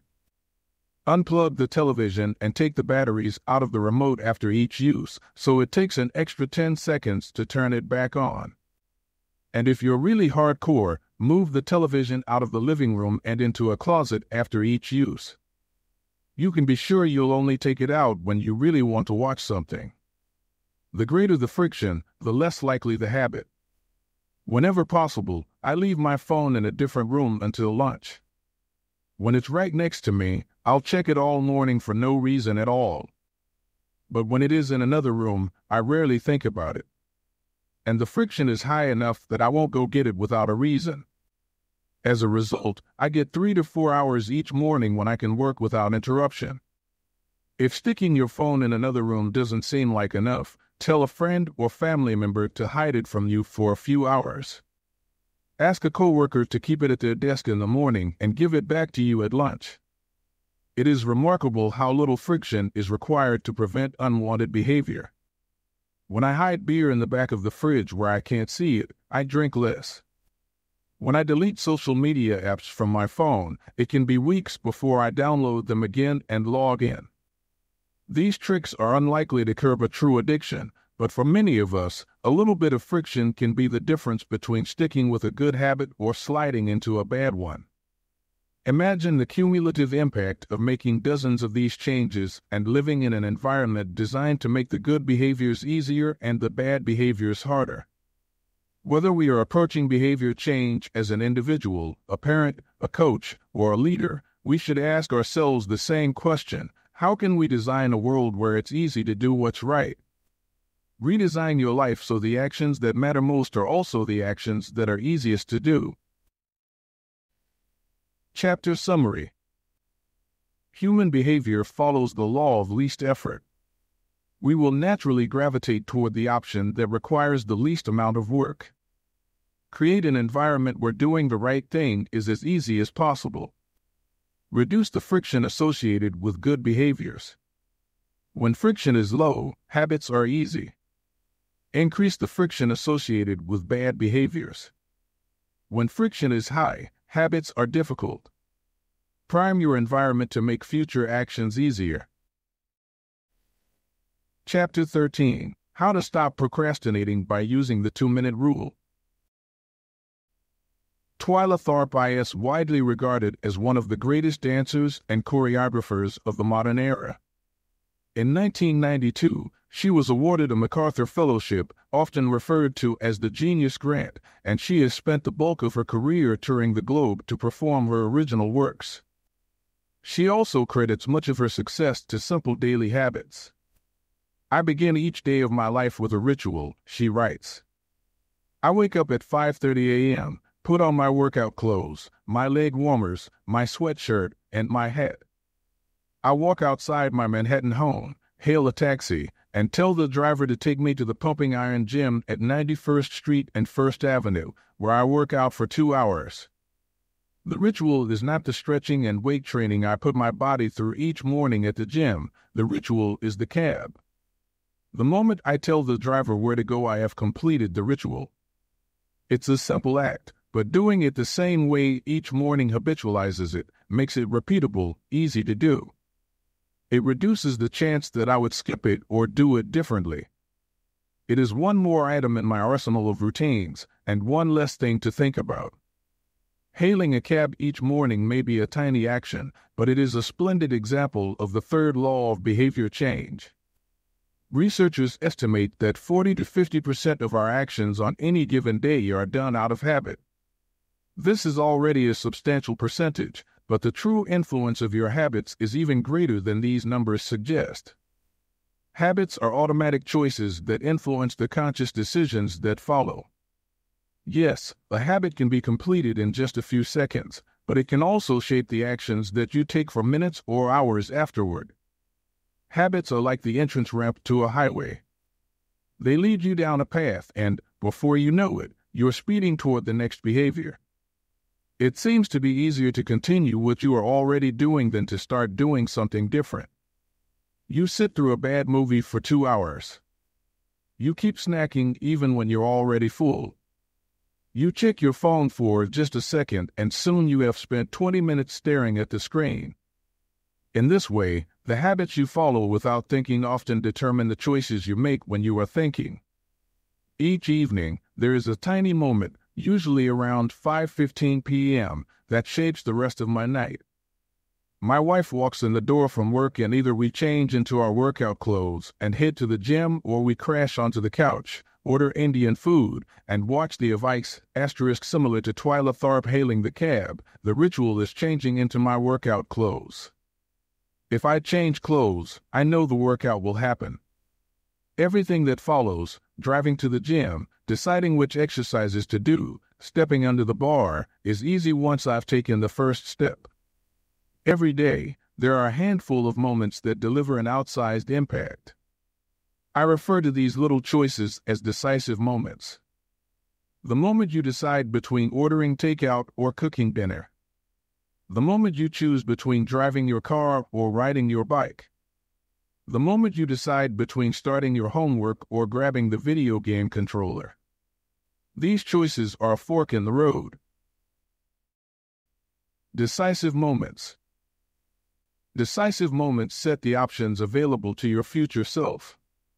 For instance, walking into a restaurant is a decisive moment because it determines what you'll be eating for lunch. Technically, you are in control of what you order, but in a larger sense, you can only order an item if it is on the menu. If you walk into a steakhouse, you can get a sirloin or a ribeye, but not sushi. Your options are constrained by what's available. They are shaped by the first choice. We are limited by where our habits lead us. This is why mastering the decisive moments throughout your day is so important. Each day is made up of many moments, but it is really a few habitual choices that determine the path you take. These little choices stack up, each one setting the trajectory for how you spend the next chunk of time. Habits are the entry point, not the end point. They are the cab, not the gym. The 2-minute rule. Even when you know you should start small, it's easy to start too big. When you dream about making a change, excitement inevitably takes over and you end up trying to do too much too soon. The most effective way I know to counteract this tendency is to use the 2-minute rule, which states, when you start a new habit, it should take less than 2 minutes to do. You'll find that nearly any habit can be scaled down into a 2-minute version. Read before bed each night becomes read 1 page. Do 30 minutes of yoga becomes take out my yoga mat. Study for class becomes open my notes. Fold the laundry becomes fold 1 pair of socks. Run 3 miles becomes tie my running shoes. The idea is to make your habits as easy as possible to start. Anyone can meditate for 1 minute, read 1 page, or put 1 item of clothing away. And, as we have just discussed, this is a powerful strategy because once you've started doing the right thing, it is much easier to continue doing it. A new habit should not feel like a challenge. The actions that follow can be challenging, but the first 2 minutes should be easy. What you want is a gateway habit that naturally leads you down a more productive path. You can usually figure out the gateway habits that will lead to your desired outcome by mapping out your goals on a scale from very easy to very hard. For instance, running a marathon is very hard. Running a 5K is hard. Walking 10,000 steps is moderately difficult. Walking 10 minutes is easy. And putting on your running shoes is very easy. Your goal might be to run a marathon, but your gateway habit is to put on your running shoes. That's how you follow the 2-minute rule. People often think it's weird to get hyped about reading one page or meditating for 1 minute or making one sales call. But the point is not to do one thing. The point is to master the habit of showing up. The truth is, a habit must be established before it can be improved. If you can't learn the basic skill of showing up, then you have little hope of mastering the finer details. Instead of trying to engineer a perfect habit from the start, do the easy thing on a more consistent basis. You have to standardize before you can optimize. As you master the art of showing up, the first 2 minutes simply become a ritual at the beginning of a larger routine. This is not merely a hack to make habits easier, but actually the ideal way to master a difficult skill. The more you ritualize the beginning of a process, the more likely it becomes that you can slip into the state of deep focus that is required to do great things. By doing the same warm-up before every workout, you make it easier to get into a state of peak performance. By following the same creative ritual, you make it easier to get into the hard work of creating. By developing a consistent power-down habit, you make it easier to get to bed at a reasonable time each night. You may not be able to automate the whole process, but you can make the first action mindless. Make it easy to start and the rest will follow. The 2-minute rule can seem like a trick to some people. You know that the real goal is to do more than just 2 minutes, so it may feel like you're trying to fool yourself. Nobody is actually aspiring to read 1 page or do 1 push-up or open their notes. And if you know it's a mental trick, why would you fall for it? If the 2-minute rule feels forced, try this. Do it for 2 minutes and then stop. Go for a run, but you must stop after 2 minutes. Start meditating, but you must stop after 2 minutes. Study Arabic, but you must stop after 2 minutes. It's not a strategy for starting, it's the whole thing. Your habit can only last 120 seconds. One of my readers used this strategy to lose over 100 pounds. In the beginning, he went to the gym each day, but he told himself he wasn't allowed to stay for more than 5 minutes. He would go to the gym, exercise for 5 minutes, and leave as soon as his time was up. After a few weeks, he looked around and thought, well, I'm always coming here anyway. I might as well start staying a little longer. A few years later, the weight was gone. Journaling provides another example. Nearly everyone can benefit from getting their thoughts out of their head and onto paper, but most people give up after a few days or avoid it entirely because journaling feels like a chore. The secret is to always stay below the point where it feels like work. Greg McEwen, a leadership consultant from the United Kingdom, built a daily journaling habit by specifically writing less than he felt like. He always stopped journaling before it seemed like a hassle. Ernest Hemingway believed in similar advice for any kind of writing. The best way is to always stop when you are going good, he said. Strategies like this work for another reason, too. They reinforce the identity you want to build. If you show up at the gym 5 days in a row, even if it's just for 2 minutes, you are casting votes for your new identity.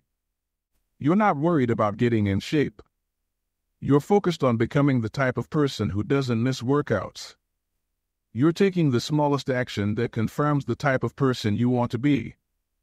We rarely think about change this way because everyone is consumed by the end goal. But 1 push-up is better than not exercising. 1 minute of guitar practice is better than none at all. 1 minute of reading is better than never picking up a book. It's better to do less than you hope than to do nothing at all. At some point, once you've established the habit and you're showing up each day, you can combine the 2-minute rule with a technique we call habit shaping to scale your habit back up toward your ultimate goal. Start by mastering the first 2 minutes of the smallest version of the behavior. Then, advance to an intermediate step and repeat the process, focusing on just the first 2 minutes and mastering that stage before moving on to the next level. Eventually, you'll end up with the habit you had originally hoped to build while still keeping your focus where it should be, on the first 2 minutes of the behavior. Examples of habit shaping. Becoming an early riser. Phase 1. Be home by 10 p.m. every night. Phase 2. Have all devices, TV, phone, etc., turned off by 10 p.m. every night. Phase 3. Be in bed by 10 p.m. every night, reading a book, talking with your partner. Phase 4. Lights off by 10 p.m. every night. Phase 5. Wake up at 6 a.m. every day. Becoming vegan. Phase 1. Start eating vegetables at each meal. Phase 2. Stop eating animals with 4 legs, cow, pig, lamb, etc. Phase 3. Stop eating animals with 2 legs, chicken, turkey, etc. Phase 4. Stop eating animals with no legs, fish, clams, scallops, etc. Phase 5. Stop eating all animal products, eggs, milk, cheese. Starting to exercise. Phase 1. Change into workout clothes. Phase 2. Step out the door, try taking a walk. Phase 3. Drive to the gym, exercise for 5 minutes, and leave. Phase 4. Exercise for 15 minutes at least once per week. Phase 5. Exercise 3 times per week. Nearly any larger life goal can be transformed into a 2-minute behavior. I want to live a healthy and long life greater than I need to stay in shape, greater than I need to exercise, greater than I need to change into my workout clothes. I want to have a happy marriage, greater than I need to be a good partner, greater than I should do something each day to make my partner's life easier, greater than I should meal plan for next week. Whenever you are struggling to stick with a habit, you can employ the 2-minute rule. It's a simple way to make your habits easy. Chapter Summary.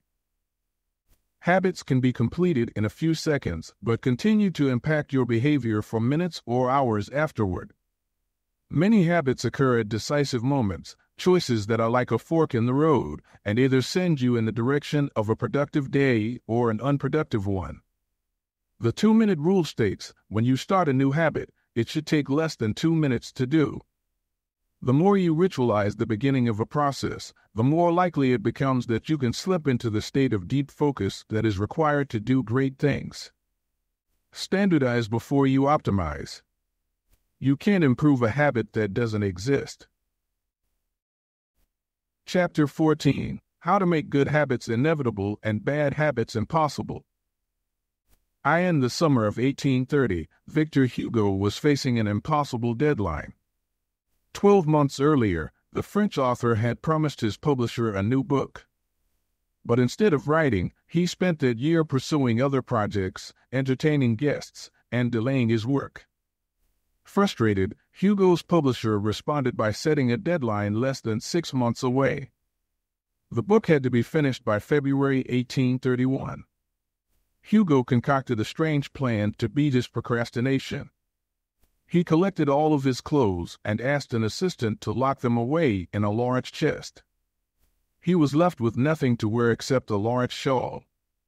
Lacking any suitable clothing to go outdoors, he remained in his study and wrote furiously during the fall and winter of 1830. The Hunchback of Notre Dame was published 2 weeks early on January 14, 1831. Sometimes success is less about making good habits easy and more about making bad habits hard. This is an inversion of the third law of behavior change: make it difficult. If you find yourself continually struggling to follow through on your plans, then you can take a page from Victor Hugo and make your bad habits more difficult by creating what psychologists call a commitment device. A commitment device is a choice you make in the present that controls your actions in the future. It is a way to lock in future behavior, bind you to good habits, and restrict you from bad ones. When Victor Hugo shut his clothes away so he could focus on writing, he was creating a commitment device. There are many ways to create a commitment device. You can reduce overeating by purchasing food in individual packages rather than in bulk size. You can voluntarily ask to be added to the banned list at casinos and online poker sites to prevent future gambling sprees. I've even heard of athletes who have to make weight for a competition choosing to leave their wallets at home during the week before weigh-in so they won't be tempted to buy fast food. As another example, my friend and fellow habits expert Nir Eyal purchased an outlet timer, which is an adapter that he plugged in between his internet router and the power outlet. At 10 p.m. each night, the outlet timer cuts off the power to the router. When the internet goes off, everyone knows it is time to go to bed. Commitment devices are useful because they enable you to take advantage of good intentions before you can fall victim to temptation. Whenever I'm looking to cut calories, for example, I will ask the waiter to split my meal and box half of it to go before the meal is served. If I waited until the meal came out and told myself I'll just eat half, it would never work. The key is to change the task such that it requires more work to get out of the good habit than to get started on it. If you're feeling motivated to get in shape, schedule a yoga session and pay ahead of time. If you're excited about the business you want to start, email an entrepreneur you respect and set up a consulting call. When the time comes to act, the only way to bail is to cancel the meeting, which requires effort and may cost money. Commitment devices increase the odds that you'll do the right thing in the future by making bad habits difficult in the present. However, we can do even better. We can make good habits inevitable and bad habits impossible.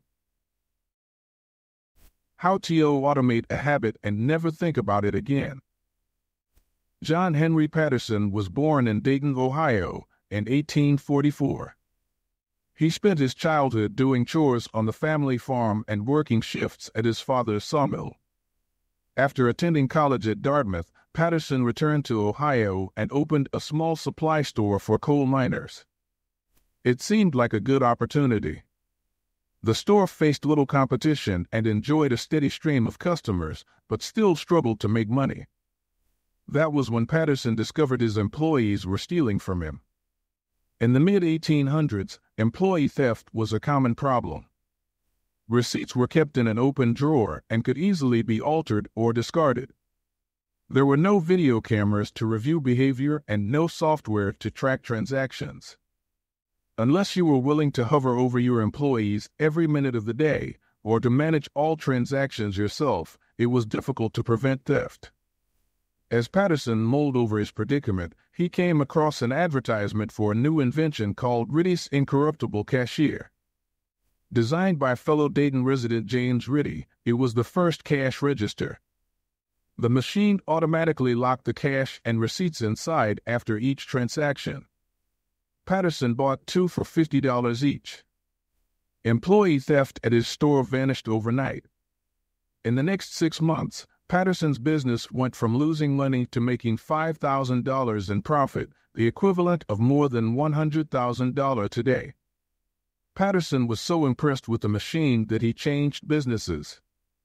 He bought the rights to Ritty's invention and opened the National Cash Register Company. 10 years later, National Cash Register had over 1,000 employees and was on its way to becoming one of the most successful businesses of its time. The best way to break a bad habit is to make it impractical to do. Increase the friction until you don't even have the option to act. The brilliance of the cash register was that it automated ethical behavior by making stealing practically impossible. Rather than trying to change the employees, it made the preferred behavior automatic. Some actions, like installing a cash register, pay off again and again. These one-time choices require a little bit of effort up front, but create increasing value over time. I'm fascinated by the idea that a single choice can deliver returns again and again, and I surveyed my readers on their favorite one-time actions that lead to better long-term habits. The table on the following page shares some of the most popular answers. I'd wager that if the average person were to simply do half of the one-time actions on this list, even if they didn't give another thought to their habits, most would find themselves living a better life a year from now. These one-time actions are a straightforward way to employ the third law of behavior change. They make it easier to sleep well, eat healthy, be productive, save money, and generally live better. One-time actions that lock in good habits. Nutrition. Buy a water filter to clean your drinking water. Use smaller plates to reduce caloric intake. Sleep. Buy a good mattress. Get blackout curtains. Remove your television from your bedroom. Productivity. Unsubscribe from emails. Turn off notifications and mute group chats. Set your phone to silent. Use email filters to clear up your inbox. Delete games and social media apps on your phone. Happiness. Get a dog. Move to a friendly, social neighborhood. General health. Get vaccinated. Buy good shoes to avoid back pain. Buy a supportive chair or standing desk. Finance. Enroll in an automatic savings plan. Set up automatic bill pay. Cut cable service. Ask service providers to lower your bills. Of course, there are many ways to automate good habits and eliminate bad ones. Typically, they involve putting technology to work for you. Technology can transform actions that were once hard, annoying, and complicated into behaviors that are easy, painless, and simple. It is the most reliable and effective way to guarantee the right behavior. This is particularly useful for behaviors that happen too infrequently to become habitual. Things you have to do monthly or yearly, like rebalancing your investment portfolio, are never repeated frequently enough to become a habit, so they benefit in particular from technology remembering to do them for you. Other examples include medicine. Prescriptions can be automatically refilled. Personal finance. Employees can save for retirement with an automatic wage deduction. Cooking. Meal delivery services can do your grocery shopping. Productivity. Social media browsing can be cut off with a website blocker. When you automate as much of your life as possible, you can spend your effort on the tasks machines cannot do yet. Each habit that we hand over to the authority of technology frees up time and energy to pour into the next stage of growth. As mathematician and philosopher Alfred North Whitehead wrote, civilization advances by extending the number of operations we can perform without thinking about them. Of course, the power of technology can work against us as well. Binge watching becomes a habit because you have to put more effort in to stop looking at the screen than to continue doing so. Instead of pressing a button to advance to the next episode, Netflix or YouTube will autoplay it for you. All you have to do is keep your eyes open. Technology creates a level of convenience that enables you to act on your smallest whims and desires. At the mere suggestion of hunger, you can have food delivered to your door. At the slightest hint of boredom, you can get lost in the vast expanse of social media. When the effort required to act on your desires becomes effectively zero, you can find yourself slipping into whatever impulse arises at the moment. The downside of automation is that we can find ourselves jumping from easy task to easy task without making time for more difficult, but ultimately more rewarding, work. I often find myself gravitating toward social media during any downtime. If I feel bored for just a fraction of a second, I reach for my phone. It's easy to write off these minor distractions as just taking a break, but over time they can accumulate into a serious issue. The constant tug of just one more minute can prevent me from doing anything of consequence. I'm not the only one. The average person spends over 2 hours per day on social media. What could you do with an extra 600 hours per year? During the year I was writing this book, I experimented with a new time management strategy. Every Monday, my assistant would reset the passwords on all my social media accounts, which logged me out on each device. All week, I worked without distraction. On Friday, she would send me the new passwords. I had the entire weekend to enjoy what social media had to offer until Monday morning when she would do it again. If you don't have an assistant, team up with a friend or family member and reset each other's passwords each week. One of the biggest surprises was how quickly I adapted. Within the first week of locking myself out of social media, I realized that I didn't need to check it nearly as often as I had been, and I certainly didn't need it each day. It had simply been so easy that it had become the default. Once my bad habit became impossible, I discovered that I did actually have the motivation to work on more meaningful tasks. After I removed the mental candy from my environment, it became much easier to eat the healthy stuff. When working in your favor, automation can make your good habits inevitable and your bad habits impossible. It is the ultimate way to lock in future behavior rather than relying on willpower in the moment. By utilizing commitment devices, strategic one-time decisions, and technology, you can create an environment of inevitability, a space where good habits are not just an outcome you hope for, but an outcome that is virtually guaranteed. Chapter Summary. The inversion of the third law of behavior change is make it difficult. A commitment device is a choice you make in the present that locks in better behavior in the future. The ultimate way to lock in future behavior is to automate your habits.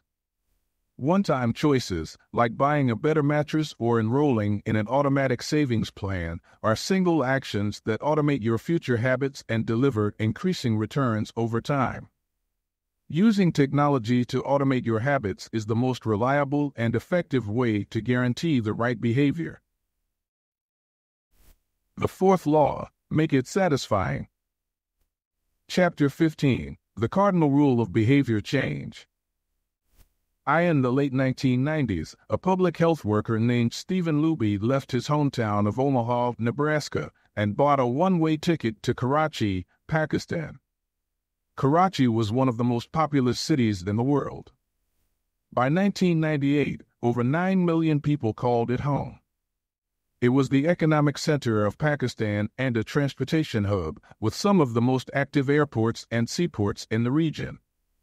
In the commercial parts of town, you could find all of the standard urban amenities and bustling downtown streets.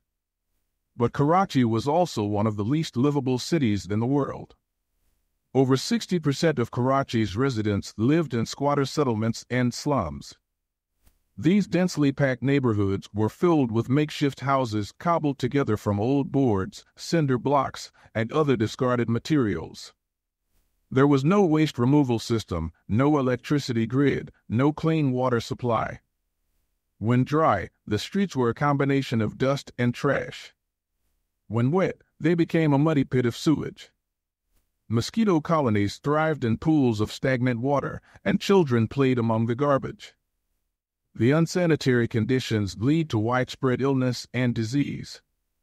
Contaminated water sources caused epidemics of diarrhea, vomiting, and abdominal pain. Nearly 1/3 of the children living there were malnourished.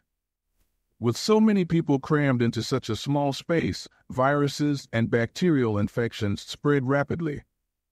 It was this public health crisis that had brought Stephen Luby to Pakistan.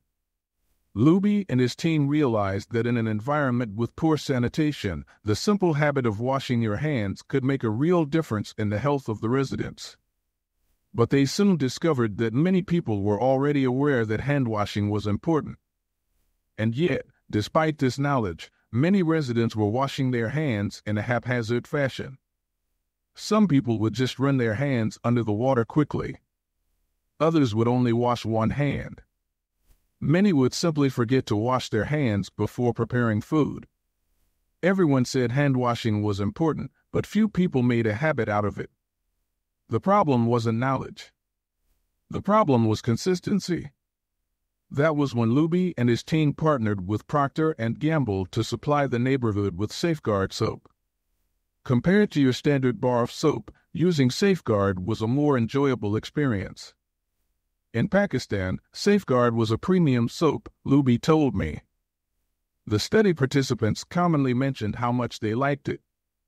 The soap foamed easily, and people were able to lather their hands with suds. It smelled great.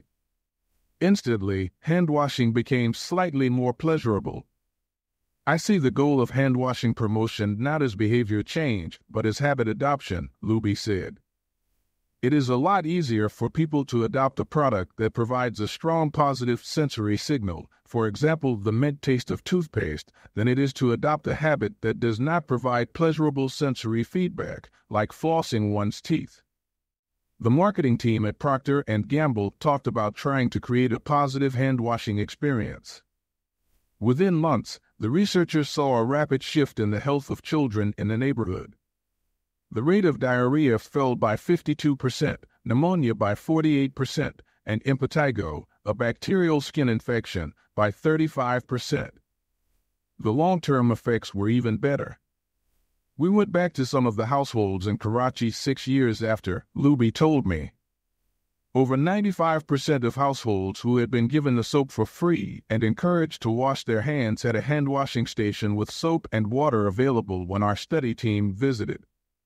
We had not given any soap to the intervention group for over 5 years, but during the trial they had become so habituated to wash their hands that they had maintained the practice. It was a powerful example of the fourth and final law of behavior change: make it satisfying.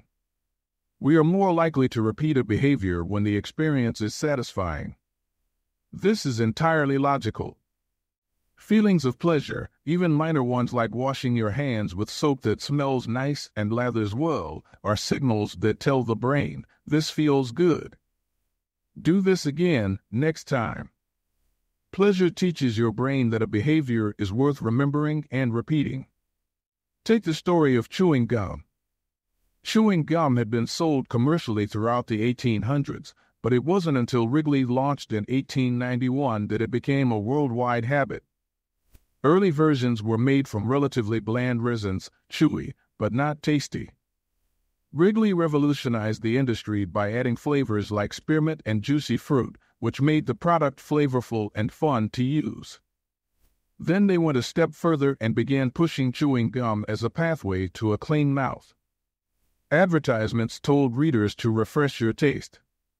Tasty flavors and the feeling of a fresh mouth provided little bits of immediate reinforcement and made the product satisfying to use.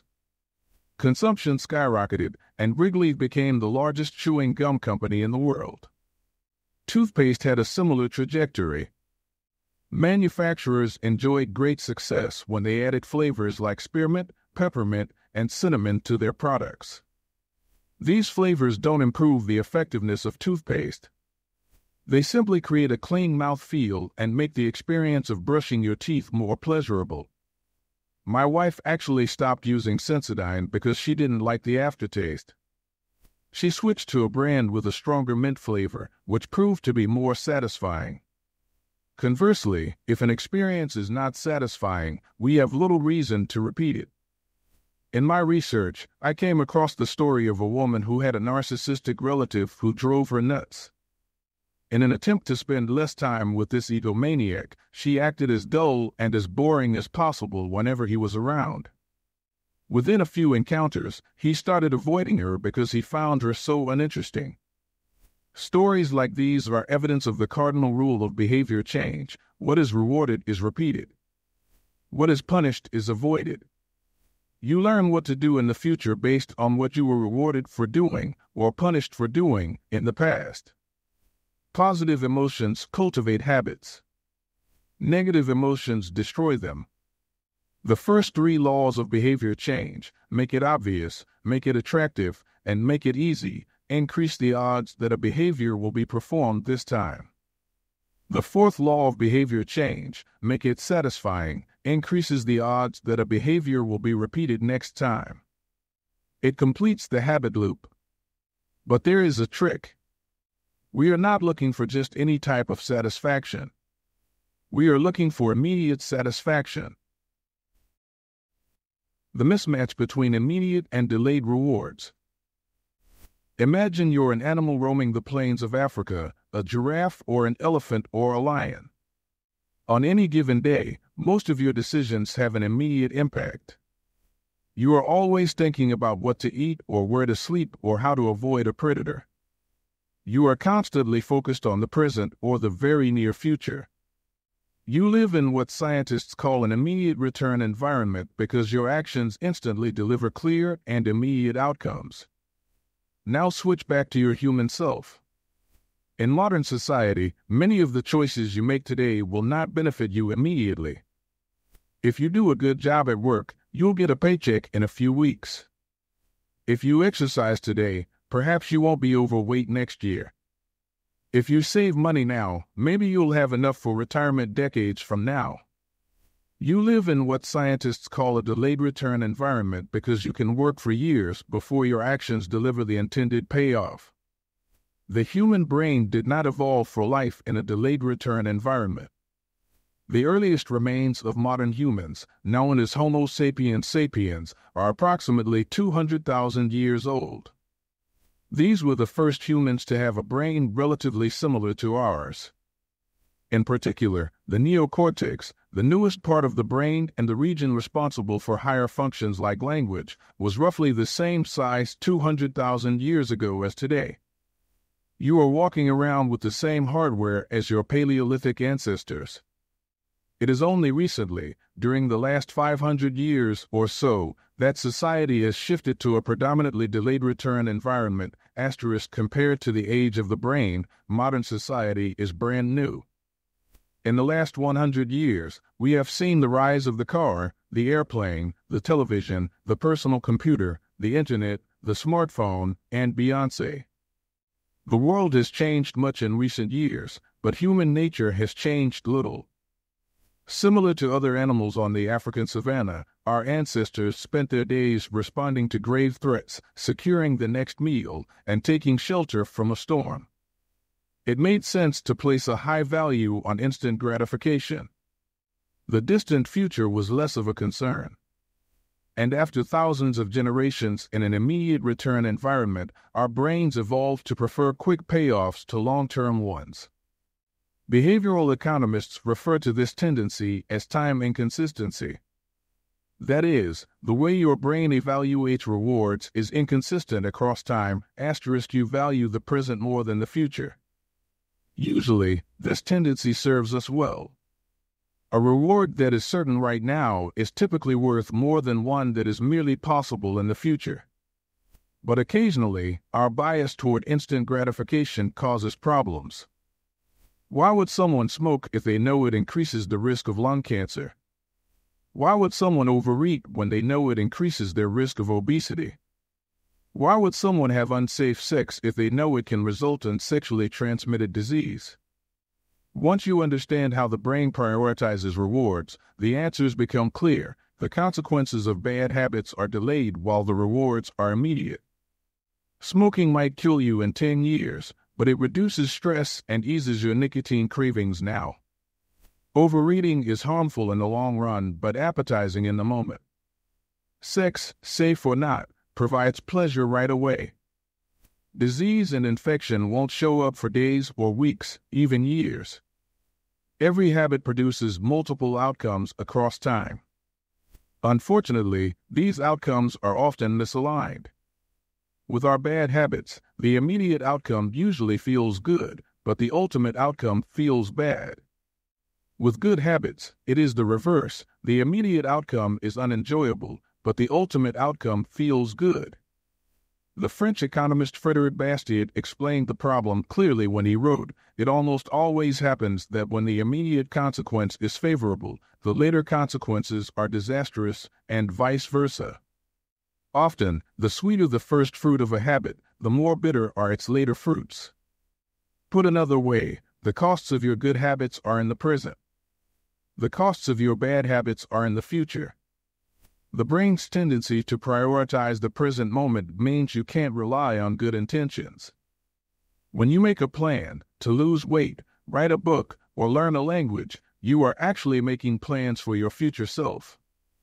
And when you envision what you want your life to be like, it is easy to see the value in taking actions with long-term benefits. We all want better lives for our future selves.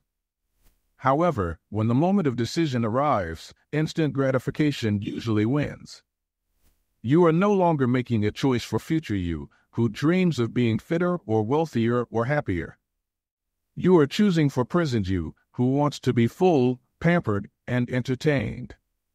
As a general rule, the more immediate pleasure you get from an action, the more strongly you should question whether it aligns with your long-term goals, with a fuller understanding of what causes our brain to repeat some behaviors and avoid others. Let's update the cardinal rule of behavior change. What is immediately rewarded is repeated. What is immediately punished is avoided.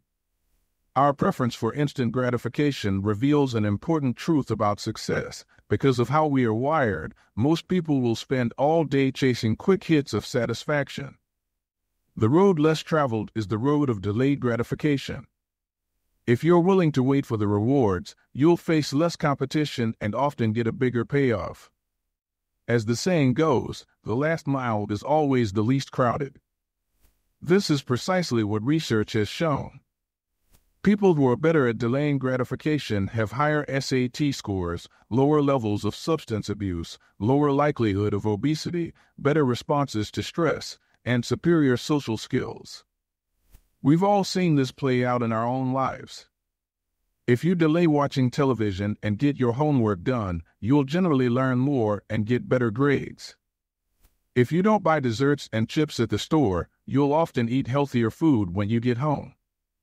At some point, success in nearly every field requires you to ignore an immediate reward in favor of a delayed reward. Here's the problem. Most people know that delaying gratification is the wise approach. They want the benefits of good habits, to be healthy, productive, at peace. But these outcomes are seldom top of mind at the decisive moment. Thankfully, it's possible to train yourself to delay gratification, but you need to work with the grain of human nature, not against it. The best way to do this is to add a little bit of immediate pleasure to the habits that pay off in the long run and a little bit of immediate pain to ones that don't. How to turn instant gratification to your advantage. The vital thing in getting a habit to stick is to feel successful, even if it's in a small way. The feeling of success is a signal that your habit paid off and that the work was worth the effort. In a perfect world, the reward for a good habit is the habit itself. In the real world, good habits tend to feel worthwhile only after they have provided you with something. Early on, it's all sacrifice. You've gone to the gym a few times, but you're not stronger or fitter or faster, at least, not in any noticeable sense. It's only months later, once you shed a few pounds or your arms gain some definition, that it becomes easier to exercise for its own sake. In the beginning, you need a reason to stay on track. This is why immediate rewards are essential. They keep you excited while the delayed rewards accumulate in the background. What we're really talking about here, when we're discussing immediate rewards, is the ending of a behavior. The ending of any experience is vital because we tend to remember it more than other phases. You want the ending of your habit to be satisfying. The best approach is to use reinforcement, which refers to the process of using an immediate reward to increase the rate of a behavior. Habit stacking, which we covered in Chapter 5, ties your habit to an immediate cue, which makes it obvious when to start. Reinforcement ties your habit to an immediate reward, which makes it satisfying when you finish. Immediate reinforcement can be especially helpful when dealing with habits of avoidance, which are behaviors you want to stop doing. It can be challenging to stick with habits like no frivolous purchases or no alcohol this month because nothing happens when you skip happy hour drinks or don't buy that pair of shoes. It can be hard to feel satisfied when there is no action in the first place. All you're doing is resisting temptation, and there isn't much satisfying about that. One solution is to turn the situation on its head. You want to make avoidance visible. Open a savings account and label it for something you want, maybe leather jacket. Whenever you pass on a purchase, put the same amount of money in the account. Skip your morning latte? Transfer $5. Pass on another month of Netflix? Move $10 over. It's like creating a loyalty program for yourself. The immediate reward of seeing yourself save money toward the leather jacket feels a lot better than being deprived. You are making it satisfying to do nothing. One of my readers and his wife used a similar setup. They wanted to stop eating out so much and start cooking together more. They labeled their savings account Trip to Europe. Whenever they skipped going out to eat, they transferred $50 into the account. At the end of the year, they put the money toward the vacation. It is worth noting that it is important to select short-term rewards that reinforce your identity rather than ones that conflict with it. Buying a new jacket is fine if you're trying to lose weight or read more books, but it doesn't work if you're trying to budget and save money. Instead, taking a bubble bath or going on a leisurely walk are good examples of rewarding yourself with free time, which aligns with your ultimate goal of more freedom and financial independence. Similarly, if your reward for exercising is eating a bowl of ice cream, then you're casting votes for conflicting identities, and it ends up being a wash. Instead, maybe your reward is a massage, which is both a luxury and a vote toward taking care of your body. Now the short-term reward is aligned with your long-term vision of being a healthy person. Eventually, as intrinsic rewards like a better mood, more energy, and reduced stress kick in, you will become less concerned with chasing the secondary reward. The identity itself becomes the reinforcer. You do it because it's who you are and it feels good to be you. The more a habit becomes part of your life, the less you need outside encouragement to follow through. Incentives can start a habit. Identity sustains a habit. That said, it takes time for the evidence to accumulate and a new identity to emerge. Immediate reinforcement helps maintain motivation in the short term while you're waiting for the long-term rewards to arrive. In summary, a habit needs to be enjoyable for it to last. Simple bits of reinforcement, like soap that smells great or toothpaste that has a refreshing mint flavor or seeing $50 hit your savings account, can offer the immediate pleasure you need to enjoy a habit. And change is easy when it is enjoyable. Chapter Summary. The fourth law of behavior change is make it satisfying. We are more likely to repeat a behavior when the experience is satisfying. The human brain evolved to prioritize immediate rewards over delayed rewards. The cardinal rule of behavior change: what is immediately rewarded is repeated. What is immediately punished is avoided. To get a habit to stick, you need to feel immediately successful, even if it's in a small way. The first three laws of behavior change, make it obvious, make it attractive, and make it easy, increase the odds that a behavior will be performed this time. The fourth law of behavior change, make it satisfying, increases the odds that a behavior will be repeated next time. Chapter 16. How to stick with good habits every day. In 1993, a bank in Abbotsford, Canada, hired a 23-year-old stockbroker named Trent Derived.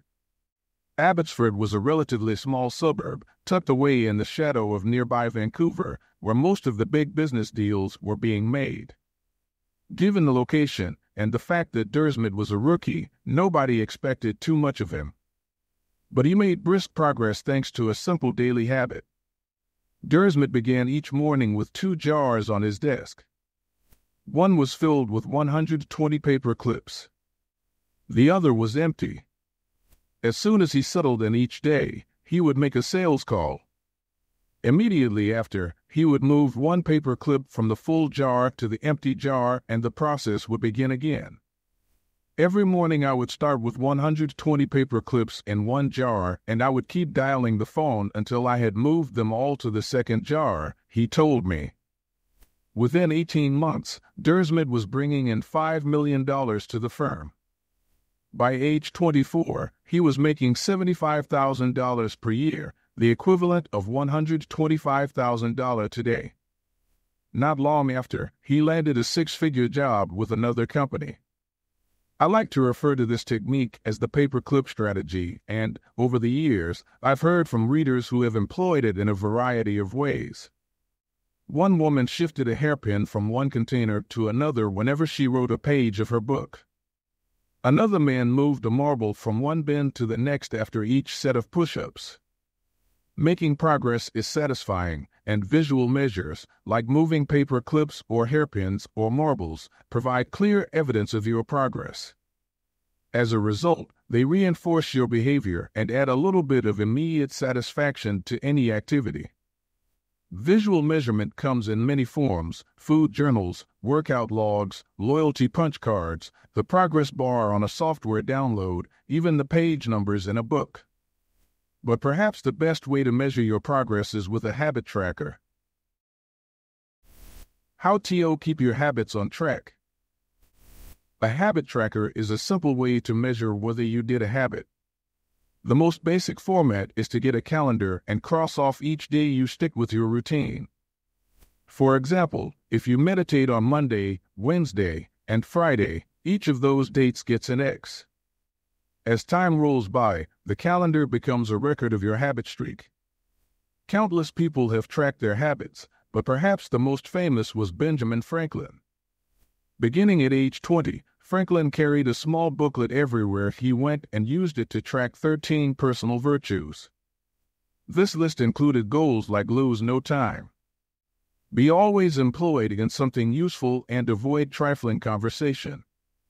At the end of each day, Franklin would open his booklet and record his progress. Jerry Seinfeld reportedly uses a habit tracker to stick with his streak of writing jokes. In the documentary Comedian, he explains that his goal is simply to never break the chain of writing jokes every day. In other words, he is not focused on how good or bad a particular joke is or how inspired he feels. He is simply focused on showing up and adding to his streak. Don't break the chain is a powerful mantra. Don't break the chain of sales calls and you'll build a successful book of business. Don't break the chain of workouts and you'll get fit faster than you'd expect. Don't break the chain of creating every day and you will end up with an impressive portfolio. Habit tracking is powerful because it leverages multiple laws of behavior change. It simultaneously makes a behavior obvious, attractive, and satisfying. Let's break down each one. Benefit number 1, habit tracking is obvious. Recording your last action creates a trigger that can initiate your next one. Habit tracking naturally builds a series of visual cues like the streak of X's on your calendar or the list of meals in your food log. When you look at the calendar and see your streak, you'll be reminded to act again. Research has shown that people who track their progress on goals like losing weight, quitting smoking, and lowering blood pressure are all more likely to improve than those who don't. One study of more than 1,600 people found that those who kept a daily food log lost twice as much weight as those who did not. The mere act of tracking a behavior can spark the urge to change it. Habit tracking also keeps you honest. Most of us have a distorted view of our own behavior. We think we act better than we do. Measurement offers one way to overcome our blindness to our own behavior and notice what's really going on each day. One glance at the paper clips in the container and you immediately know how much work you have, or haven't, been putting in.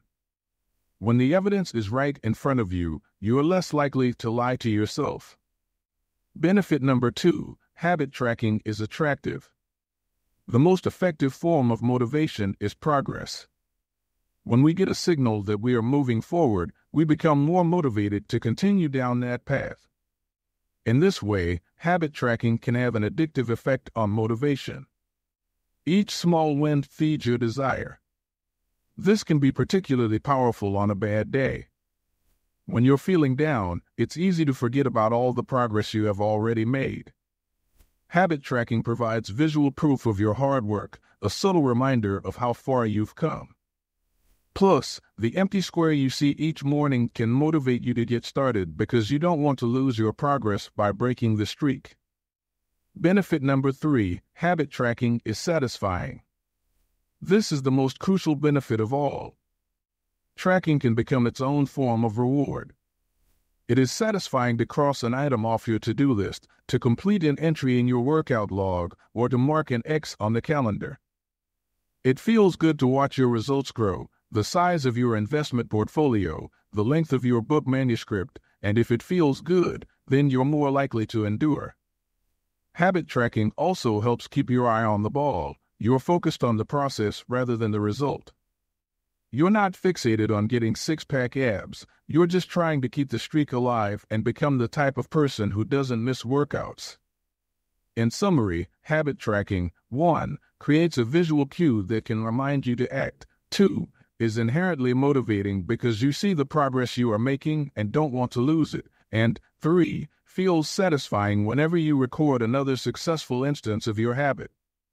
Furthermore, habit tracking provides visual proof that you are casting votes for the type of person you wish to become, which is a delightful form of immediate and intrinsic gratification. Asterisk, you may be wondering, if habit tracking is so useful, why have I waited so long to talk about it? Despite all the benefits, I've left this discussion until now for a simple reason. Many people resist the idea of tracking and measuring. It can feel like a burden because it forces you into two habits, the habit you're trying to build and the habit of tracking it. Counting calories sounds like a hassle when you're already struggling to follow a diet. Writing down every sales call seems tedious when you've got work to do. It feels easier to say, I'll just eat less. Or, I'll try harder. Or, I'll remember to do it. People inevitably tell me things like, I have a decision journal, but I wish I used it more. Or, I recorded my workouts for a week, but then quit. I've been there myself. I once made a food log to track my calories. I managed to do it for one meal and then gave up. Tracking isn't for everyone, and there is no need to measure your entire life. But nearly anyone can benefit from it in some form, even if it's only temporary. What can we do to make tracking easier? First, whenever possible, measurement should be automated. You'll probably be surprised by how much you're already tracking without knowing it. Your credit card statement tracks how often you go out to eat.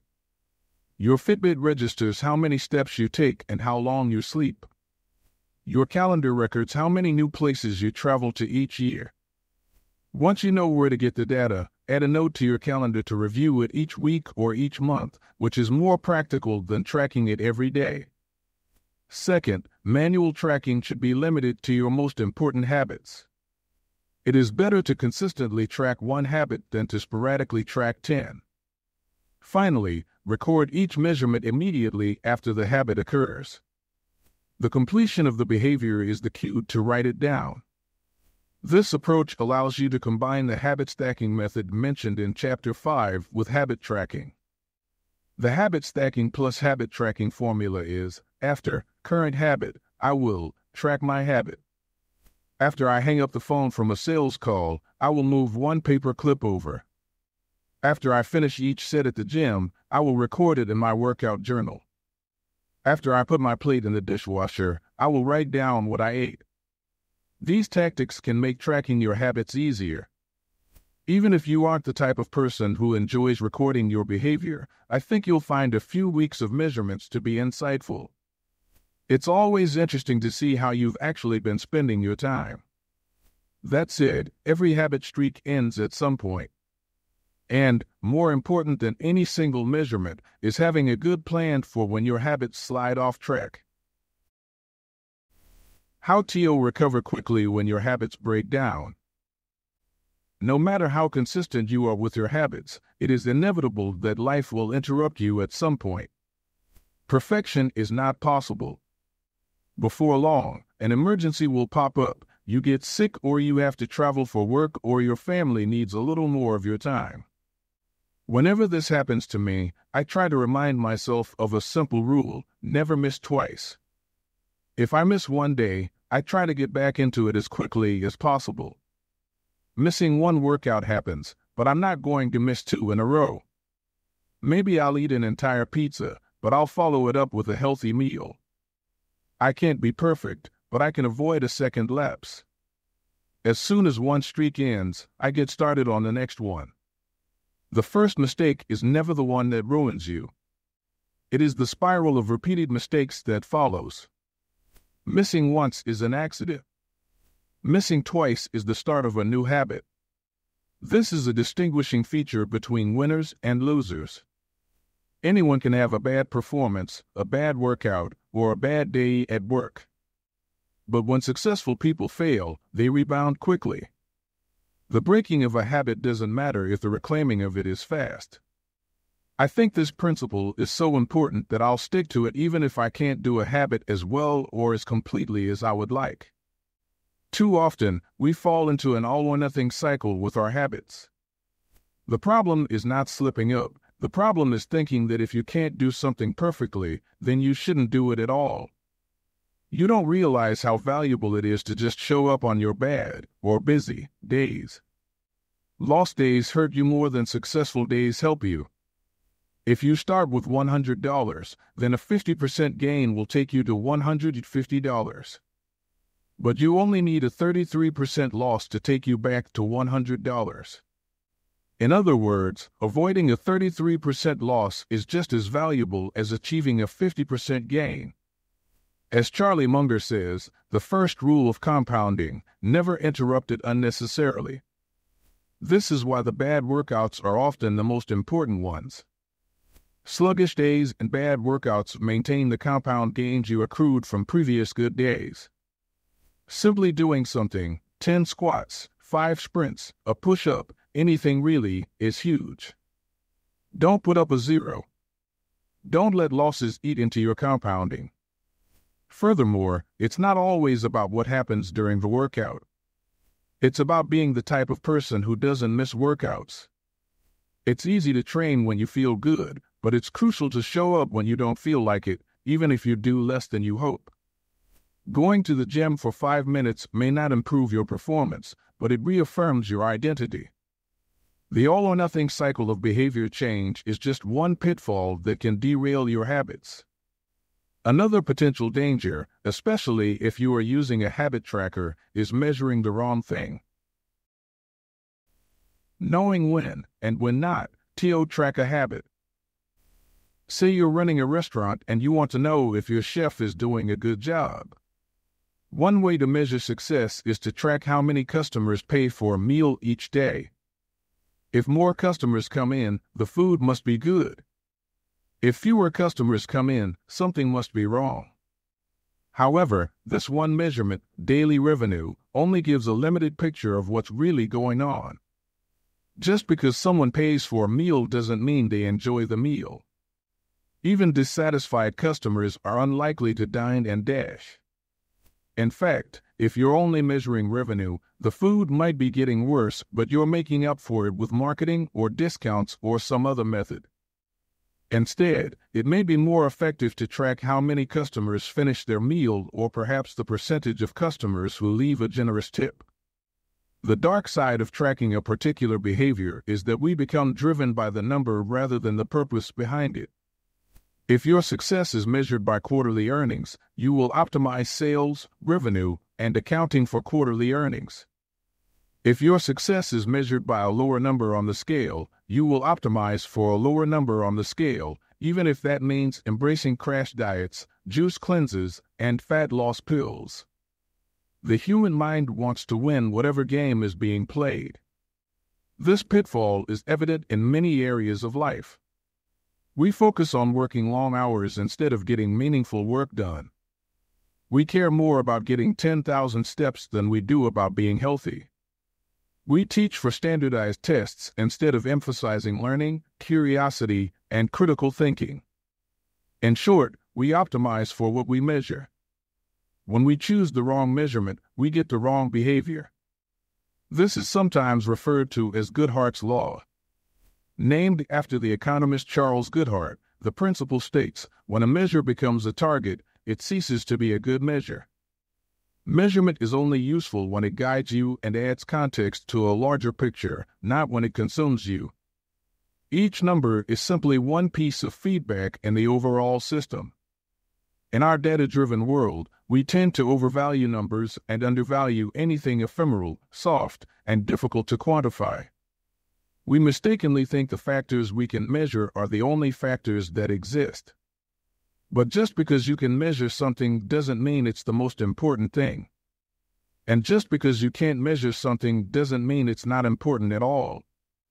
All of this to say, it's crucial to keep habit tracking in its proper place. It can feel satisfying to record a habit and track your progress, but the measurement is not the only thing that matters. Furthermore, there are many ways to measure progress, and sometimes it helps to shift your focus to something entirely different. This is why non-scale victories can be effective for weight loss. The number on the scale may be stubborn, so if you focus solely on that number, your motivation will sag. But you may notice that your skin looks better, or you wake up earlier, or your sex drive got a boost. All of these are valid ways to track your improvement. If you're not feeling motivated by the number on the scale, perhaps it's time to focus on a different measurement, one that gives you more signals of progress. No matter how you measure your improvement, habit tracking offers a simple way to make your habits more satisfying. Each measurement provides a little bit of evidence that you're moving in the right direction and a brief moment of immediate pleasure for a job well done. Chapter Summary. One of the most satisfying feelings is the feeling of making progress. A habit tracker is a simple way to measure whether you did a habit, like marking an X on a calendar. Habit trackers and other visual forms of measurement can make your habits satisfying by providing clear evidence of your progress. Don't break the chain. Try to keep your habit streak alive. Never miss twice. If you miss one day, try to get back on track as quickly as possible. Just because you can measure something doesn't mean it's the most important thing. Chapter 17. How an accountability partner can change everything. After serving as a pilot in World War II, Roger Fisher attended Harvard Law School and spent 34 years specializing in negotiation and conflict management. He founded the Harvard Negotiation Project and worked with numerous countries and world leaders on peace resolutions, hostage crises, and diplomatic compromises. But it was in the 1970s and 1980s, as the threat of nuclear war escalated, that Fisher developed perhaps his most interesting idea. At the time, Fisher was focused on designing strategies that could prevent nuclear war, and he had noticed a troubling fact. Any sitting president would have access to launch codes that could kill millions of people but would never actually see anyone die because he would always be thousands of miles away. My suggestion was quite simple, he wrote in 1981. Put that nuclear code number in a little capsule and then implant that capsule right next to the heart of a volunteer. The volunteer would carry with him a big, heavy butcher knife as he accompanied the president.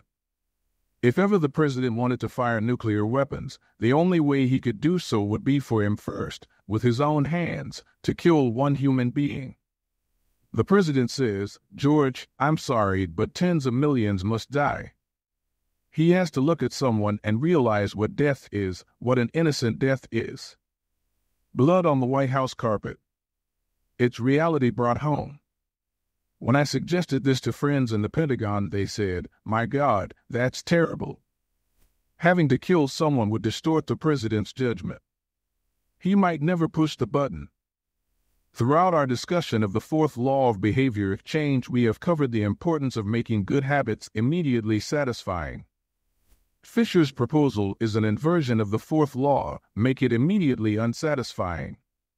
Just as we are more likely to repeat an experience when the ending is satisfying, we are also more likely to avoid an experience when the ending is painful. Pain is an effective teacher. If a failure is painful, it gets fixed. If a failure is relatively painless, it gets ignored. The more immediate and more costly a mistake is, the faster you will learn from it. The threat of a bad review forces a plumber to be good at his job. The possibility of a customer never returning makes restaurants create good food. The cost of cutting the wrong blood vessel makes a surgeon master human anatomy and cut carefully. When the consequences are severe, people learn quickly. The more immediate the pain, the less likely the behavior. If you want to prevent bad habits and eliminate unhealthy behaviors, then adding an instant cost to the action is a great way to reduce their odds. We repeat bad habits because they serve us in some way, and that makes them hard to abandon. The best way I know to overcome this predicament is to increase the speed of the punishment associated with the behavior. There can't be a gap between the action and the consequences. As soon as actions incur an immediate consequence, behavior begins to change. Customers pay their bills on time when they are charged a late fee. Students show up to class when their grade is linked to attendance. We'll jump through a lot of hoops to avoid a little bit of immediate pain. There is, of course, a limit to this. If you're going to rely on punishment to change behavior, then the strength of the punishment must match the relative strength of the behavior it is trying to correct. To be productive, the cost of procrastination must be greater than the cost of action. To be healthy, the cost of laziness must be greater than the cost of exercise. Getting fined for smoking in a restaurant or failing to recycle adds consequence to an action. Behavior only shifts if the punishment is painful enough and reliably enforced. In general, the more local, tangible, concrete, and immediate the consequence, the more likely it is to influence individual behavior. The more global, intangible, vague, and delayed the consequence, the less likely it is to influence individual behavior. Thankfully, there is a straightforward way to add an immediate cost to any bad habit: create a habit contract. The habit contract. The first seatbelt law was passed in New York on December 1, 1984. At the time, just 14% of people in the United States regularly wore a seatbelt, but that was all about to change. Within 5 years, over half of the nation had seatbelt laws. Today, wearing a seatbelt is enforceable by law in 49 of the 50 states.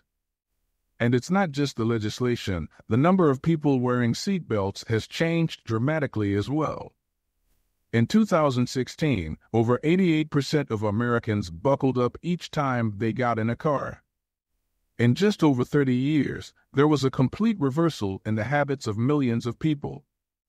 Laws and regulations are an example of how government can change our habits by creating a social contract. As a society, we collectively agree to abide by certain rules and then enforce them as a group.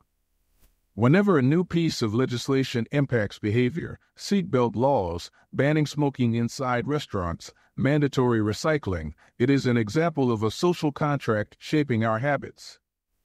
The group agrees to act in a certain way, and if you don't follow along, you'll be punished. Just as governments use laws to hold citizens accountable, you can create a habit contract to hold yourself accountable. A habit contract is a verbal or written agreement in which you state your commitment to a particular habit and the punishment that will occur if you don't follow through. Then you find 1 or 2 people to act as your accountability partners and sign off on the contract with you. Brian Harris, an entrepreneur from Nashville, Tennessee, was the first person I saw put this strategy into action. Shortly after the birth of his son, Harris realized he wanted to shed a few pounds. He wrote up a habit contract between himself, his wife, and his personal trainer. The first version read, "Brian's number 1 objective for Q1 of 2017 is to start eating correctly again so he feels better, looks better, and is able to hit his long-term goal of 200 pounds at 10% body fat." Below that statement, Harris laid out a roadmap for achieving his ideal outcome. Phase number 1, get back to a strict slow-carb diet in Q1. Phase number 2, start a strict macronutrient tracking program in Q2. Phase number 3, refine and maintain the details of his diet and workout program in Q3. Finally, he wrote out each of the daily habits that would get him to his goal. For example, write down all food that he consumes each day and weigh himself each day. And then he listed the punishment if he failed. If Brian doesn't do these 2 items, then the following consequence will be enforced. He will have to dress up each workday and each Sunday morning for the rest of the quarter. Dress up is defined as not wearing jeans, t-shirts, hoodies, or shorts. He will also give Joey, his trainer, $200 to use as he sees fit if he misses 1 day of logging food. At the bottom of the page, Harris, his wife, and his trainer all signed the contract. My initial reaction was that a contract like this seemed overly formal and unnecessary, especially the signatures. But Harris convinced me that signing the contract was an indication of seriousness. Anytime I skip this part, he said, I start slacking almost immediately. 3 months later, after hitting his targets for Q1, Harris upgraded his goals. The consequences escalated, too. If he missed his carbohydrate and protein targets, he had to pay his trainer $100. And if he failed to weigh himself, he had to give his wife $500 to use as she saw fit. Perhaps most painfully, if he forgot to run sprints, he had to dress up for work every day and wear an Alabama hat the rest of the quarter, the bitter rival of his beloved Auburn team. The strategy worked. With his wife and trainer acting as accountability partners and with the habit contract clarifying exactly what to do each day, Harris lost the weight * to make bad habits unsatisfying. Your best option is to make them painful in the moment. Creating a habit contract is a straightforward way to do exactly that. Even if you don't want to create a full-blown habit contract, simply having an accountability partner is useful. The comedian Margaret Cho writes a joke or song every day. She does the Psalm a Day challenge with a friend, which helps them both stay accountable. Knowing that someone is watching can be a powerful motivator. You are less likely to procrastinate or give up because there is an immediate cost. If you don't follow through, perhaps they'll see you as untrustworthy or lazy. Suddenly, you are not only failing to uphold your promises to yourself, but also failing to uphold your promises to others. You can even automate this process. Thomas Frank, an entrepreneur in Boulder, Colorado, wakes up at 5:55 each morning. And if he doesn't, he has a tweet automatically scheduled that says, "It's 6:10 and I'm not up because I'm lazy." Reply to this for $5 via PayPal, limit 5, assuming my alarm didn't malfunction. We are always trying to present our best selves to the world. We comb our hair and brush our teeth and dress ourselves carefully because we know these habits are likely to get a positive reaction. We want to get good grades and graduate from top schools to impress potential employers and mates and our friends and family. We care about the opinions of those around us because it helps if others like us. This is precisely why getting an accountability partner or signing a habit contract can work so well. Chapter Summary. The inversion of the fourth law of behavior change is make it unsatisfying. We are less likely to repeat a bad habit if it is painful or unsatisfying. An accountability partner can create an immediate cost to an action. We care deeply about what others think of us, and we do not want others to have a lesser opinion of us. A habit contract can be used to add a social cost to any behavior. It makes the costs of violating your promises public and painful. Knowing that someone else is watching you can be a powerful motivator. Advanced tactics: how to go from being merely good to being truly great. Chapter 18. The truth about talent, when genes matter and when they don't. Many people are familiar with Michael Phelps, who is widely considered to be one of the greatest athletes in history. Phelps has won more Olympic medals not only than any swimmer, but also more than any Olympian in any sport. Fewer people know the name Hicham El Guerrouj, but he was a fantastic athlete in his own right. El Guerrouj is a Moroccan runner who holds 2 Olympic gold medals and is one of the greatest middle-distance runners of all time. For many years, he held the world record in the mile, 1,500-meter, and 2,000-meter races.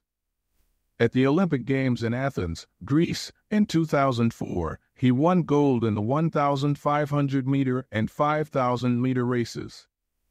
These two athletes are wildly different in many ways. For starters, one competed on land and the other in water. But most notably, they differ significantly in height. El Guru is 5 feet, 9 inches tall. Phelps is 6 feet, 4 inches tall. Despite this 7-inch difference in height, the two men are identical in one respect. Michael Phelps and Isham El Guru were the same length inseam on their pants. How is this possible? Phelps has relatively short legs for his height and a very long torso, the perfect build for swimming. El Guru has incredibly long legs and a short upper body, an ideal frame for distance running. Now, imagine if these world-class athletes were to switch sports. Given his remarkable athleticism, could Michael Phelps become an Olympic-caliber distance runner with enough training? It's unlikely. At peak fitness, Phelps weighed 194 pounds, which is 40% heavier than El Guru, who competed at an ultralight 138 pounds. Taller runners are heavier runners, and every extra pound is a curse when it comes to distance running. Against elite competition, Phelps would be doomed from the start. Similarly, El Guru might be one of the best runners in history, but it's doubtful he would ever qualify for the Olympics as a swimmer. Since 1976, the average height of Olympic gold medalists in the men's 1,500-meter run is 5 feet, 10 inches. In comparison, the average height of Olympic gold medalists in the men's 100-meter freestyle swim is 6 feet, 4 inches. Swimmers tend to be tall and have long backs and arms, which are ideal for pulling through the water. El Guru would be at a severe disadvantage before he ever touched the pool. The secret to maximizing your odds of success is to choose the right field of competition. This is just as true with habit change as it is with sports and business. Habits are easier to perform and more satisfying to stick with when they align with your natural inclinations and abilities. Like Michael Phelps in the pool or Isham El Guru on the track, you want to play a game where the odds are in your favor. Embracing this strategy requires the acceptance of the simple truth that people are born with different abilities. Some people don't like to discuss this fact. On the surface, your genes seem to be fixed, and it's no fun to talk about things you cannot control. Plus, phrases like biological determinism makes it sound like certain individuals are destined for success and others doomed to failure. But this is a short-sighted view of the influence of genes on behavior. The strength of genetics is also their weakness. Genes cannot be easily changed, which means they provide a powerful advantage in favorable circumstances and a serious disadvantage in unfavorable circumstances. If you want to dunk a basketball, being 7 feet tall is very useful. If you want to perform a gymnastics routine, being 7 feet tall is a great hindrance. Our environment determines the suitability of our genes and the utility of our natural talents. When our environment changes, so do the qualities that determine success. This is true not just for physical characteristics, but for mental ones as well. I'm smart if you ask me about habits and human behavior, not so much when it comes to knitting, rocket propulsion, or guitar chords. Competence is highly dependent on context. The people at the top of any competitive field are not only well-trained, they are also well-suited to the task. And this is why, if you want to be truly great, selecting the right place to focus is crucial. In short, genes do not determine your destiny. They determine your areas of opportunity. As physician Gabor Mate notes, genes can predispose, but they don't predetermine. The areas where you are genetically predisposed to success are the areas where habits are more likely to be satisfying. The key is to direct your effort toward areas that both excite you and match your natural skills, to align your ambition with your ability. The obvious question is, how do I figure out where the odds are in my favor? How do I identify the opportunities and habits that are right for me? The first place we will look for an answer is by understanding your personality. How your personality influences your habits. Your genes are operating beneath the surface of every habit. Indeed, beneath the surface of every behavior. Genes have been shown to influence everything from the number of hours you spend watching television to your likelihood to marry or divorce to your tendency to get addicted to drugs, alcohol, or nicotine. There's a strong genetic component to how obedient or rebellious you are when facing authority, how vulnerable or resistant you are to stressful events, how proactive or reactive you tend to be, and even how captivated or bored you feel during sensory experiences like attending a concert. As Robert Plowman, a behavioral geneticist at King's College in London, told me, it is now at the point where we have stopped testing to see if traits have a genetic component because we literally can't find a single one that isn't influenced by our genes. Bundled together, your unique cluster of genetic traits predispose you to a particular personality. Your personality is the set of characteristics that is consistent from situation to situation. The most proven scientific analysis of personality traits is known as the Big Five, which breaks them down into 5 spectrums of behavior. 1. Openness to experience, from curious and inventive on one end to cautious and consistent on the other. 2. Conscientiousness, organized and efficient to easygoing and spontaneous. 3. Extroversion, outgoing and energetic to solitary and reserved. You likely know them as extroverts versus introverts. 4. Agreeableness, friendly and compassionate to challenging and detached. 5. Neuroticism, anxious and sensitive to confident, calm, and stable. All 5 characteristics have biological underpinnings. Extroversion, for instance, can be tracked from birth. If scientists play a loud noise in the nursing ward, some babies turn toward it while others turn away. When the researchers tracked these children through life, they found that the babies who turned toward the noise were more likely to grow up to be extroverts. Those who turned away were more likely to become introverts. People who are high in agreeableness are kind, considerate, and warm. They also tend to have higher natural oxytocin levels, a hormone that plays an important role in social bonding, increases feelings of trust, and can act as a natural antidepressant. You can easily imagine how someone with more oxytocin might be inclined to build habits like writing thank you notes or organizing social events. As a third example, consider neuroticism, which is a personality trait all people possess to various degrees. People who are high in neuroticism tend to be anxious and worry more than others. This trait has been linked to hypersensitivity of the amygdala, the portion of the brain responsible for noticing threats. In other words, people who are more sensitive to negative cues in their environment are more likely to score high in neuroticism. Our habits are not solely determined by our personalities, but there is no doubt that our genes nudge us in a certain direction. Our deeply rooted preferences make certain behaviors easier for some people than for others. You don't have to apologize for these differences or feel guilty about them, but you do have to work with them. A person who scores lower on conscientiousness, for example, will be less likely to be orderly by nature and may need to rely more heavily on environment design to stick with good habits. As a reminder for the less conscientious readers among us, environment design is a strategy we discussed in chapters 6 and 12. The takeaway is that you should build habits that work for your personality. People can get ripped working out like a bodybuilder, but if you prefer rock climbing or cycling or rowing, then shape your exercise habit around your interests.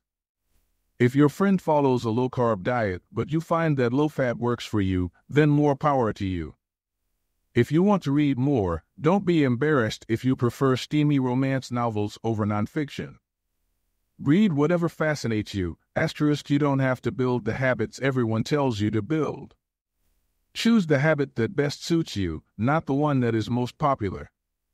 There is a version of every habit that can bring you joy and satisfaction. Find it. Habits need to be enjoyable if they are going to stick. This is the core idea behind the 4th law. Tailoring your habits to your personality is a good start, but this is not the end of the story. Let's turn our attention to finding and designing situations where you're at a natural advantage. How to find a game where the odds are in your favor. Learning to play a game where the odds are in your favor is critical for maintaining motivation and feeling successful. In theory, you can enjoy almost anything. In practice, you are more likely to enjoy the things that come easily to you. People who are talented in a particular area tend to be more competent at that task and are then praised for doing a good job. They stay energized because they are making progress where others have failed, and because they get rewarded with better pay and bigger opportunities, which not only makes them happier but also propels them to produce even higher quality work. It's a virtuous cycle. Pick the right habit and progress is easy. Pick the wrong habit and life is a struggle. How do you pick the right habit? The first step is something we covered in the third law: make it easy. In many cases, when people pick the wrong habit, it simply means they picked a habit that was too difficult. When a habit is easy, you are more likely to be successful. When you are successful, you are more likely to feel satisfied. However, there is another level to consider. In the long run, if you continue to advance and improve, any area can become challenging. At some point, you need to make sure you're playing the right game for your skill set. How do you figure that out? The most common approach is trial and error. Of course, there's a problem with this strategy: life is short. You don't have time to try every career, date every eligible bachelor, or play every musical instrument. Thankfully, there is an effective way to manage this conundrum, and it is known as the explore/exploit trade-off. In the beginning of a new activity, there should be a period of exploration. In relationships, it's called dating. In college, it's called the liberal arts. In business, it's called split testing. The goal is to try out many possibilities, research a broad range of ideas, and cast a wide net. After this initial period of exploration, shift your focus to the best solution you've found, but keep experimenting occasionally. The proper balance depends on whether you're winning or losing. If you are currently winning, you exploit, exploit, exploit. If you are currently losing, you continue to explore, explore, explore. In the long run, it is probably most effective to work on the strategy that seems to deliver the best results about 80 to 90% of the time and keep exploring with the remaining 10 to 20%. Google famously asks employees to spend 80% of the workweek on their official job and 20% on projects of their choice, which has led to the creation of blockbuster products like AdWords and Gmail. The optimal approach also depends on how much time you have. If you have a lot of time, like someone at the beginning of their career, it makes more sense to explore because once you find the right thing, you still have a good amount of time to exploit it. If you're pressed for time, say, as you come up on the deadline for a project, you should implement the best solution you've found so far and get some results. As you explore different options, there are a series of questions you can ask yourself to continually narrow in on the habits and areas that will be most satisfying to you. What feels like fun to me, but work to others? The mark of whether you are made for a task is not whether you love it, but whether you can handle the pain of the task easier than most people. When are you enjoying yourself while other people are complaining? The work that hurts you less than it hurts others is the work you were made to do. What makes me lose track of time? Flow is the mental state you enter when you are so focused on the task at hand that the rest of the world fades away. This blend of happiness and peak performance is what athletes and performers experience when they are in the zone. It is nearly impossible to experience a flow state and not find the task satisfying at least to some degree. Where do I get greater returns than the average person? We are continually comparing ourselves to those around us, and a behavior is more likely to be satisfying when the comparison is in our favor. When I started writing at jamesclear.com, my email list grew very quickly. I wasn't quite sure what I was doing well, but I knew that results seemed to be coming faster for me than for some of my colleagues, which motivated me to keep writing. What comes naturally to me? For just a moment, ignore what you have been taught. Ignore what society has told you. Ignore what others expect of you. Look inside yourself and ask, what feels natural to me? When have I felt alive? When have I felt like the real me? No internal judgments or people-pleasing. No second-guessing or self-criticism. Just feelings of engagement and enjoyment. Whenever you feel authentic and genuine, you are headed in the right direction. To be honest, some of this process is just luck. Michael Phelps and Isham El Guru were lucky to be born with a rare set of abilities that are highly valued by society and to be placed in the ideal environment for those abilities. We all have limited time on this planet, and the truly great among us are the ones who not only work hard, but also have the good fortune to be exposed to opportunities that favor us. But what if you don't want to leave it up to luck? If you can't find a game where the odds are stacked in your favor, create one. Scott Adams, the cartoonist behind Dilbert, says everyone has at least a few areas in which they could be in the top 25% with some effort. In my case, I can draw better than most people, but I'm hardly an artist. And I'm not any funnier than the average stand-up comedian who never makes it big, but I'm funnier than most people. The magic is that few people can draw well and write jokes. It's the combination of the two that makes what I do so rare. And when you add in my business background, suddenly I had a topic that few cartoonists could hope to understand without living it. When you can't win by being better, you can win by being different. By combining your skills, you reduce the level of competition, which makes it easier to stand out. You can shortcut the need for a genetic advantage or for years of practice by rewriting the rules. A good player works hard to win the game everyone else is playing. A great player creates a new game that favors their strengths and avoids their weaknesses. In college, I designed my own major, biomechanics, which was a combination of physics, chemistry, biology, and anatomy. I wasn't smart enough to stand out among the top physics or biology majors, so I created my own game. And because it suited me, I was only taking the courses I was interested in. Studying felt like less of a chore. It was also easier to avoid the trap of comparing myself to everyone else. After all, nobody else was taking the same combination of classes, so who could say if they were better or worse? Specialization is a powerful way to overcome the accident of bad genetics. The more you master a specific skill, the harder it becomes for others to compete with you. Many bodybuilders are stronger than the average arm wrestler, but even a massive bodybuilder may lose at arm wrestling because the arm wrestling champ has very specific strength. Even if you're not the most naturally gifted, you can often win by being the best in a very narrow category. Boiling water will soften a potato but harden an egg. You can't control whether you're a potato or an egg, but you can decide to play a game where it's better to be hard or soft. If you can find a more favorable environment, you can transform the situation from one where the odds are against you to one where they are in your favor. How to get the most out of your genes? Our genes do not eliminate the need for hard work. They clarify it. They tell us what to work hard on. Once we realize our strengths, we know where to spend our time and energy. We know which types of opportunities to look for and which types of challenges to avoid. The better we understand our nature, the better our strategy can be.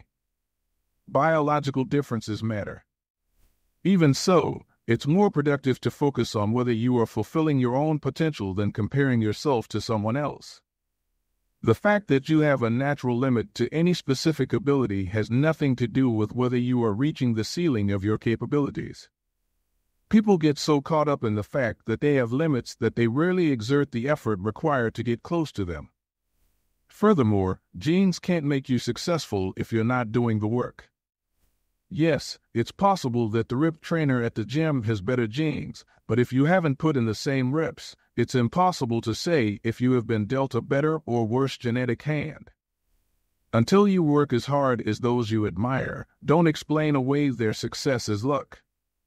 In summary, one of the best ways to ensure your habits remain satisfying over the long run is to pick behaviors that align with your personality and skills. Work hard on the things that come easy. Chapter Summary. The secret to maximizing your odds of success is to choose the right field of competition. Pick the right habit and progress is easy. Pick the wrong habit and life is a struggle. Genes cannot be easily changed, which means they provide a powerful advantage in favorable circumstances and a serious disadvantage in unfavorable circumstances. Habits are easier when they align with your natural abilities. Choose the habits that best suit you. Play a game that favors your strengths. If you can't find a game that favors you, create one. Genes do not eliminate the need for hard work. They clarify it. They tell us what to work hard on. Chapter 19. The Goldilocks Rule: How to Stay Motivated in Life and Work. In 1955, Disneyland had just opened in Anaheim, California, when a 10-year-old boy walked in and asked for a job. Labor laws were loose back then, and the boy managed to land a position selling guidebooks for 50 cents apiece. Within a year, he had transitioned to Disney's Magic Shop, where he learned tricks from the older employees.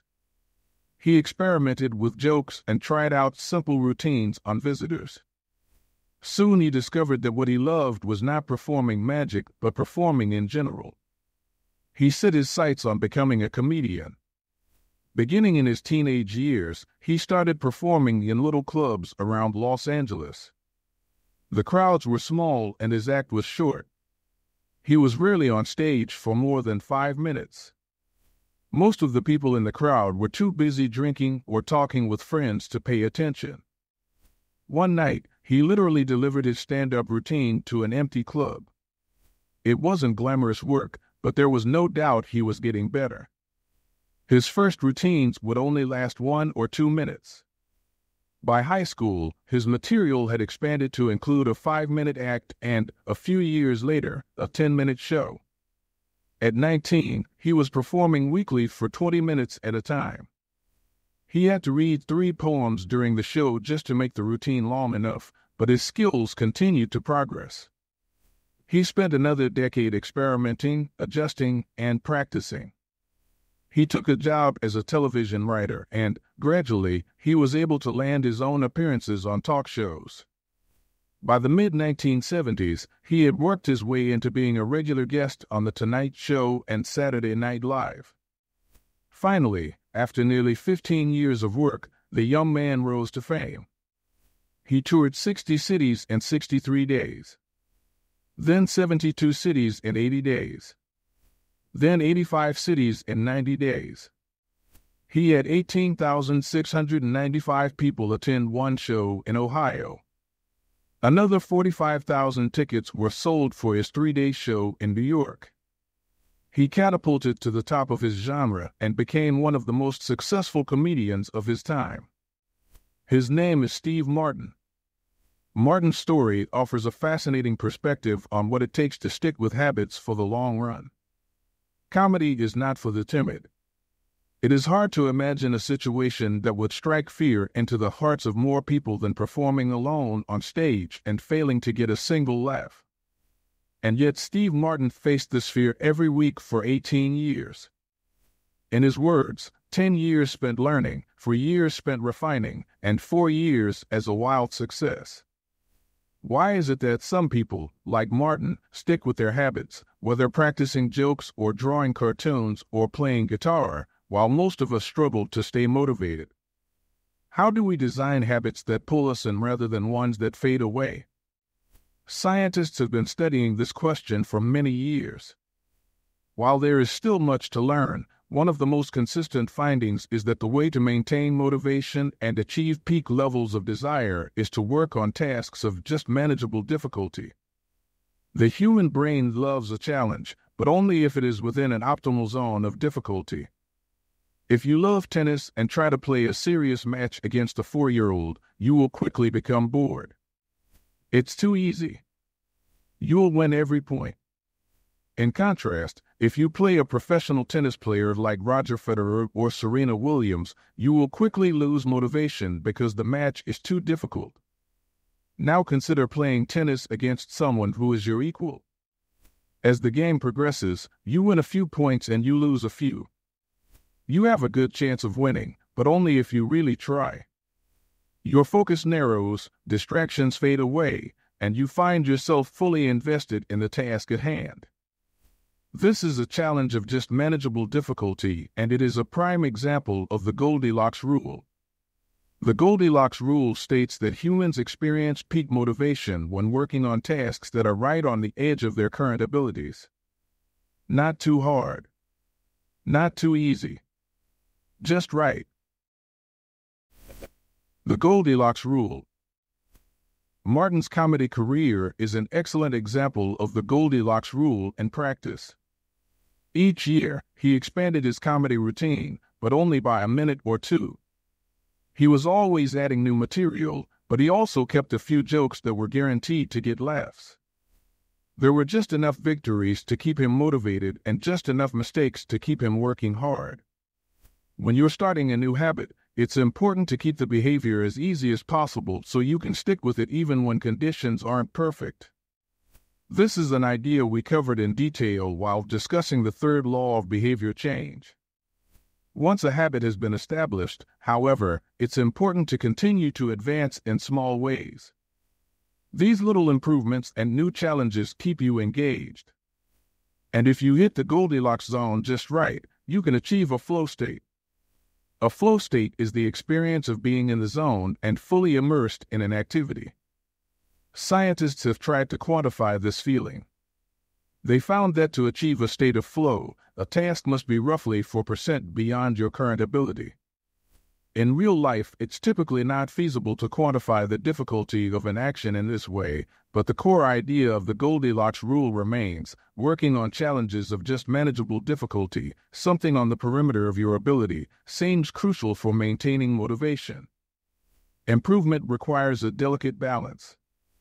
You need to regularly search for challenges that push you to your edge while continuing to make enough progress to stay motivated.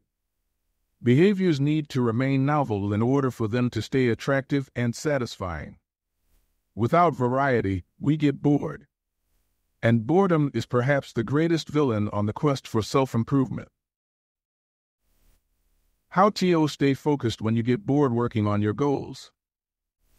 After my baseball career ended, I was looking for a new sport. I joined a weightlifting team, and one day an elite coach visited our gym. He had worked with thousands of athletes during his long career, including a few Olympians. I introduced myself, and we began talking about the process of improvement. What's the difference between the best athletes and everyone else? I asked. What do the really successful people do that most don't? He mentioned the factors you might expect: genetics, luck, talent. But then he said something I wasn't expecting. At some point, it comes down to who can handle the boredom of training every day, doing the same lifts over and over and over. His answer surprised me because it's a different way of thinking about work ethic. People talk about getting amped up to work on their goals. Whether it's business or sports or art, you hear people say things like, "It all comes down to passion," or "You have to really want it." As a result, many of us get depressed when we lose focus or motivation because we think that successful people have some bottomless reserve of passion. But this coach was saying that really successful people feel the same lack of motivation as everyone else. The difference is that they still find a way to show up despite the feelings of boredom. Mastery requires practice. But the more you practice something, the more boring and routine it becomes. Once the beginner gains have been made and we learn what to expect, our interest starts to fade. Sometimes it happens even faster than that. All you have to do is hit the gym a few days in a row or publish a couple of blog posts on time, and letting one day slip doesn't feel like much. Things are going well. It's easy to rationalize taking a day off because you're in a good place. The greatest threat to success is not failure but boredom. We get bored with habits because they stop delighting us. The outcome becomes expected. And as our habits become ordinary, we start derailing our progress to seek novelty. Perhaps this is why we get caught up in a never-ending cycle, jumping from one workout to the next, one diet to the next, one business idea to the next. As soon as we experience the slightest dip in motivation, we begin seeking a new strategy, even if the old one was still working. As Machiavelli noted, men desire novelty to such an extent that those who are doing well wish for a change as much as those who are doing badly. Perhaps this is why many of the most habit-forming products are those that provide continuous forms of novelty. Video games provide visual novelty. Porn provides sexual novelty. Junk foods provide culinary novelty. Each of these experiences offer continual elements of surprise. In psychology, this is known as a variable reward. Slot machines are the most common real-world example. A gambler hits the jackpot every now and then, but not at any predictable interval. The pace of rewards varies. This variance leads to the greatest spike of dopamine, enhances memory recall, and accelerates habit formation. Variable rewards won't create a craving. That is, you can't take a reward people are uninterested in, give it to them at a variable interval, and hope it will change their mind, but they are a powerful way to amplify the cravings we already experience because they reduce boredom. The sweet spot of desire occurs at a 50-50 split between success and failure. Half of the time you get what you want. Half of the time you don't. You need just enough winning to experience satisfaction and just enough wanting to experience desire. This is one of the benefits of following the Goldilocks rule. If you're already interested in a habit, working on challenges of just manageable difficulty is a good way to keep things interesting. Of course, not all habits have a variable reward component, and you wouldn't want them to. If Google only delivered a useful search result some of the time, I would switch to a competitor pretty quickly. If Uber only picked up half of my trips, I doubt I'd be using that service much longer. And if I flossed my teeth each night and only sometimes ended up with a clean mouth, I think I'd skip it. Variable rewards or not, no habit will stay interesting forever. At some point, everyone faces the same challenge on the journey of self-improvement. You have to fall in love with boredom. We all have goals that we would like to achieve and dreams that we would like to fulfill, but it doesn't matter what you are trying to become better at. If you only do the work when it's convenient or exciting, then you'll never be consistent enough to achieve remarkable results. I can guarantee that if you manage to start a habit and keep sticking to it, there will be days when you feel like quitting. When you start a business, there will be days when you don't feel like showing up. When you're at the gym, there will be sets that you don't feel like finishing. When it's time to write, there will be days that you don't feel like typing. But stepping up when it's annoying or painful or draining to do so, that's what makes the difference between a professional and an amateur. Professionals stick to the schedule, amateurs let life get in the way. Professionals know what is important to them and work toward it with purpose. Amateurs get pulled off course by the urgencies of life. David Kane, an author and meditation teacher, encourages his students to avoid being fair-weather meditators. Similarly, you don't want to be a fair-weather athlete or a fair-weather writer or a fair-weather anything. When a habit is truly important to you, you have to be willing to stick to it in any mood. Professionals take action even when the mood isn't right. They might not enjoy it, but they find a way to put the reps in.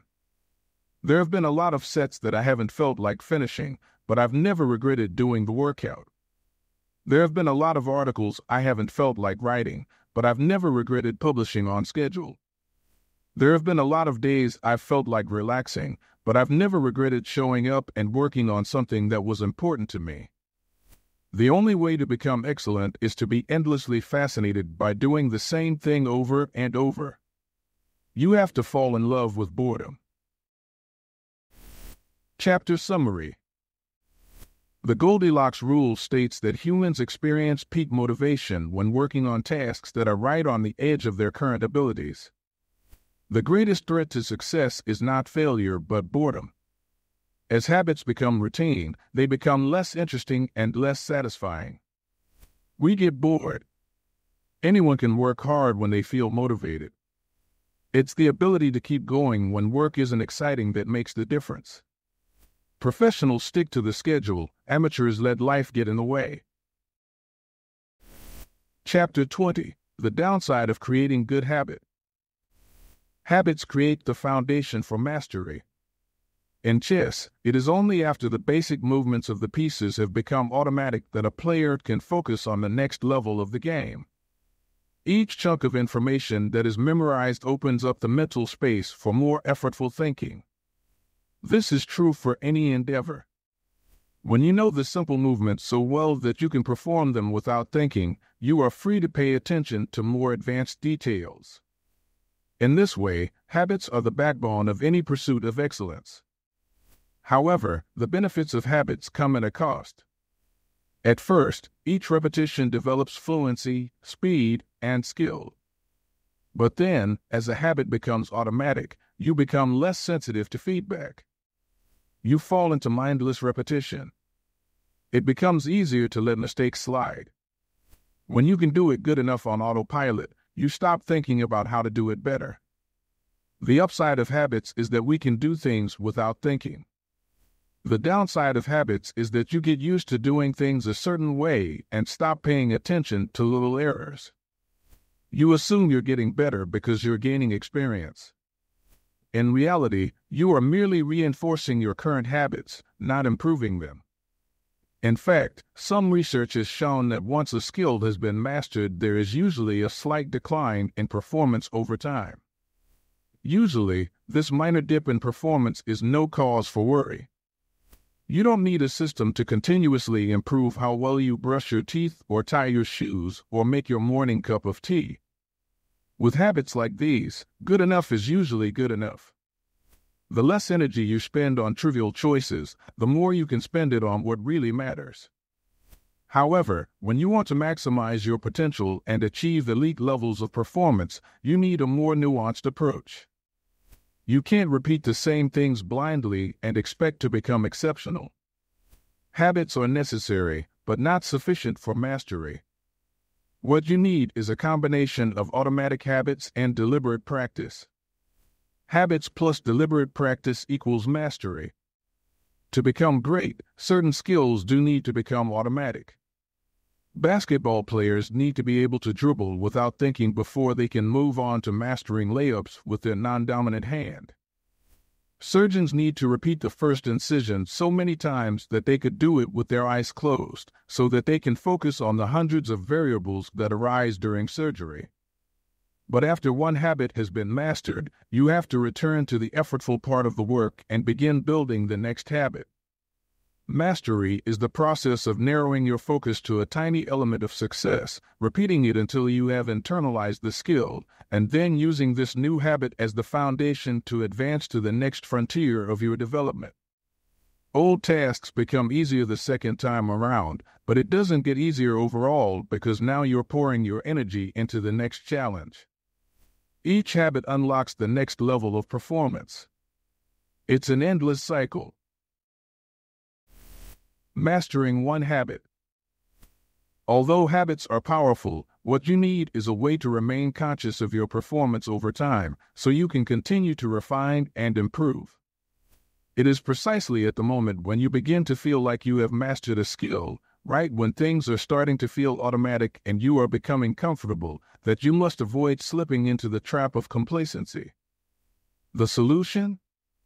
Establish a system for reflection and review. How to review your habits and make adjustments. In 1986, the Los Angeles Lakers had one of the most talented basketball teams ever assembled, but they are rarely remembered that way. The team started the 1985 to 1986 NBA season with an astounding 29-5 record. The pundits were saying that we might be the best team in the history of basketball, head coach Pat Riley said after the season. Surprisingly, the Lakers stumbled in the 1986 playoffs and suffered a season-ending defeat in the Western Conference Finals. The best team in the history of basketball didn't even play for the NBA championship. After that blow, Riley was tired of hearing about how much talent his players had and about how much promise his team held. He didn't want to see flashes of brilliance followed by a gradual fade in performance. He wanted the Lakers to play up to their potential night after night. In the summer of 1986, he created a plan to do exactly that, a system that he called the Career Best Effort Program, or CBE. When players first joined the Lakers, Riley explained, we track their basketball statistics all the way back to high school. I call this taking their number. We look for an accurate gauge of what a player can do, then build him into our plan for the team, based on the notion that he will maintain and then improve upon his averages. After determining a player's baseline level of performance, Riley added a key step. He asked each player to improve their output by at least 1% over the course of the season. If they succeeded, it would be a CBE, or Career Best Effort. Similar to the British cycling team that we discussed in Chapter 1, the Lakers sought peak performance by getting slightly better each day. Riley was careful to point out that CBE was not merely about points or statistics, but about giving your best effort spiritually and mentally and physically. Players got credit for allowing an opponent to run into you when you know that a foul will be called against him, diving for loose balls, going after rebounds whether you are likely to get them or not, helping a teammate when the player he's guarding is surged past him, and other unsung hero deeds. As an example, let's say that Magic Johnson, the Lakers' star player at the time, had 11 points, 8 rebounds, 12 assists, 2 steals, and 5 turnovers in a game. Magic also got credit for an unsung hero deed by diving after a loose ball, +1. Finally, he played a total of 33 minutes in this imaginary game. The positive numbers, 11 plus 8 plus 12 plus 2 plus 1, add up to 34. Then, we subtract the 5 turnovers, 34 to 5, to get 29. Finally, we divide 29 by 33 minutes played. 29 divided by 33 is equal to 0.879. Magic CBE number here would be 879.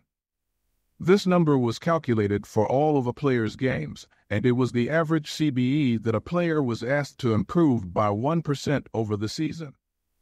Riley compared each player's current CBE to not only their past performances, but also those of other players in the league.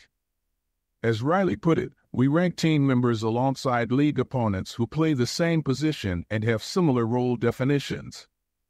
Sports writer Jackie McMillan noted, Riley trumpeted the top performers in the league in bold lettering on the blackboard each week and measured them against the corresponding players on his own roster. Solid, reliable players generally rated a score in the 600s, while elite players scored at least 800. Magic Johnson, who submitted 138 triple-doubles in his career, often scored over 1,000. The Lakers also emphasized year-over-year progress by making historical comparisons of CBE data. Riley said, we stacked the month of November 1986 next to November 1985 and showed the players whether they were doing better or worse than at the same point last season. Then we showed them how their performance figures for December 1986 stacked up against November's. The Lakers rolled out CBE in October 1986. 8 months later, they were NBA champions. The following year, Pat Riley led his team to another title as the Lakers became the first team in 20 years to win back-to-back NBA championships. Afterward, he said, sustaining an effort is the most important thing for any enterprise. The way to be successful is to learn how to do things right, then do them the same way every time. The CBE program is a prime example of the power of reflection and review. The Lakers were already talented. CBE helped them get the most out of what they had and made sure their habits improved rather than declined. Reflection and review enables the long-term improvement of all habits because it makes you aware of your mistakes and helps you consider possible paths for improvement. Without reflection, we can make excuses, create rationalizations, and lie to ourselves. We have no process for determining whether we are performing better or worse compared to yesterday. Top performers in all fields engage in various types of reflection and review, and the process doesn't have to be complex. Kenyan runner Eliud Kipchoge is one of the greatest marathoners of all time and an Olympic gold medalist. He still takes notes after every practice in which he reviews his training for the day and searches for areas that can be improved. Similarly, gold medal swimmer Katie Ledecky records her wellness on a scale of 1 to 10 and includes notes on her nutrition and how well she slept. She also records the times posted by other swimmers. At the end of each week, her coach goes over her notes and adds his thoughts. It's not just athletes either. When comedian Chris Rock is preparing fresh material, he will first appear at small nightclubs dozens of times and test hundreds of jokes. He brings a notepad on stage and records which bits go over well and where he needs to make adjustments. The few killer lines that survive will form the backbone of his new show. I know of executives and investors who keep a decision journal in which they record the major decisions they make each week, why they made them, and what they expect the outcome to be. They review their choices at the end of each month or year to see where they were correct and where they went wrong. Improvement is not just about learning habits, it's also about fine-tuning them. Reflection and review ensures that you spend your time on the right things and make course corrections whenever necessary, like Pat Riley adjusting the effort of his players on a nightly basis. You don't want to keep practicing a habit if it becomes ineffective. Personally, I employ two primary modes of reflection and review. Each December, I perform an annual review in which I reflect on the previous year. I tally my habits for the year by counting up how many articles I published, how many workouts I put in, how many new places I visited, and more. Then, I reflect on my progress, or lack thereof, by answering 3 questions. 1. What went well this year? 2. What didn't go so well this year? 3. What did I learn? 6 months later, when summer rolls around, I conduct an integrity report. Like everyone, I make a lot of mistakes. My integrity report helps me realize where I went wrong and motivates me to get back on course. I use it as a time to revisit my core values and consider whether I have been living in accordance with them. This is when I reflect on my identity and how I can work toward being the type of person I wish to become. My yearly integrity report answers 3 questions. 1. What are the core values that drive my life and work? 2. How am I living and working with integrity right now? 3. How can I set a higher standard in the future? These 2 reports don't take very long, just a few hours per year, but they are crucial periods of refinement. They prevent the gradual slide that happens when I don't pay close attention. They provide an annual reminder to revisit my desired identity and consider how my habits are helping me become the type of person I wish to be. They indicate when I should upgrade my habits and take on new challenges, and when I should dial my efforts back and focus on the fundamentals. Reflection can also bring a sense of perspective. Daily habits are powerful because of how they compound, but worrying too much about every daily choice is like looking at yourself in the mirror from an inch away. You can see every imperfection and lose sight of the bigger picture. There is too much feedback. Conversely, never reviewing your habits is like never looking in the mirror. You aren't aware of easily fixable flaws, a spot on your shirt, a bit of food in your teeth. There is too little feedback. Periodic reflection and review is like viewing yourself in the mirror from a conversational distance. You can see the important changes you should make without losing sight of the bigger picture. You want to view the entire mountain range, not obsess over each peak and valley. Finally, reflection and review offers an ideal time to revisit one of the most important aspects of behavior change, identity. How to break the beliefs that hold you back. In the beginning, repeating a habit is essential to build up evidence of your desired identity.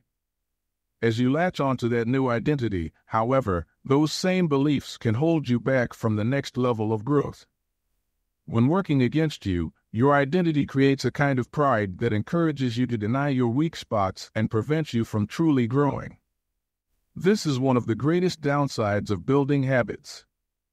The more sacred an idea is to us, that is, the more deeply it is tied to our identity, the more strongly we will defend it against criticism. You see this in every industry. The schoolteacher who ignores innovative teaching methods and sticks with her tried-and-true lesson plans. The veteran manager who is committed to doing things his way. The surgeon who dismisses the ideas of her younger colleagues. The band who produces a mind-blowing first album and then gets stuck in a rut. The tighter we cling to an identity, the harder it becomes to grow beyond it. One solution is to avoid making any single aspect of your identity an overwhelming portion of who you are. In the words of investor Paul Graham, keep your identity small. The more you let a single belief define you, the less capable you are of adapting when life challenges you. If you tie everything up in being the point guard or the partner at the firm or whatever else, then the loss of that facet of your life will wreck you. If you're a vegan and then develop a health condition that forces you to change your diet, you'll have an identity crisis on your hands. When you cling too tightly to one identity, you become brittle. Lose that one thing and you lose yourself. For most of my young life, being an athlete was a major part of my identity. After my baseball career ended, I struggled to find myself. When you spend your whole life defining yourself in one way and that disappears, who are you now? Military veterans and former entrepreneurs report similar feelings. If your identity is wrapped up in a belief like "I'm a great soldier," what happens when your period of service ends? For many business owners, their identity is something along the lines of "I'm the CEO" or "I'm the founder." If you have spent every waking moment working on your business, how will you feel after you sell the company? The key to mitigating these losses of identity is to redefine yourself such that you get to keep important aspects of your identity even if your particular role changes. "I'm an athlete" becomes "I'm the type of person who is mentally tough and loves a physical challenge." "I'm a great soldier" transforms into "I'm the type of person who is disciplined, reliable, and great on a team." "I'm the CEO" translates to "I'm the type of person who builds and creates things." When chosen effectively, an identity can be flexible rather than brittle. Like water flowing around an obstacle, your identity works with the changing circumstances rather than against them. The following quote from the Tao Te Ching encapsulates the ideas perfectly. "Men are born soft and supple, dead, they are stiff and hard. Plants are born tender and pliant, dead, they are brittle and dry. Thus whoever is stiff and inflexible is a disciple of death. Whoever is soft and yielding is a disciple of life. The hard and stiff will be broken. The soft and supple will prevail." Lao Tzu. Habits deliver numerous benefits, but the downside is that they can lock us into our previous patterns of thinking and acting, even when the world is shifting around us. Everything is impermanent. Life is constantly changing, so you need to periodically check in to see if your old habits and beliefs are still serving you. A lack of self-awareness is poison. Reflection and review is the antidote. Chapter Summary. The upside of habits is that we can do things without thinking. The downside is that we stop paying attention to little errors. Habits plus deliberate practice equals mastery. Reflection and review is a process that allows you to remain conscious of your performance over time. The tighter we cling to an identity, the harder it becomes to grow beyond it. Conclusion. The secret to results that last here is an ancient Greek parable known as the Sorite's paradox, which talks about the effect one small action can have when repeated enough times. One formulation of the paradox goes as follows: can one coin make a person rich? If you give a person a pile of 10 coins, you wouldn't claim that he or she is rich. But what if you add another, and another, and another? At some point, you will have to admit that no one can be rich unless one coin can make him or her so. We can say the same about atomic habits. Can one tiny change transform your life? It's unlikely you would say so. But what if you made another? And another? And another? At some point, you will have to admit that your life was transformed by one small change. The holy grail of habit change is not a single 1% improvement, but 1,000 of them. It's a bunch of atomic habits stacking up, each one a fundamental unit of the overall system. In the beginning, small improvements can often seem meaningless because they get washed away by the weight of the system. Just as one coin won't make you rich, one positive change like meditating for 1 minute or reading 1 page each day is unlikely to deliver a noticeable difference. Gradually, though, as you continue to layer small changes on top of one another, the scales of life start to move. Each improvement is like adding a grain of sand to the positive side of the scale, slowly tilting things in your favor. Eventually, if you stick with it, you hit a tipping point. Suddenly, it feels easier to stick with good habits. The weight of the system is working for you rather than against you. Over the course of this book, we've looked at dozens of stories about top performers. We've heard about Olympic gold medalists, award-winning artists, business leaders, life-saving physicians, and star comedians who have all used the science of small habits to master their craft and vault to the top of their field. Each of the people, teams, and companies we have covered has faced different circumstances, but ultimately progressed in the same way, through a commitment to tiny, sustainable, unrelenting improvements. Success is not a goal to reach or a finish line to cross. It is a system to improve, an endless process to refine. In Chapter 1, I said, if you're having trouble changing your habits, the problem isn't you. The problem is your system. Bad habits repeat themselves again and again not because you don't want to change, but because you have the wrong system for change. As this book draws to a close, I hope the opposite is true. With the 4 laws of behavior change, you have a set of tools and strategies that you can use to build better systems and shape better habits. Sometimes a habit will be hard to remember and you'll need to make it obvious. Other times you won't feel like starting and you'll need to make it attractive. In many cases, you may find that a habit will be too difficult and you'll need to make it easy. And sometimes, you won't feel like sticking with it and you'll need to make it satisfying. You want to push your good habits toward the left side of the spectrum by making them obvious, attractive, easy, and satisfying. Meanwhile, you want to cluster your bad habits toward the right side by making them invisible, unattractive, hard, and unsatisfying. This is a continuous process. There is no finish line. There is no permanent solution. Whenever you're looking to improve, you can rotate through the 4 laws of behavior change until you find the next bottleneck. Make it obvious. Make it attractive. Make it easy. Make it satisfying.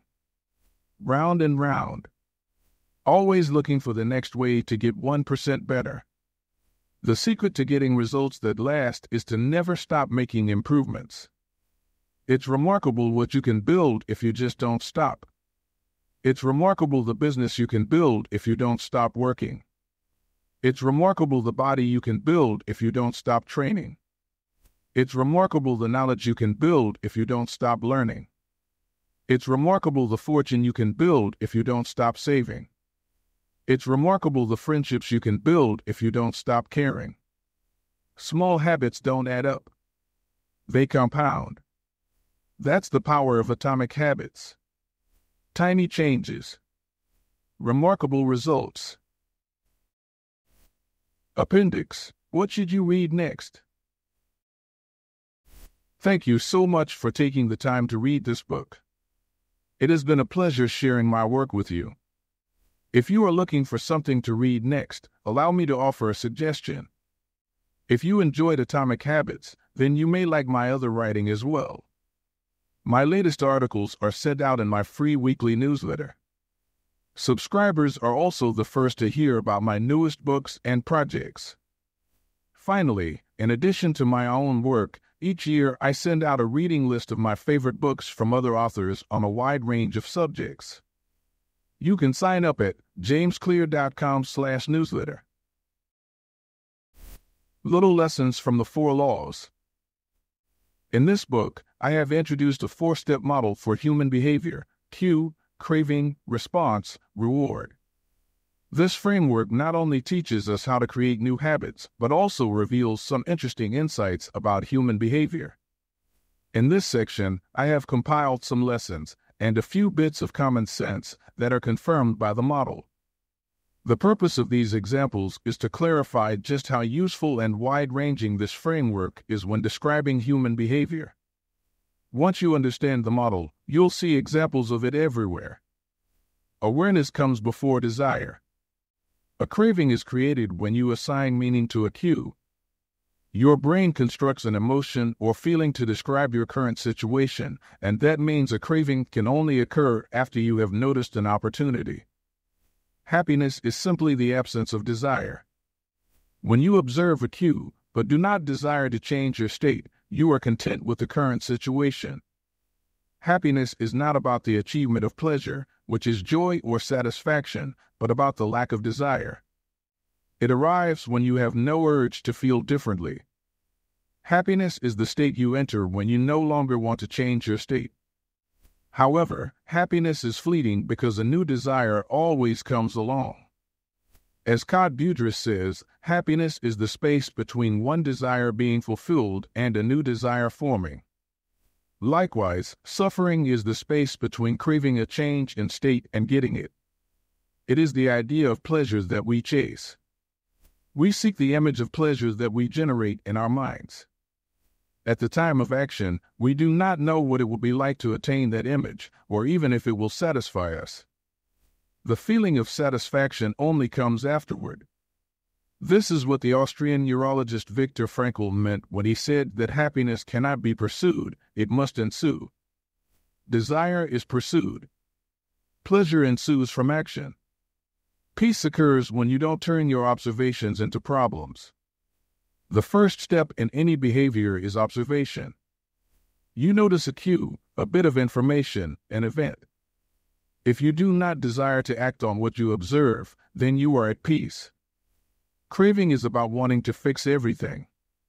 Observation without craving is the realization that you do not need to fix anything.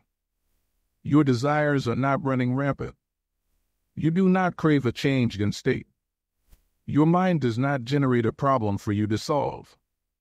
You're simply observing and existing. With a big enough why you can overcome any how. Friedrich Nietzsche, the German philosopher and poet, famously wrote, "He who has a why to live for can bear almost any how." This phrase harbors an important truth about human behavior. If your motivation and desire are great enough, that is, why you are acting, you'll take action even when it is quite difficult. Great craving can power great action, even when friction is high. Being curious is better than being smart. Being motivated and curious counts for more than being smart because it leads to action. Being smart will never deliver results on its own because it doesn't get you to act. It is desire, not intelligence, that prompts behavior. As Naval Ravikant says, the trick to doing anything is first cultivating a desire for it. Emotions drive behavior. Every decision is an emotional decision at some level. Whatever your logical reasons are for taking action, you only feel compelled to act on them because of emotion. In fact, people with damage to emotional centers of the brain can list many reasons for taking action but still will not act because they do not have emotions to drive them. This is why craving comes before response. The feeling comes first, and then the behavior. We can only be rational and logical after we have been emotional. The primary mode of the brain is to feel, the secondary mode is to think. Our first response, the fast, non-conscious portion of the brain, is optimized for feeling and anticipating. Our second response, the slow, conscious portion of the brain, is the part that does the thinking. Psychologists refer to this as System 1, feelings and rapid judgments, versus System 2, rational analysis. The feeling comes first, System 1. The rationality only intervenes later, System 2. This works great when the two are aligned, but it results in illogical and emotional thinking when they are not. Your response tends to follow your emotions. Our thoughts and actions are rooted in what we find attractive, not necessarily in what is logical. Two people can notice the same set of facts and respond very differently because they run those facts through their unique emotional filter. This is one reason why appealing to emotion is typically more powerful than appealing to reason. If a topic makes someone feel emotional, they will rarely be interested in the data. This is why emotions can be such a threat to wise decision-making. Put another way, most people believe that the reasonable response is the one that benefits them, the one that satisfies their desires. To approach a situation from a more neutral emotional position allows you to base your response on the data rather than the emotion. Suffering drives progress. The source of all suffering is the desire for a change in state. This is also the source of all progress. The desire to change your state is what powers you to take action. It is wanting more that pushes humanity to seek improvements, develop new technologies, and reach for a higher level. With craving, we are dissatisfied but driven. Without craving, we are satisfied but lack ambition. Your actions reveal how badly you want something. If you keep saying something is a priority but you never act on it, then you don't really want it. It's time to have an honest conversation with yourself. Your actions reveal your true motivations. Reward is on the other side of sacrifice. Response, sacrifice of energy, always precedes reward, the collection of resources. The runner's high only comes after the hard run. The reward only comes after the energy is spent. Self-control is difficult because it is not satisfying. A reward is an outcome that satisfies your craving. This makes self-control ineffective because inhibiting our desires does not usually resolve them. Resisting temptation does not satisfy your craving, it just ignores it. It creates space for the craving to pass. Self-control requires you to release a desire rather than satisfy it. Our expectations determine our satisfaction. The gap between our cravings and our rewards determines how satisfied we feel after taking action. If the mismatch between expectations and outcomes is positive, surprise and delight, then we are more likely to repeat a behavior in the future. If the mismatch is negative, disappointment and frustration, then we are less likely to do so. For example, if you expect to get $10 and get $100, you feel great. If you expect to get $100 and get $10, you feel disappointed. Your expectation changes your satisfaction. An average experience preceded by high expectations is a disappointment. An average experience preceded by low expectations is a delight. When liking and wanting are approximately the same, you feel satisfied. Satisfaction equals liking, wanting. This is the wisdom behind Seneca's famous quote, "Being poor is not having too little, it is wanting more." If your wants outpace your likes, you'll always be unsatisfied. You're perpetually putting more weight on the problem than the solution. Happiness is relative. When I first began sharing my writing publicly, it took me 3 months to get 1,000 subscribers. When I hit that milestone, I told my parents and my girlfriend. We celebrated. I felt excited and motivated.